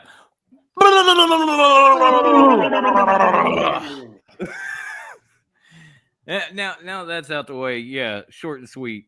It's the Hurt Syndicate. It is. Even if MJF don't show up, it's the Hurt Syndicate. I think it's going to be, again, it's another great match. I mean, Dustin Rhodes is still incredible. Sammy, when he doesn't have his head up his ass or his foot in his mouth, can be amazing. And we all know what Bobby and Shelton are capable of still doing. So that's they have been so good for so long, and they still are. But I think they retain here. Mm-hmm. All right. Oh, good bold statement, Stephen. Bobby, it's too early for the swerve. I know. Bobby All in Redeemer. would be good, though. That's a great idea, though. What do you got for us, Bobby Redeemer? Honestly, I could see it happening tomorrow night, honestly. What do you say? What Stephen's saying? Yeah, honestly, no. I think the swerve happens tomorrow night. Oh, I think your all-in matchup is MJF and Bobby Lashley. Honestly, oh, wow. Oh, wow. I do. That's a huge matchup for all-in, especially for MJF. Yes, this story is very iffy. It's not that intriguing, honestly. But if you can get something big out of that kind of matchup, where you get MJF against Bobby Lashley, like, Lashley's just hell-bent on trying to murder this man because he cost them the tag team titles.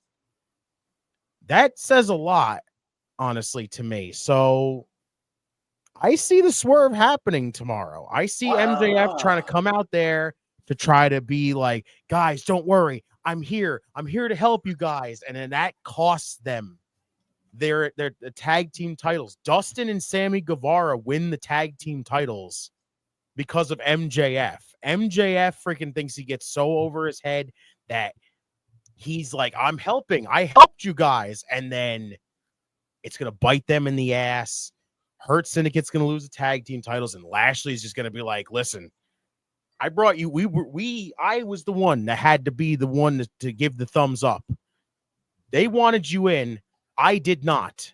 I freaking just sucked it up and let you in at this point. You cost us the tag team titles. I'm going to beat the dog shit out of you. Like, that is your all-in matchup right there.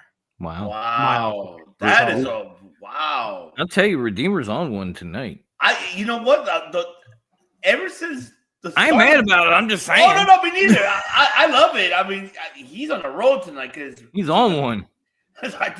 He's on. We're happy, people. And honestly, brother BKL, I always thought from the minute MJF started trying to get into the Hurt Syndicate, I just thought it was a little weird. I was like, what the name of Owen Hart nugget bullshit is this? It's weird. It's still weird because it's just weird. Yeah. It's like people love the Hurt business. They hate MJF. So you put the two together and then you just get weird.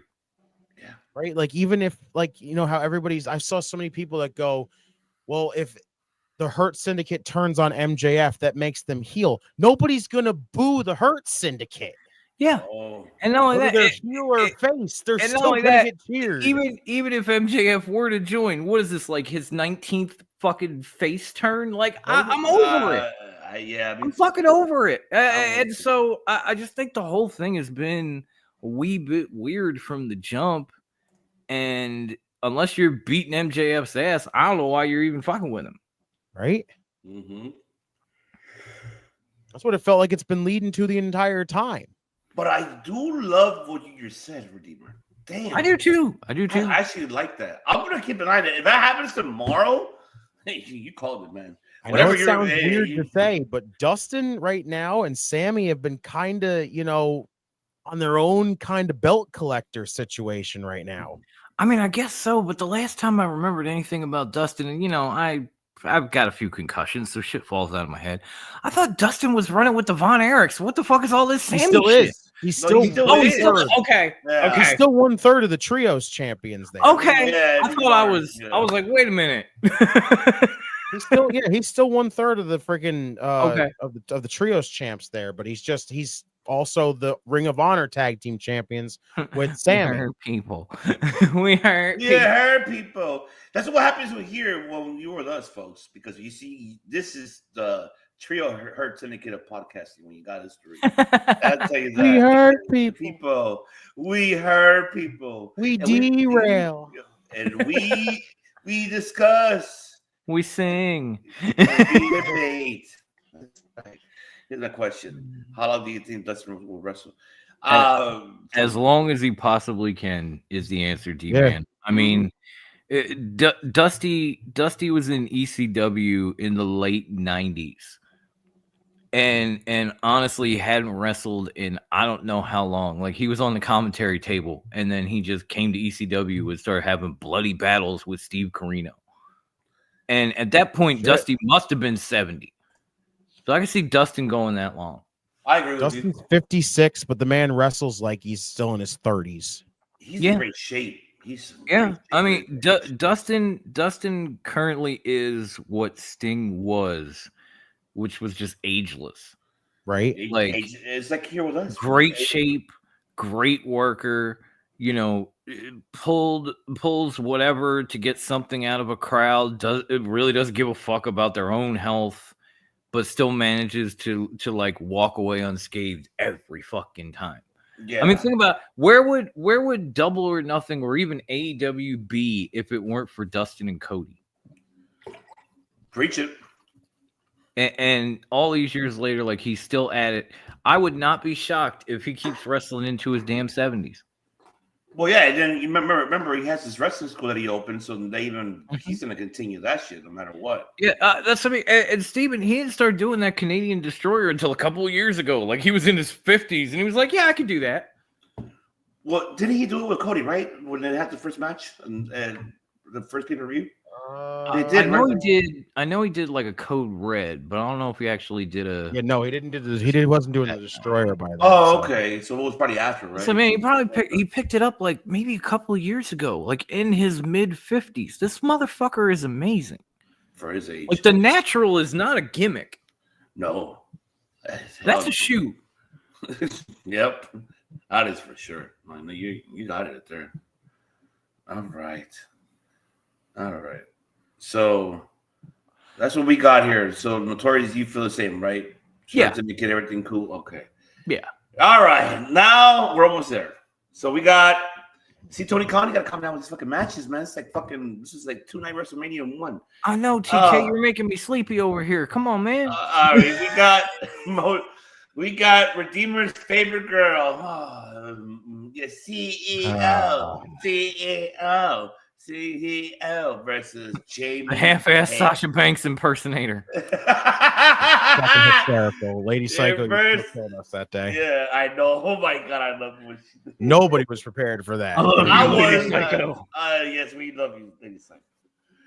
Oh man, Jamie Hayter versus Miss CEO for the Owen Cup Hard Tournament Finals. The winner will go on to face timeless Tony Storm or Nair Shirakawa, because that'll be the match I'll talk about after that, because we're having this for that title at All In. So back to you, Redeemer. What do you got? I mean, you know where I'm going with this one.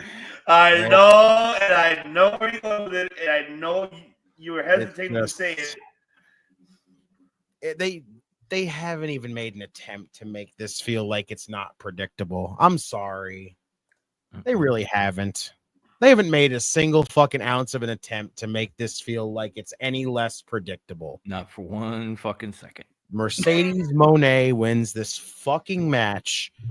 Yes, if you guys saw the freaking shit, you know, me and OGK had the whole little debate that,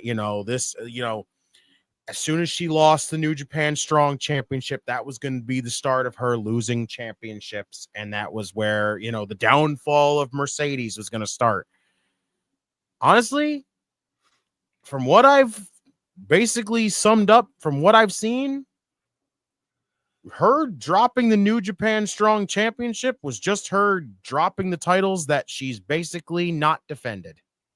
Yeah. As far as I'm concerned, it's her saying, I'm not going back to Japan. Right? Whoop-de-doo. Yeah, basically, it's I don't need to hold this as much as, cool. I'm the belt collector right now. I'm friggin', walking around with 4 titles. She hasn't defended that thing barely at all. She literally dropped it to basically get rid of the dead weight at this point. Yeah. And eventually she's going to do the same thing with that Rev Pro Championship and whatever the hell that other championship that's attached to it right now. But that doesn't mean that she's not going to win the women's championship down the line. Right now there is nothing that who in the ever-loving fuck are we going to see take that TBS title off of her right now? Tony's built up nobody to feel like they're going to take that title off of her. Mm-hmm. And I could see them going full on out with Mercedes holding both AEW championships at the exact same fucking time. It's going to be a disaster. And, it's the whole thing of, again, you can walk around and say she doesn't have creative control. She doesn't have creative control. She flat out said it. There's she does. clip of her saying that she has creative control. You're not, as long as she has creative control, she's not going to book herself to lose. It is that obvious. It is that simple. Mercedes Moné wins this. All right, might as well add on top of it because it relates to both. So right away, Tony Storm and Mary Shirakawa. Tony retains. As much as I, love Mina, I don't like what they're doing with Mina. It's the same thing as they did with Megan Bayne. They rushed her into a championship match too soon that she was going to lose. Mina's the same situation right now. They rushed her to finally say, oh, hey, cool, she signed with AEW. You rushed her into this championship match. She's going to lose.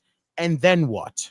Mina's going to drop down the card and be relegated to either on Collision, friggin' on the pre-show, on fucking, Ring of Honor, where Hikaru Shida is, which is fucking laughable that you have the woman, the only 4-time AEW women's champion right now on is ROH on roster. Ring of Honor.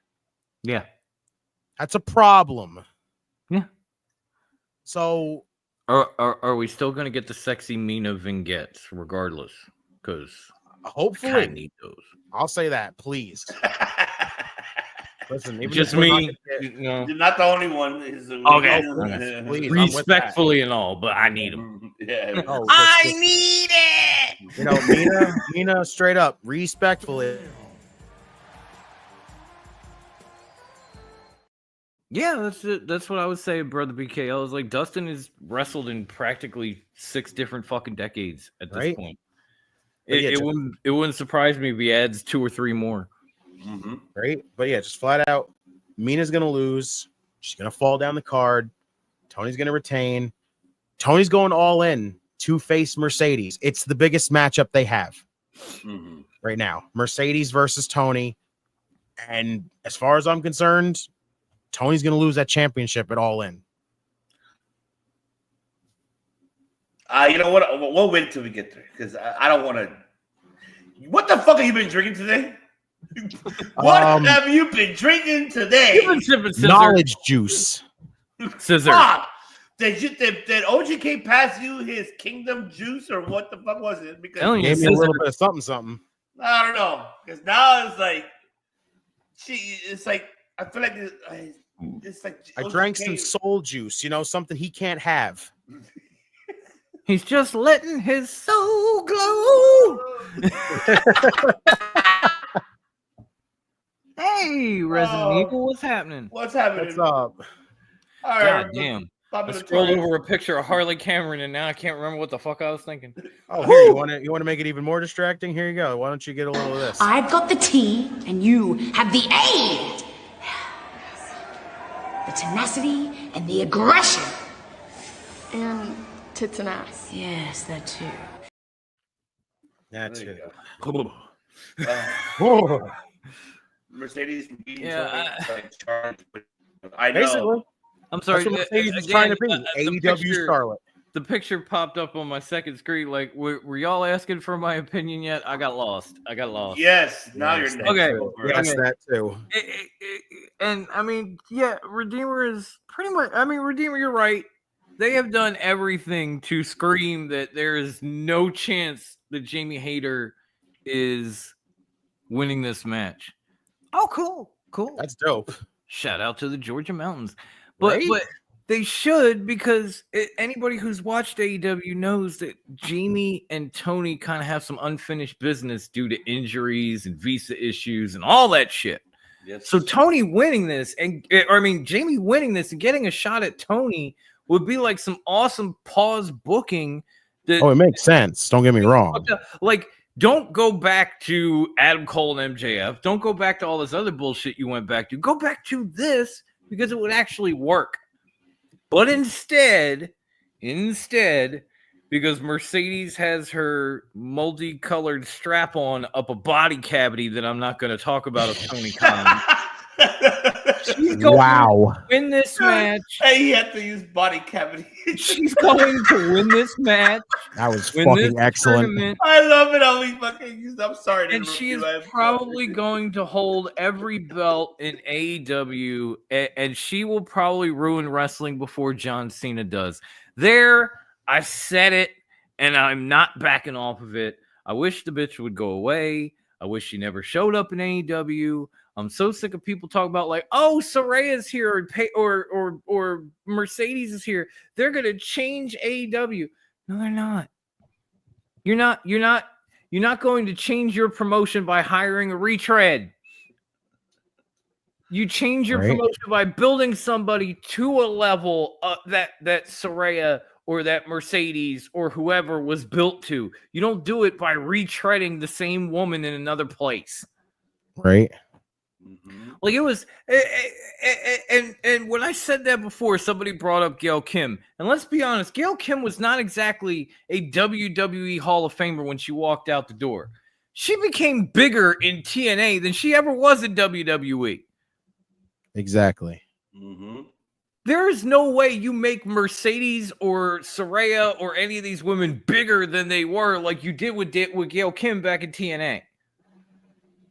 If you can find somebody like that to spark your women's division, then it will change. Until then, we're going to see Mercedes win every motherfucking thing, and we're going to hold back the bile while we watch. Exactly. And on a lighter note, what's poppin', Bobby? Good to What's see good, you. Bobby? Lafayette, Indiana. That's We right. love you, bro. I don't love Mercedes Moné, but she's probably gonna win this match, and then she's probably gonna beat Toni Storm, and I'm probably gonna puke live when it happens. God. All I know is I hope Kayla's there when that happens because I want to see how much rage she gets out of that. I know. I hope she makes it on time with us to see it because I'm pretty sure she's.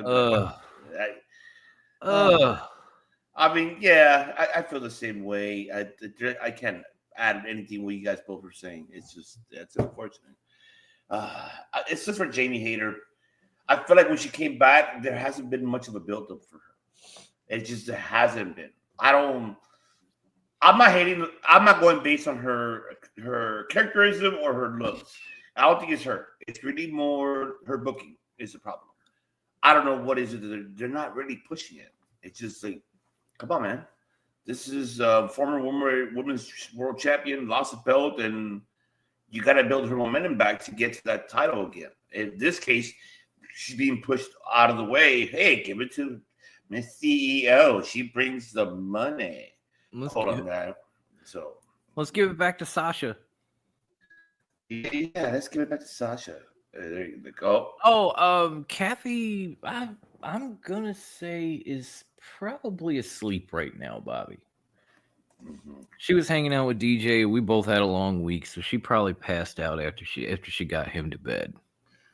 All right. So then now we're almost heading there. So we got two more. Now here we go. I'm gonna do this one because I'm saving that for sure is the main event. So Anarchy in the Arena. Oh boy. You got by God, Kenny Omega. And whose house? Swerve's house. And you got the Ops, of course. Why the Ops, Samoa Joe? Can you find something else? Right? Like, why the fuck do you call them the Ops? Like, what is it, Operation Samoans or what the fuck it is? I don't know. And Willow Nightingale versus the Death Riders, and of course, Rod and Todd, Red and Stimpy. It's Super Kick time. Jesus says frick. I'm wearing my mother's pearls. We got pump-up shoes. I put thumbtacks on mine. Oh God. Mine explodes. I need to get a clip of Rod and Todd them saying Super Kick time. I wish you could do that. frick. Oh my God. Don't make me the devil's curly red hair. Don't make me find the picture. Don't make me. If you didn't come from Rancho Find the Cucamonga. picture, and we're gonna put it, and then you're gonna be saying it. I'm gonna record of you saying that. Awesome. Jesus frick. Oh my God. Bobby Wait, Notorious, what do you got, brother? Wait, Bobby. What do you want me? Oh, you want me to do Saturday night's main event? We're almost there to the main event, actually. This is the co-main event.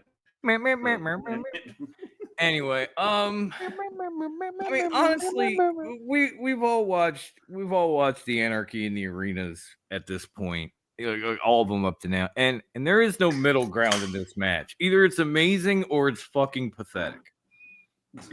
And something about this mix just makes me think that it's going to be amazing.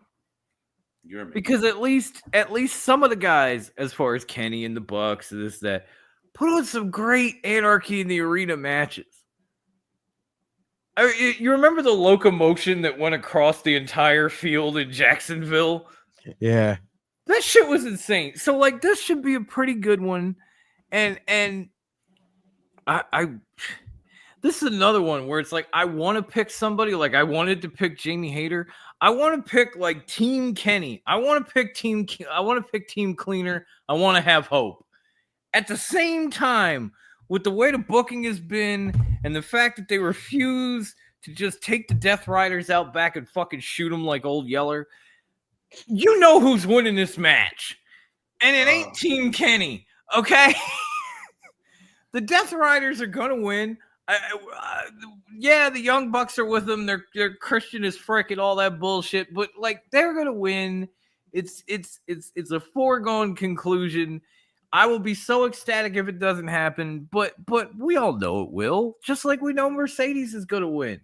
That's one of the shitty things about AEW right now. It's one of the reasons that I don't tune in as much as I used to, because I already know, like, oh, Mercedes is just going to get another championship. Whoopity-doo. The Death Riders are just going to keep doing the same bullshit week in and out. Whoopity-doo. Like it has turned into Vince McMahon's WWE. You're not wrong though. It is terrible. We just keep spitting the same shit at you pay-per-view after pay-per-view. Only now we've added more fuckery and more bullshit on top of it, and no one fucking cares. But we keep fucking doing it. I hope Buttercup. Death Riders win in what should be a very interesting match. Like, honestly, with the guys involved in this. Anarchy in the arena should be some shit. Yeah, because you know what, you like how you mentioned, towards like this is the first time that actually it's intergender. This is like two women. I'm curious to see how Willow and Marina Shafir are going to turn out that match. Oh my god! If Willow ends up doctor bombing Rod or Todd, my night will be set. Oh, that'd be awesome! Could you imagine like off of something through a table with like Rod or Todd, or both? Because they both weigh like 80 pounds, and Willow's a fucking powerhouse. No offense, all Tom. of that. That would be amazing. That would be so amazing. All right. Bobby Redeemer, what do you got for us? Okay, so you ready for me to stir the pot again? So, man, it's this is like his week. It's his week. And then when you're done pissing this cup. Okay, ready? So here's the case. Redeemer for PEDs. So here's the case right now, okay?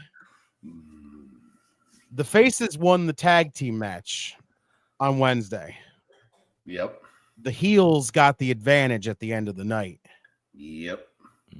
The face team's going over tomorrow night. What? I would love that. Swerve's team is going to win this simply off of the fact of, yes, I see Steven's comment, 2 words, Gabe Kidd. Who's a certain somebody that Gabe Kidd had a matchup with recently that has to be coming back by now? Oh. Eddie Kingston. Yeah. So, first off, my thing is this. Why the fuck did we introduce Gabe Kidd in this if this motherfucker's not even involved in the matchup?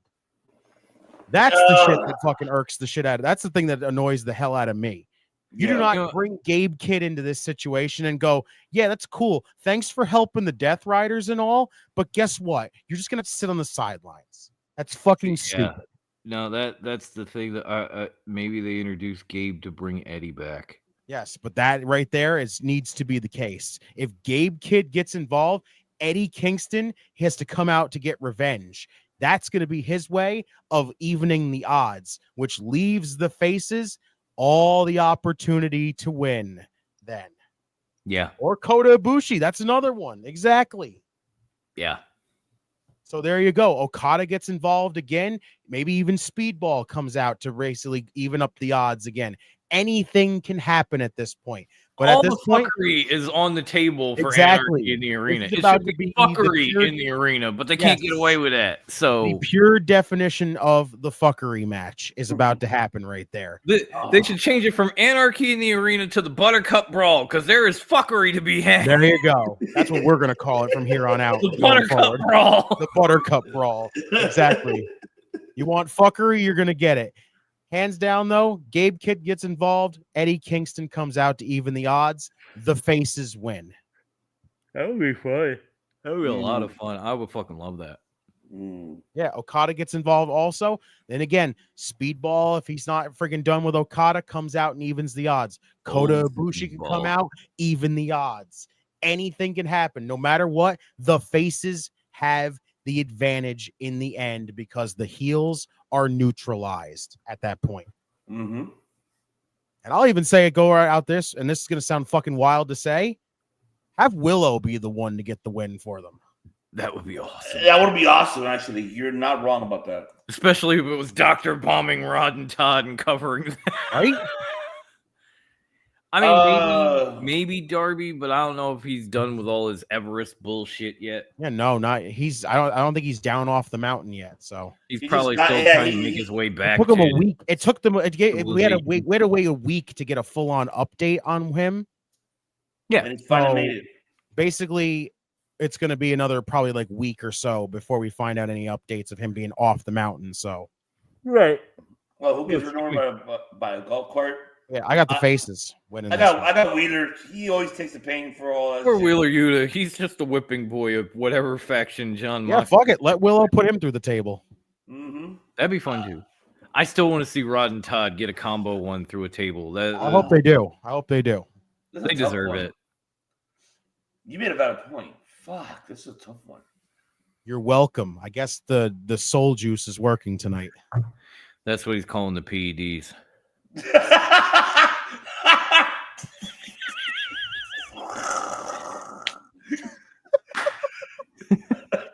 Soul juice, aka human growth hormone. That's what you know what? Hey, you know what?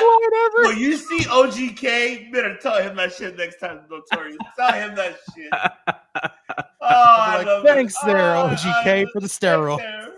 Thanks for the PEDs, homie. Oh my god, I'm gonna have to go with. No, you know what? Fuck.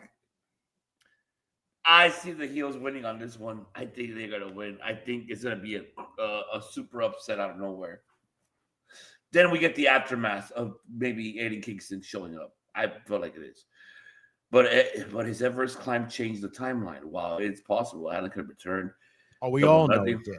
Unlikely due to the yeah, that's what I was just saying, brother BKL. Mm-hmm. We all know it changed the timeline. It is. The timeline was literally the story was basically Darby. It was all Darby. It was all Darby, but they changed it now to now it is time. But I'll let Notorious do it. What is time for? The last match of the It's time for the main event. Powerhouse.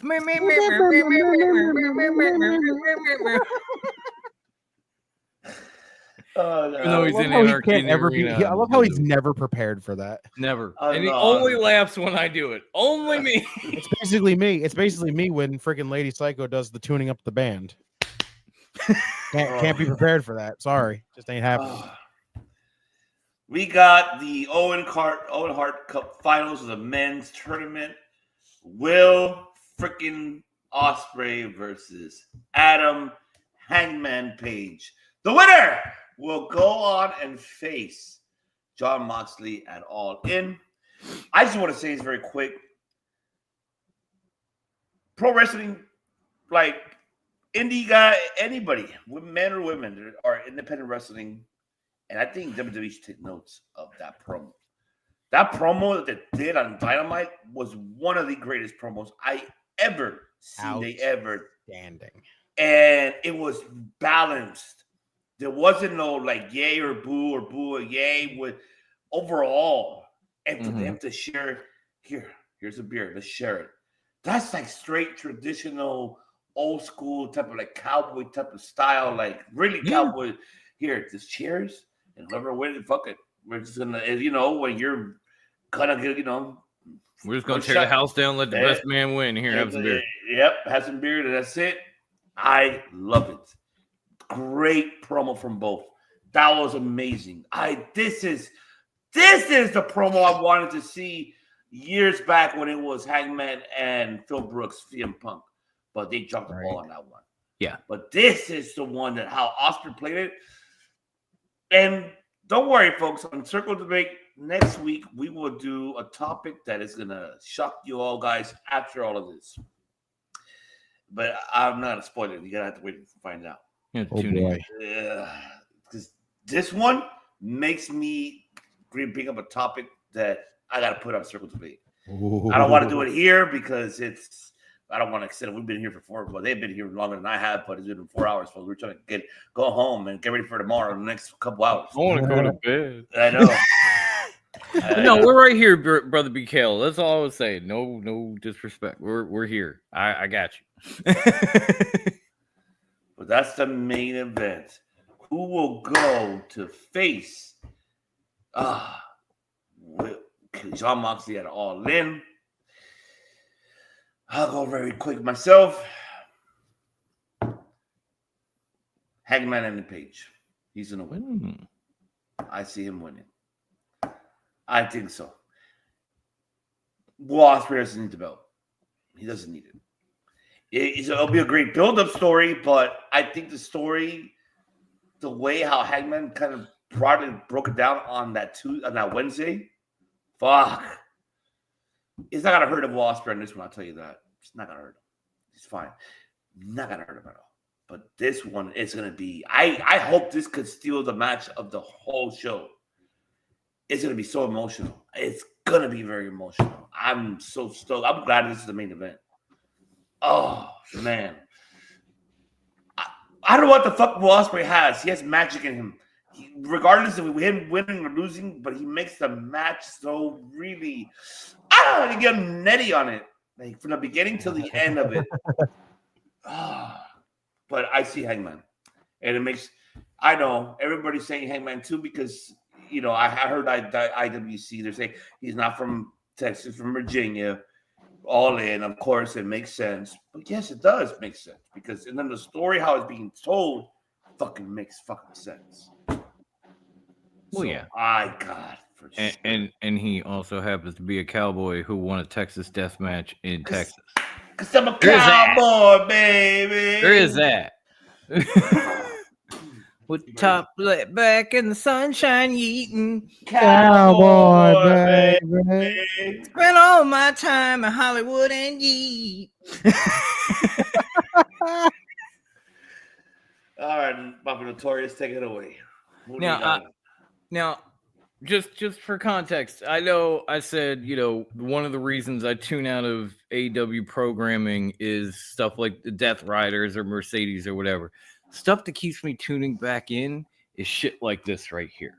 This main event match between two of the best wrestlers in AEW, male or female, built the way that it was built that Ivan talked about, just beautifully and very old school traditionally. And then have these two collide with a world title shot on the line is just incredible. And I agree to a point where it's like Ospreay doesn't need the belt, but at the same time, Hangman already had it. And then to top it all off, when Kenny Omega began his comeback and they began feuding with the Don Callis family, Will Ospreay had his back. And now Kenny's got this whole group of like hodgepodge hitmen that are going after the Death Riders, right? Mm-hmm. So if Will Ospreay wins, Will's hooked up with Kenny. Kenny knows these guys. Now Will's got backup. And now the numbers are even. Mm-hmm. So anybody the Death Riders run out to try to fuck Will Ospreay, here comes Kenny and the crew to immediately take them out of the picture. Whereas with Hangman, yeah. But with Hangman, if he goes up against Moxley, he's basically doing it alone. Because the Bucks ain't coming to help him, clearly. He and Kenny haven't said more than 3 words to one another since Kenny came back. He and Swerve exactly aren't on the greatest terms, if you remember recent history. So if Hangman goes up against Moxley, Hangman does it alone against the entire Death Riders faction. Now, I know this boy is bad. He ain't that bad. Moxley almost took him out by himself. So I am going, even though he doesn't need it, Hangman already had it. And when he had it, most people didn't like it. I'm going to go with Will Ospreay here because this is the reason that he came to AEW. Because he wants to put on a show. He wants to give you that feeling that I've talked about, but he also wants to be the guy in this company. And if he happens to be that and the guy that takes the title from Moxley and the Death Riders and pretty much puts that faction on the back burner, that just makes him even bigger. Whereas if Hangman comes up, he's just another statistic. It's just another guy that the Death Riders screwed out of a fucking title. Jon Moxley is to AEW what Roman Reigns was to WWE. And I'm sorry, Hangman may be a cowboy, but he's no Cody. You know who is? You know who is? Will Ospreay. I like that. I actually like that. This is my match of the night. This is what keeps me like, honestly, when I saw this building, I was like, oh, I gotta see it. And then I saw the promo and I was like, this is fucking beautiful. And so this is my match of the night. I think the winner of it is going. You're either gonna have hope for the future that the Death Riders are done and then that title will finally come out of a fucking case, or you're gonna sit there at the end of the night and go, oh man, here comes the same shit at the next pay-per-view. Do I even want to watch? Okay. So it's not only a great match between two amazing competitors, but the outcome will have so much of it will be so impactful one way or the other. If Ospreay wins, I'm gonna be walking out of that with hope that like this Death Rider shit is literally on countdown to destruction. Like just you know, this faction will self-destruct in 1 month. If Hangman wins, I'm gonna be like, fuck, all right, who's next? We gotta have somebody else, right? Like, Jesus fucking Christ.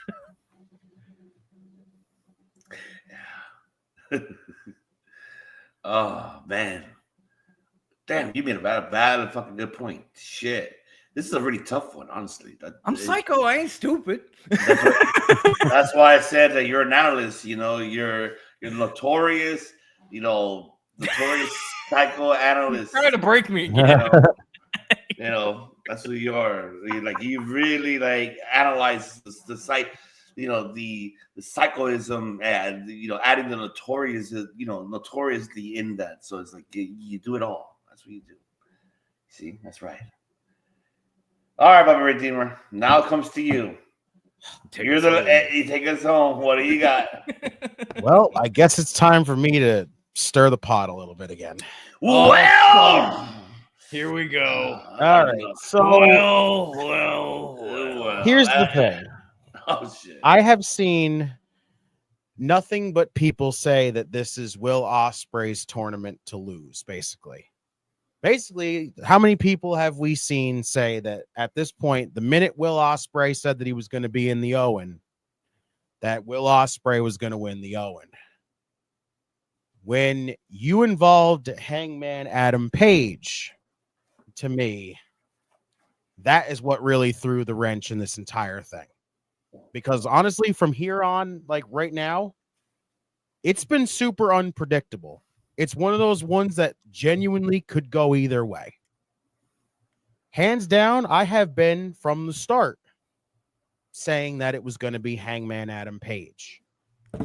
And honestly, I have not changed that decision, honestly. I still honestly believe Hangman wins the Owen.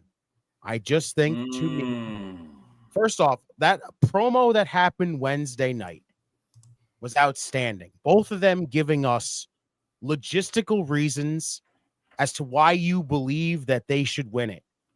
Giving us reasons why you would be behind them winning it. You know, Ospreay wants to win the championship. He wants to get the title away from the Death Riders. He wants to be the face of the company. He wants that championship back on television. He wants to be able to go into London for Forbidden Door with that world championship to defend it in front of his child, which is fucking amazing. That's an incredible story. Hangman kind of has the same motives. He wants to get the championship out of the Death Riders. He wants to basically go out there and be the face of the company still. Same exact kind of motives as Hangman wants. But the one thing that Hangman has that's different compared to Will Ospreay is right now, Hangman's kind of on a redemption tour right now. Hangman's on his own redemption tour right now because literally what did he say on Wednesday? He's gone down some dark paths, some paths that even he thought he wasn't going to be able to come off of. And what is he doing right now? He's trying to make it right. Honestly, I still go back to that reaction of Swerve when him and Swerve had that back and forth, were backstage and they were arguing at each other and people were trying to keep them apart and everything else. And that whole thing of like, you burned my house down. He's like, you deserved it. And the minute that Hangman said, and that's what Swerve told him, I know. And Hangman's reaction, that whole situation of just, what did you say to me? And he just goes, I know I deserved it. And then he walked away. Hangman has had so many moments of breakthrough where he's just basically, he's gone down these dark paths and he's still shown that dark character where he's like, I will do whatever the fuck I have to do to get to these people that I do not trust, these people that I despise. And just, look after the Christopher Daniels stuff, how much he regretted that. Again, the Swerve stuff right now. He's realizing this stuff. He's starting to crack through. We're starting to see the Hangman of old. We still see the Hangman that we know of.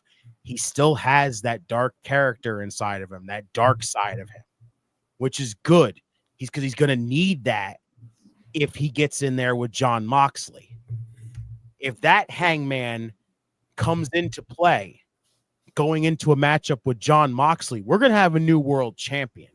That makes so much sense because Hangman just feels unstoppable when he's in that mode. Mm-hmm. As long as you can keep that going on, I think it's perfect. Like, to me, Hangman's redemption arc to me is a lot more intriguing than Ospreay's right now because yes, I like Ospreay's stuff really can like side me with him. Like, I'm with it. You want to be the face of the company. That's fucking cool.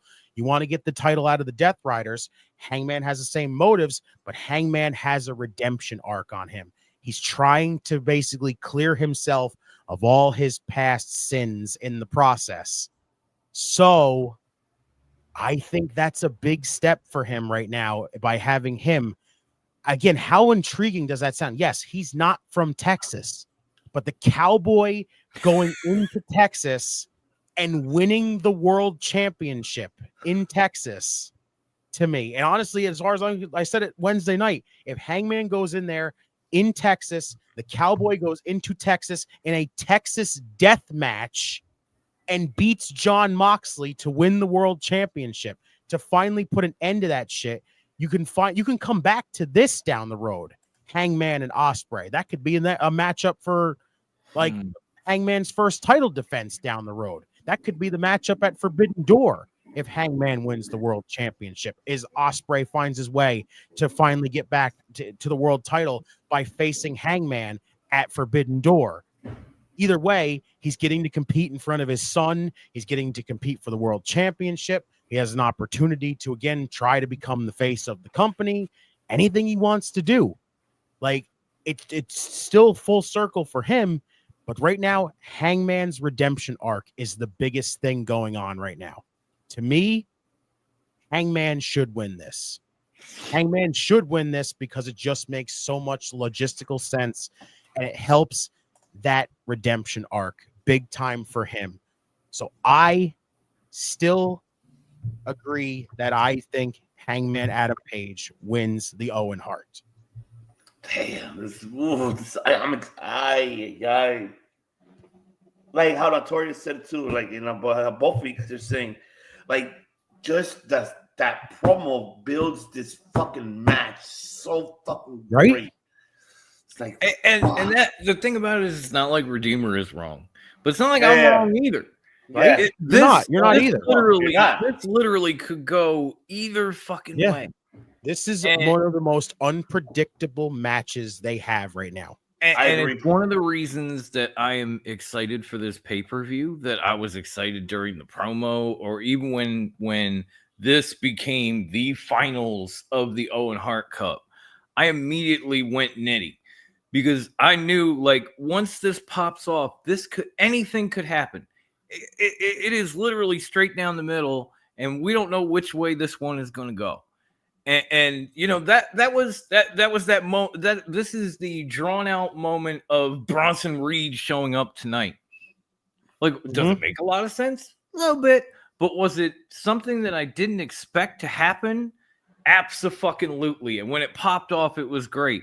And either way, like if Hangman wins, I won't expect it, but it's going to be great. Even if Ospreay wins, I might be sitting here thinking I'm talking out my ass. But if it happens, I'm still going to be I'm still going to be pumped about it. Like this is a win-win scenario. Is no in AEW, and this is the type of stuff that they need to focus on and move away from all the Death Rider bullshit. Yes. Thank you for preaching that word, puppy. Yes. You said it. I praise you because it's true. It's so fucking true. And I'm comparing this. I wish that the Shawn Michaels and Bret Hart WrestleMania 12 like storyline could have been like this, because this was like it reminded me of that. I don't know why, it just fucking did. And then the only problem of that story back then, of course, you know, it is different tone of telling it. I feel they could have done the same, the way how Hangman and Will Ospreay did here this past Wednesday. Because that shit hit, and that shit hits here. And it's like, fuck. I don't know who to go for, but I like you both. Like, fuck, I love this shit. Right, even Goodfellas saying something like that. And you're right. The only way this turns out wrong is if Mox wins. Yeah, literally. Either one of them. Just said that. Yeah, absolutely. And I'm gonna give Goodfellas. I'm sorry if he retains it all in. I'm sorry. We're gonna suspend fucking all watch. I'll be honest, Goodfellas. I almost have AEW there. Like, honestly, I don't watch their shows live anymore. I literally pull them up on my DVR and I'm like, well, this is bullshit. Skip. Oh, Mercedes segment. Skip. Oh, this might be cool, and I'll watch for a little bit, and then something else pops up. Skip. I'm done. I watched 2 hours. I watched 2 hours of Dynamite in like 25 minutes. Yeah. Oh, much love, Steven. Thank you for hanging in there with us. Yeah, let us know, Lauren. Let us know if you want to join us tomorrow. What's good, girl? Hey, yeah, he said he couldn't, but he'll be in the chat. Oh, okay. Yeah, I'm not all in. We'll see, man. I don't know. I like how Dom said it. I'm Redeemer saying this is the one that hopefully can elevate it back to where it was 2 years. And that's why this is my match of the night right here, because there's so many implications, and there is so much right. There is so much right in the booking. I hope so. This match and what could come of it. That this is where you could start all over again in AEW with whoever comes out of this match. Right. You could end the dark Death Rider days of bullshit and start anew, even if it is with Hangman Page. I know a few people brought it up. Like, yeah, him getting to a title was an amazing run, but then him defending it was not so good. Yeah. So maybe this is where they course correct and they give him something better.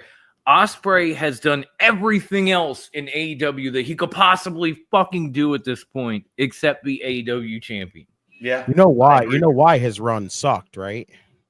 You know why his run sucked. I'll say it flat out. The only reason why fucking Hangman's run sucked is because the immediate fucking fact was the focus wasn't on his run. It was on the chase. Look who came in. Yeah. CM Punk came in. Punk was going to be the main fucking focus from there on out. So in the middle of everything suffered. When his run happened, nobody was there. By the time he won the title, like CM Punk shows up, Bryan Danielson is already there. There's all these other guys that are coming in that are huge names, and it distracted everybody from the fact that like this guy's run just paid off in a title. It didn't matter how many classics he had with the Dragon or whatever. It was just, this is boring. Yeah. And it kind of was. It kind of was. What was the first? There were reasons for that. His first title match was Punk. There was no way in hell they were having Punk lose at that point. That's the part that sucked. It's again, the main focus at the time was CM Punk. Yeah. That's the only person that was the main focus at the time. And literally everything suffered from it. Yeah. I just hope that Tony Khan learns his lesson from that because he needs to start building his stars. Yeah. I'm not saying Ospreay's not a star or he was. But at least this feels like this is how you should do it. Absolutely. Yeah. That's you know. What you have just literally done compare with it these two compare it to the men women's. is how you build your stars in AEW. Yeah. The coffin. It's literally the tale of two tournaments. Look at the women's one right now, super fucking predictable. The men's right now, already unpredictable. over. Yeah, unpredictable. This is what we need on the other side. Agreed. And you're not going to do that unless you tell Mercedes to shut the fuck up and stop going after titles. Right? Yeah. Like literally, if they'd have gone through what we talked about multiple times during the Dynamite watch along and during any other show, the one thing that you needed to do was basically continue the Mercedes and Athena stuff. Mm-hmm. But they did not justify a reason to give you a rematch between that because they had Mercedes win. Right. The minute they had Mercedes win is when you knew everything was going to shit. Yeah. When you had that opportunity to do the time limit draw between her and Athena to continue that feud, get it the fuck out of the tournament, and give you a reason to have that matchup down the road to where Athena could beat Mercedes for the TBS title, which would have made all the sense in the world. Yep. Yeah. And then had just the left side be the finals of the entire tournament, Jamie versus Stat. That could have been the final with Stat winning the entire thing, or Jamie, either way, because it would have been Stat finally getting her moment to challenge for the women's championship, which would have been great, or Jamie Hayter getting the chance to go out there and finally be like, listen, you and me, we had our past. I'm coming back here after this injury. I feel like I still have been in this slump. I haven't come back yet, and I'm still ready to come back, but I'm coming back. But you know what it could have been? It could have been Jamie and Tony having like a Hangman Ospreay moment from Wednesday. Right? They're standing in the ring cutting that kind of promo. Even if Jamie and Stat was the final, those two having that interaction of just Stat being like, listen, I've been held down. I haven't been able to do anything. I still feel like I've had this back and forth moment where I was aligned with Stokely and then I was not. And now I'm just, what am I doing? What can I do? The one thing I have not dropped my focus on is the women's championship. I want the women's championship. I have not had the chance to even touch it. You have kind of situation. Like those two interactions between those two would have been great. I agree. If that was the final. I agree with you. And I agree with Goodfellas too. Like this men's final is one of the big reasons I'm excited for this pay-per-view. Oh, it's exciting. It's going to be an incredible matchup. It's going to be match of the year, honestly. And they just, I don't even care how they do it. They have to find a way to curtail Mercedes Moné. Look, if you're going to, honestly, if she would have at some point lost that TBS championship, like say she lost it to fucking Athena. Okay, fine. But then she has like a little bit of a redemption arc where she wins the Owen Hart Cup. Maybe people would be a little more into it. But the fact that every time this woman turns around, she got another title in her fucking hand and she never loses has turned 90% of the people that watch AEW off. Exactly. The whole fucking thing. Like Mercedes and Tony. The division. Mercedes and Tony could be a great match. But the problem is there is no story to it. And we already know what's going to happen when they fight. It don't matter if it's bingo right there. Undefeated. That should have been the all-in matchup. Yes, exactly. But that's it. Doesn't matter if Mercedes gets Tony at Forbidden Door, at All In, at whatever. Tony's losing the title, flat out, already determined. If Mercedes would have dropped the TNT title to Athena, for instance, and then got on got back on her shit, got on a run, got to the Owen Hart Cup and won it, then maybe people might be interested. But the fact that she's walking around with all these belts and now she's going to get a shot technically at another one in this tournament and then at Tony with all the what the fuck? Like bitch, who died and made you Thanos? Thank you. Tony Khan did. The minute he handed her creative control. Like Jesus fucking Christ, calm this woman down. Like, okay, great, you might be good, but personally, and I don't think I'm alone on this. I've heard people try to argue otherwise. I have yet to see Mercedes Moné have a decent match in AEW. I have yet. Every match she has done, she has had botches. She has been flat. She's barely even looked interested, and they just keep throwing belts at this woman and putting her on TV. The best matchup I think she had was her matches, her promos. They are boring as fuck. The best matchup she's had so far, honestly, have been the two with Statlander. Yeah, mostly because of Stat. Yeah, honestly, Stat carried her. If she has an opponent that's willing to kind of carry the match and make it look like it's interesting, then sometimes it goes okay. But for the most part, she's had boring ass promos and stale fucking matches that she barely looks decent in. If she pulls that frog splash one more time and it looks worse than something that my son could do his first time on a top rope, I'm gonna lose my fucking shit. Her finisher can't even be connected correctly. It looks awful. That's something about her has been off since the minute she started wrestling in AEW. And I don't know if it's because she just can get away with kind of, I don't want to say sandbagging, but it feels fitting. I don't know if it's just because she can do whatever the fuck she wants there.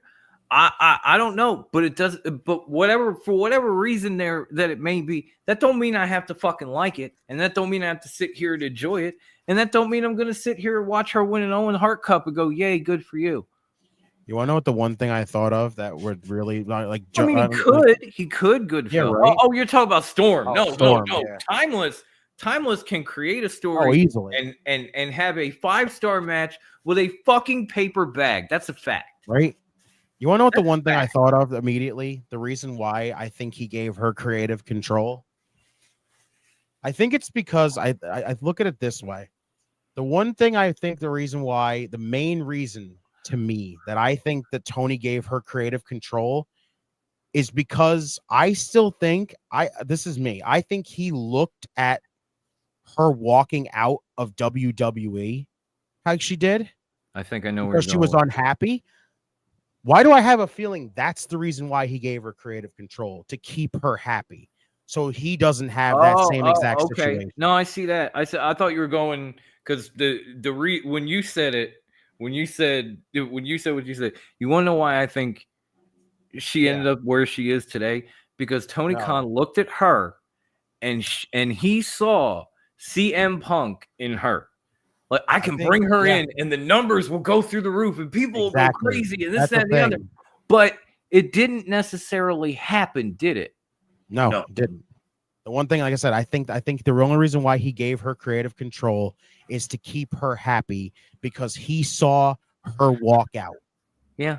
Tony seen her walk out and immediately goes, well, I have to make her happy and I cannot have that situation happen again. And I think the Punk stuff really was a big play on that too. Yeah. The way Punk just fucking walked out and said, I'm done with this shit. Like, basically, I think he looked at Mercedes and said, I can't have that happen again. But the only problem with that is we probably know Mercedes or whatever you want to call her better than Tony. And while her walking out had some legitimate reasons, at the same time, she was unhappy with WWE like a dozen fucking times before she walked out. And a lot of those reasons were bullshit reasons. A lot of those reasons was because she couldn't hold every fucking title simultaneously because people at WWE wouldn't let her because they figured it would be boring. And maybe they were right. I'm not saying I agree with everything that regime did, but when it came to this type shit, maybe they were right because look at it playing out in AEW right now, and most people that are watching it fucking hate it. It's boring. It's not that exciting. It's not getting numbers. It's not getting reactions. They have to pump in people chanting her fucking name in her music. Right? It's not working. Gimmick does not work. The belt collector gimmick only works for a little bit, and that's it. Like when people start seeing you win multiple championships, they go, "Yes, cool. This is kind of exciting." You know, look at her. She's walking around with 4 titles. It's not the gimmick that doesn't work. It's the person that you give the gimmick to. Because when they gave it to Kenny Omega, that shit worked. Oh yeah, it did work. That shit worked like a motherfucker. And I was gonna say that too because exactly what you're saying, Notorious. I was gonna say that. I think what's missing on her in this one, she needs someone to talk for her because she can't do it. I'm sorry. I think what lacks really of this, that doesn't gets us intrigued is the same fucking promo to different people. It's the same shit. I'm the money. I'm the money. Awful. It's just I know. insert name and promo. I was not here. even intrigued.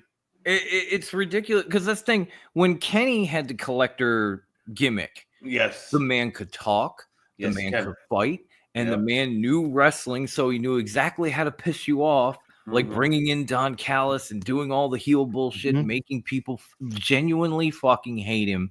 But at least they were interested. Where with Mercedes, it's just repeat the same thing, repeat the same thing, repeat the same thing, and after the 6th, 7th time you've seen it, no one cares. That's the problem. That is what has their promos been basically? It's basically been it's all about the money. I have the money. It's all about me. It's all about me. It's all about the money. I got all the belts. Blah blah blah blah blah. Who gives a fuck? And when you're saying it, you don't even have the emotion in your voice that I have right now. It's just it's all about the money. She sounds a robot. I swear to God, John Cena stole his promo from Mercedes tonight, at least the delivery, because it was exactly the same. It was it's all about the money. It's all about me. Like no emotion, no face, no nothing. Just say the same shit in front of a camera or in front of a live audience and then walk the fuck out. Woohoo. How fucking entertaining, said no one. That's the problem. That's the problem that she has. And I feel like she does need a person to talk for her because she can't do it. But yeah, it's just like her in-ring abilities, I think is still there. Like it's there. The problem is that this is where she fucks up on herself. I think at the end, this is her fuck up. Because it's like you're booking yourself less. That should not be it. You should be booked more. You control your own booking and you control your own creative. Yeah. So 90% of this bullshit is on you, and the other 10% is on Tony for giving you that ability. Yes, and believe me, we can research and find out the numbers during her matches. It's not great.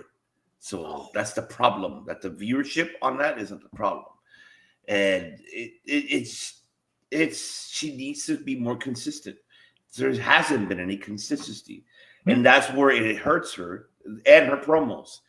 I feel that's really is what affecting her is the consistency of her being in the ring consistently, and her character that is boring as fuck. Like it's just you need someone to hype it up for you. You need a Paul Heyman on this one. You need a Paul Heyman fucking someone to speak for you because you're sitting like how you said, both of you guys said.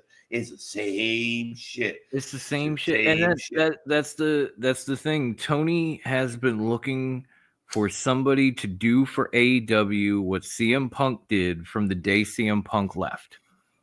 And he thought Mercedes was going to be that person. No. And that Mercedes is not that person because even if Punk kind of does the same sorts of promos and has the same sorts of matches, he always changes it up a little bit. He always gives you something that you haven't seen. We saw that man do a fucking Code Red tonight. Have you ever seen CM Punk do a Code Red his whole fucking life? That is the difference between a guy who I'm lukewarm on at this point at best, between a guy who has been around forever and managed to keep himself relevant and Mercedes. Is that he will take the promo, change it up, personalize it for whatever he's in and whatever crowd he's in front of. He will throw a new move in, like the sharpshooter with Darby Allin or the Code Red tonight. How many years in between? Yeah. You know, Punk is not afraid to change and to just vary what he does to keep people interested in what he says and the matches that he has. Where Mercedes is just kind of going through the motions because she's got the money and she's got the control, and that's all she needs now. So she can I was literally got to say cut the bullshit promo, have the bullshit match, win another title, walk out, and be rich. And so there's no motivation to do anything else. So she just don't. Where Punk don't need it because he's going to continue to find new things to add to his promo, to his match. To his whatever, to keep you at that, holy shit, did he just do that? Or holy shit, did he just say that? all these years later, where Mercedes walk out to cut a promo, you already know what she's going to say and how she's going to say it. When she comes out to have a match, you already know what she's going to do and how she's going to do it, and you're not interested in any of it. Punk pulls Code Red, I lose my fucking mind. I've been watching the man for almost a quarter of a fucking century. Mercedes comes out, I want to shut my fucking television off. She's been out 5 seconds. Yeah. You literally just in short, you wanted Mercedes to be what Punk was, and she was never going to be that. Never. Yeah. You literally just said what I was going to say before was literally Punk can switch things up all around, but no matter what, you're intrigued by what the fuck he says. Yeah. You're hooked on what he says. Mercedes freaking comes out and starts talking. You listen to her and you go, oh my God, didn't she say that last week? Oh my God, didn't she say that? As she's coming out, you're like, I already know what this bitch is going to say. And you stop listening. She has no emotion behind anything she says. She literally just comes out there and says it. Yeah. It's lack of confidence. That's the problem that she has. It's a lack of confidence. It seems honestly, that way. I think it's more of just a lack of motivation because she's already got. Thank you. She's already been given everything she wants. She's been given the paycheck. She's been given the freedom. Now she's holding half a dozen fucking titles. Yeah. What is the motivation to do anything different? You know that you're absolutely right, and that's the problem. That she's the equivalent of a spoiled child. You gave her everything she wants, and now she's just doing whatever the fuck she feels like. And it's fucking boring because it's not helping you. I'll tell you that. And you can't whoop her ass, so you're just stuck with the spoiled child. Yeah. It's basically what Tony did. He basically rewarded her for being spoiled. Yeah. Yeah. Because honestly, you guys, I know Ivan did. I'm pretty sure Redeemer did. Y'all saw her in Japan. And she was not like this. No, she was good. She was great. In Japan, she was fucking hungry. She was motivated. She had shit to prove there. And she went out and showed out every fucking night. That has not happened for 1 single second since she came to this company. It was her trying to make a statement after she left WWE was, guess what? As much as I spent all that time there with you, don't need them. I don't need to be there no more. I am going to go out there and show you that, like I am that damn good. And, you guys fucked up. And that's it. And that was basically there was honestly a point. I'm sorry. I know. But there was honestly a point when Mercedes went to Japan that I said to my co-host on Top Rope, Mercedes is trying to be the Gail Kim of Japan. This is fucking insane. Like, she is literally busting her ass to be the Gail Kim of Japan. Because, Stardom was there and everything, but New Japan was just kicking off the women's division, and she wanted to be at the forefront of that shit. Just introduced the IWGP Women's Championship. She was trying to be the Gail Kim of Japan, and she was busting her ass to do it. Right? And you could see it. You could see it in her matches. You could hear it in her promos before and after fucking fights. Even if those fights were half an hour long, she'd come back and get in front of a microphone and just lay everything out there passionately. And you don't see that now. No.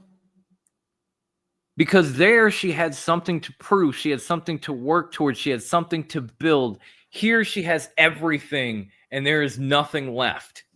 Yeah. That's flat out. And so it's not, do not think for a solitary second that I'm just sitting here hating on Mercedes Moné because I can. Because when she was in Japan, I was fucking losing my mind and telling my co-host, like, this woman is literally trying to be the Gail Kim of New Japan. She wants to jump this whole division off with her at the forefront. Yeah. And welcome all comers. That's fucking amazing. Like, good for you. And now this person, I don't even know her. I remember that woman. I didn't see her here. Yeah. There's just I hope that she really looks at it and she has to fix it up because this is not helping. Right? It's not helping. It's not helping her at all. It's not even her being a face or a heel. It has nothing to do with that. It's really herself. No. It's just her being in a spot. It's her being comfortable. Yeah. Where it's like, I don't need to do this. I have everything. Exactly. Right? She's comfortable with that, and that's a problem. It's beyond. It's like I'm phoning it in because I don't need to do anything else. right? Yeah. It's beyond comfortable. Like I'm comfortable. Basically, she with you controls guys whatever right the fuck she Yeah. whatever the fuck she wants. So it doesn't And- matter. I'm on my And- couch chilling with my people, but you see me, I'm adamant, I'm emotional, I'm giving you my thoughts, and I'm trying to put it out there. I'm not just sitting there like, yeah, And that's what I'm That's saying, Mercedes. Exactly. That would be me going just sitting here listening to you guys going, yeah, And yeah, this is where bye. Tony Khan needs to fix that issue. How many years have we been saying it? That all of us that digress about that. It's like, stop being lenient with your talent. You gotta be tough on your fucking talent. This is what I fucking want. This is what I need you to do. This is what would make this happen like this. That leniency needs to go out the window. I'm sorry. That has to go. You can't allow the insanes to run that asylum for so long. I mean, helping your honestly, fucking numbers. it depends. It depends on the individual. You shouldn't give everybody this type of freedom. Like when you gave CM Punk that freedom, he gave you millions of viewers every week and asses and seats. If you want to give somebody like that freedom, I understand. And if they don't take advantage of it, fine, cool, whatever. But that doesn't mean that everybody deserves it. That doesn't mean that maybe you give it to Mercedes, because he also gave that kind of leniency and freedom to Saraya when she showed up. And Saraya had some amazing moments in AEW. But at the same time, I'm sure when she heard Mercedes Moné is all elite, she was waiting for her contract to expire to leave. Yeah. And that's another problem, Tony. Like, you took a woman who, I know she's not full-time, she's never going to be or whatever, but she had huge moments. And she actually got people to react. And she actually helped build women like Toni Storm and Harley and everything else, who are now huge names in your division. Yep. So she was doing what Mercedes was supposed to do. Teamwork. And never did. Teamwork. Because Saraya looked at it and put her heart and soul into what she was doing, and then she also worked with other women to get them to a level that was closer to hers. Agreed. To elevate them. That's what Mercedes is supposed to be doing. I ain't seen it yet, and this bitch been here for a year and a half almost. No, everything she's done is actually Saraya harmed the division more than it's helped. Saraya had helped. done it. Saraya had done it from day one walking in the door. Mercedes has not done it yet. I agree. So maybe, just maybe, you picked the wrong person to hitch your fucking wagon to, Tony. Maybe you already had her and you fucked it up because you brought in somebody that she hates. Could be. Like, maybe she's not as big a name as Mercedes. I'm not saying that. I'm saying what she was doing was working. You can see it looking at Toni Storm. She also helped bring Jamie Hayter up. She also helped bring Harley up. And where are they now? Can Mercedes say that about anybody? How's Camille doing these days? You remember she was running with Mercedes all that time? How's she doing now? She hasn't been on her TV in months. Exactly. Since she did the movie, the film, and that was it. Exactly. You know who's still on TV? Harley. How'd she get there? Saraya. Yeah. That's a very good valid point. Who's still on TV? You know who's one of the biggest women in the Storm. entire company? Toni Storm. You know Yeah. how she got there? Saraya. Yeah.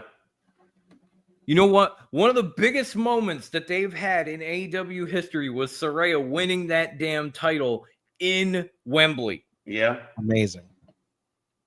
Yeah. You're telling me Shocked the hell Mercedes out- can still make shocked the a hell out. bigger moment than that? Yeah. Right? Still shocked the hell out of me when she won the women's Damn. title. Because, Right? yes, was it in her home Right? country? And, Yes. and by the way, whose feud and matches were better, Saraya and Britt or fucking Mercedes and Britt? Saraya and Britt. Rhea and Britt. Exactly. Mercedes and friggin' Britt was absolutely awful. Do you think for a second that this Mercedes match with Tony, because we already know she's winning, is going to be anywhere near the level of any match that Saraya had with her? No. No. Maybe you picked the wrong woman, Tony. Woo, this man preached the words today. Man, I love it. I fucking love it. Oh my God. Thank you for fucking everything.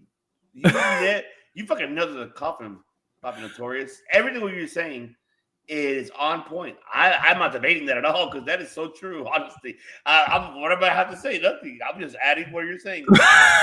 I'm just saying, I'm just saying what I think we all think. But it's true though what you're saying, and people don't realize that. Especially you pointing out Saraya makes a fucking good point, and the way how you put it out. It's literally you see why you're notorious. He's trying to do this again. It's the notorious psychism analyst right there that analyzes the psychoism. I think to put it in real life terms, I think we've all been here at one point in our lives. I know I have, where you're with a girl and everybody thinks she's bad, and y'all break up, and you've been together for a while. And you're out there and you're emotional about it and you're on the rebound and you're like, you know what? I'm gonna go out, I'm gonna find somebody, and I'm gonna fuck the shit out of her just to prove I didn't need that bitch. That's Tony Khan, CM Punk, and Mercedes Moné. Those two had a horrible split.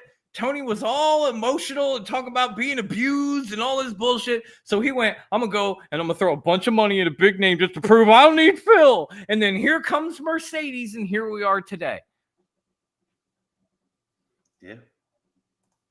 And meanwhile, a good girl might be standing on the sideline just like, hey, you don't need to do all that. I'm right here. And that was Saraya. Yeah. I got nothing. I don't know what's no, because there's nothing. I feel like we could end on that note because fuck. That's what I'm saying. I don't know even what the hell else to add to that. There's nothing else to add to it because he for a fucking phenomenal conversation. Hell yeah, and you see that's what it's a notorious conversation. You know what? Fuck it. We might do COD on Monday before Raw talking with Dom. I think Notorious. Because now, if we are, because it's Memorial Day, we are going to do, if we do that, keep in mind, we're going to recap of what happened on pay-per-views, just to pick out the pros and cons, not everything overall. And, of course, that's where I'll reveal the topic that I want to talk about that. I'm not doing it here, folks. Because if I do it here, it's going to spoil everything for tomorrow. Nah. Don't give away what we can sell. We have plenty today. Yeah. We had fun. See. Yeah, that's what I was saying, Lauren. You get it. Yeah. You get it. That's what I was talking about. I was talking about Tony Storm. I was talking about Harley. I was talking about all them women, and they all have Saraya to thank for being on the level that they're at now, which was nowhere near where they were when she came in. And you can't say that about Mercedes. Right. But, to sum it up, basically, she was brought in to enhance the division when all she's done is bring it down. Mm-hmm. I quote on enhance is more for herself, basically. That's what I'm saying. If she was not in this position where she's at now, if she did not have creative control, if she wasn't friggin', all high and mighty on herself because she's got millions upon millions from Tony, it'd be a whole different story. But the fact that she's basically in a higher position than every woman on the entire fucking roster, the rest of them have to the rest of them are basically in a level below her, and that is awful. Yeah. Very awful. Folks, it is that time. Oh, yeah. It is time after 5 hours and 60 minutes. I got you right here. You ready? Go for it. Yeah. I am ready. It's that time, everybody. Autobots, transform and roll out. But yeah, as I had said, and as it says here, thank you to everybody who stayed around. Some of you have been here for this entire 5 hours. MVPs. And you guys are awesome. We love you. Thank you to these wonderful people on screen with me for letting me rant and rave and sing and joke and all the others, and just putting up with a psycho for this long. I love a good rant, so the party might be over. The party might be over for tonight, but it's literally on pause. We will be back here in less than 24 hours to do, well, some of us are doing dual watch along, some of us aren't. It's going to be chaotic, but it's going to happen. So be back here tomorrow night.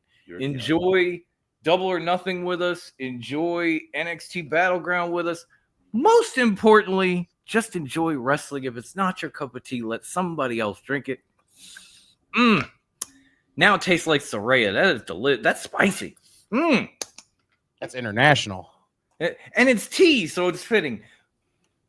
But until tomorrow or later today, as the case may be for some of us, thank you again. Make sure to hit the link in the description. Follow us all over social media. Smash that like button. Hit subscribe. Get us to 1K. We are on the doorstep. And until tomorrow night, there's only one thing left to say on 3. 1, 2, 3. Bye! Must bid you adieu, goodbye, mwah, and good night. Oh my God, it's so great. Bang!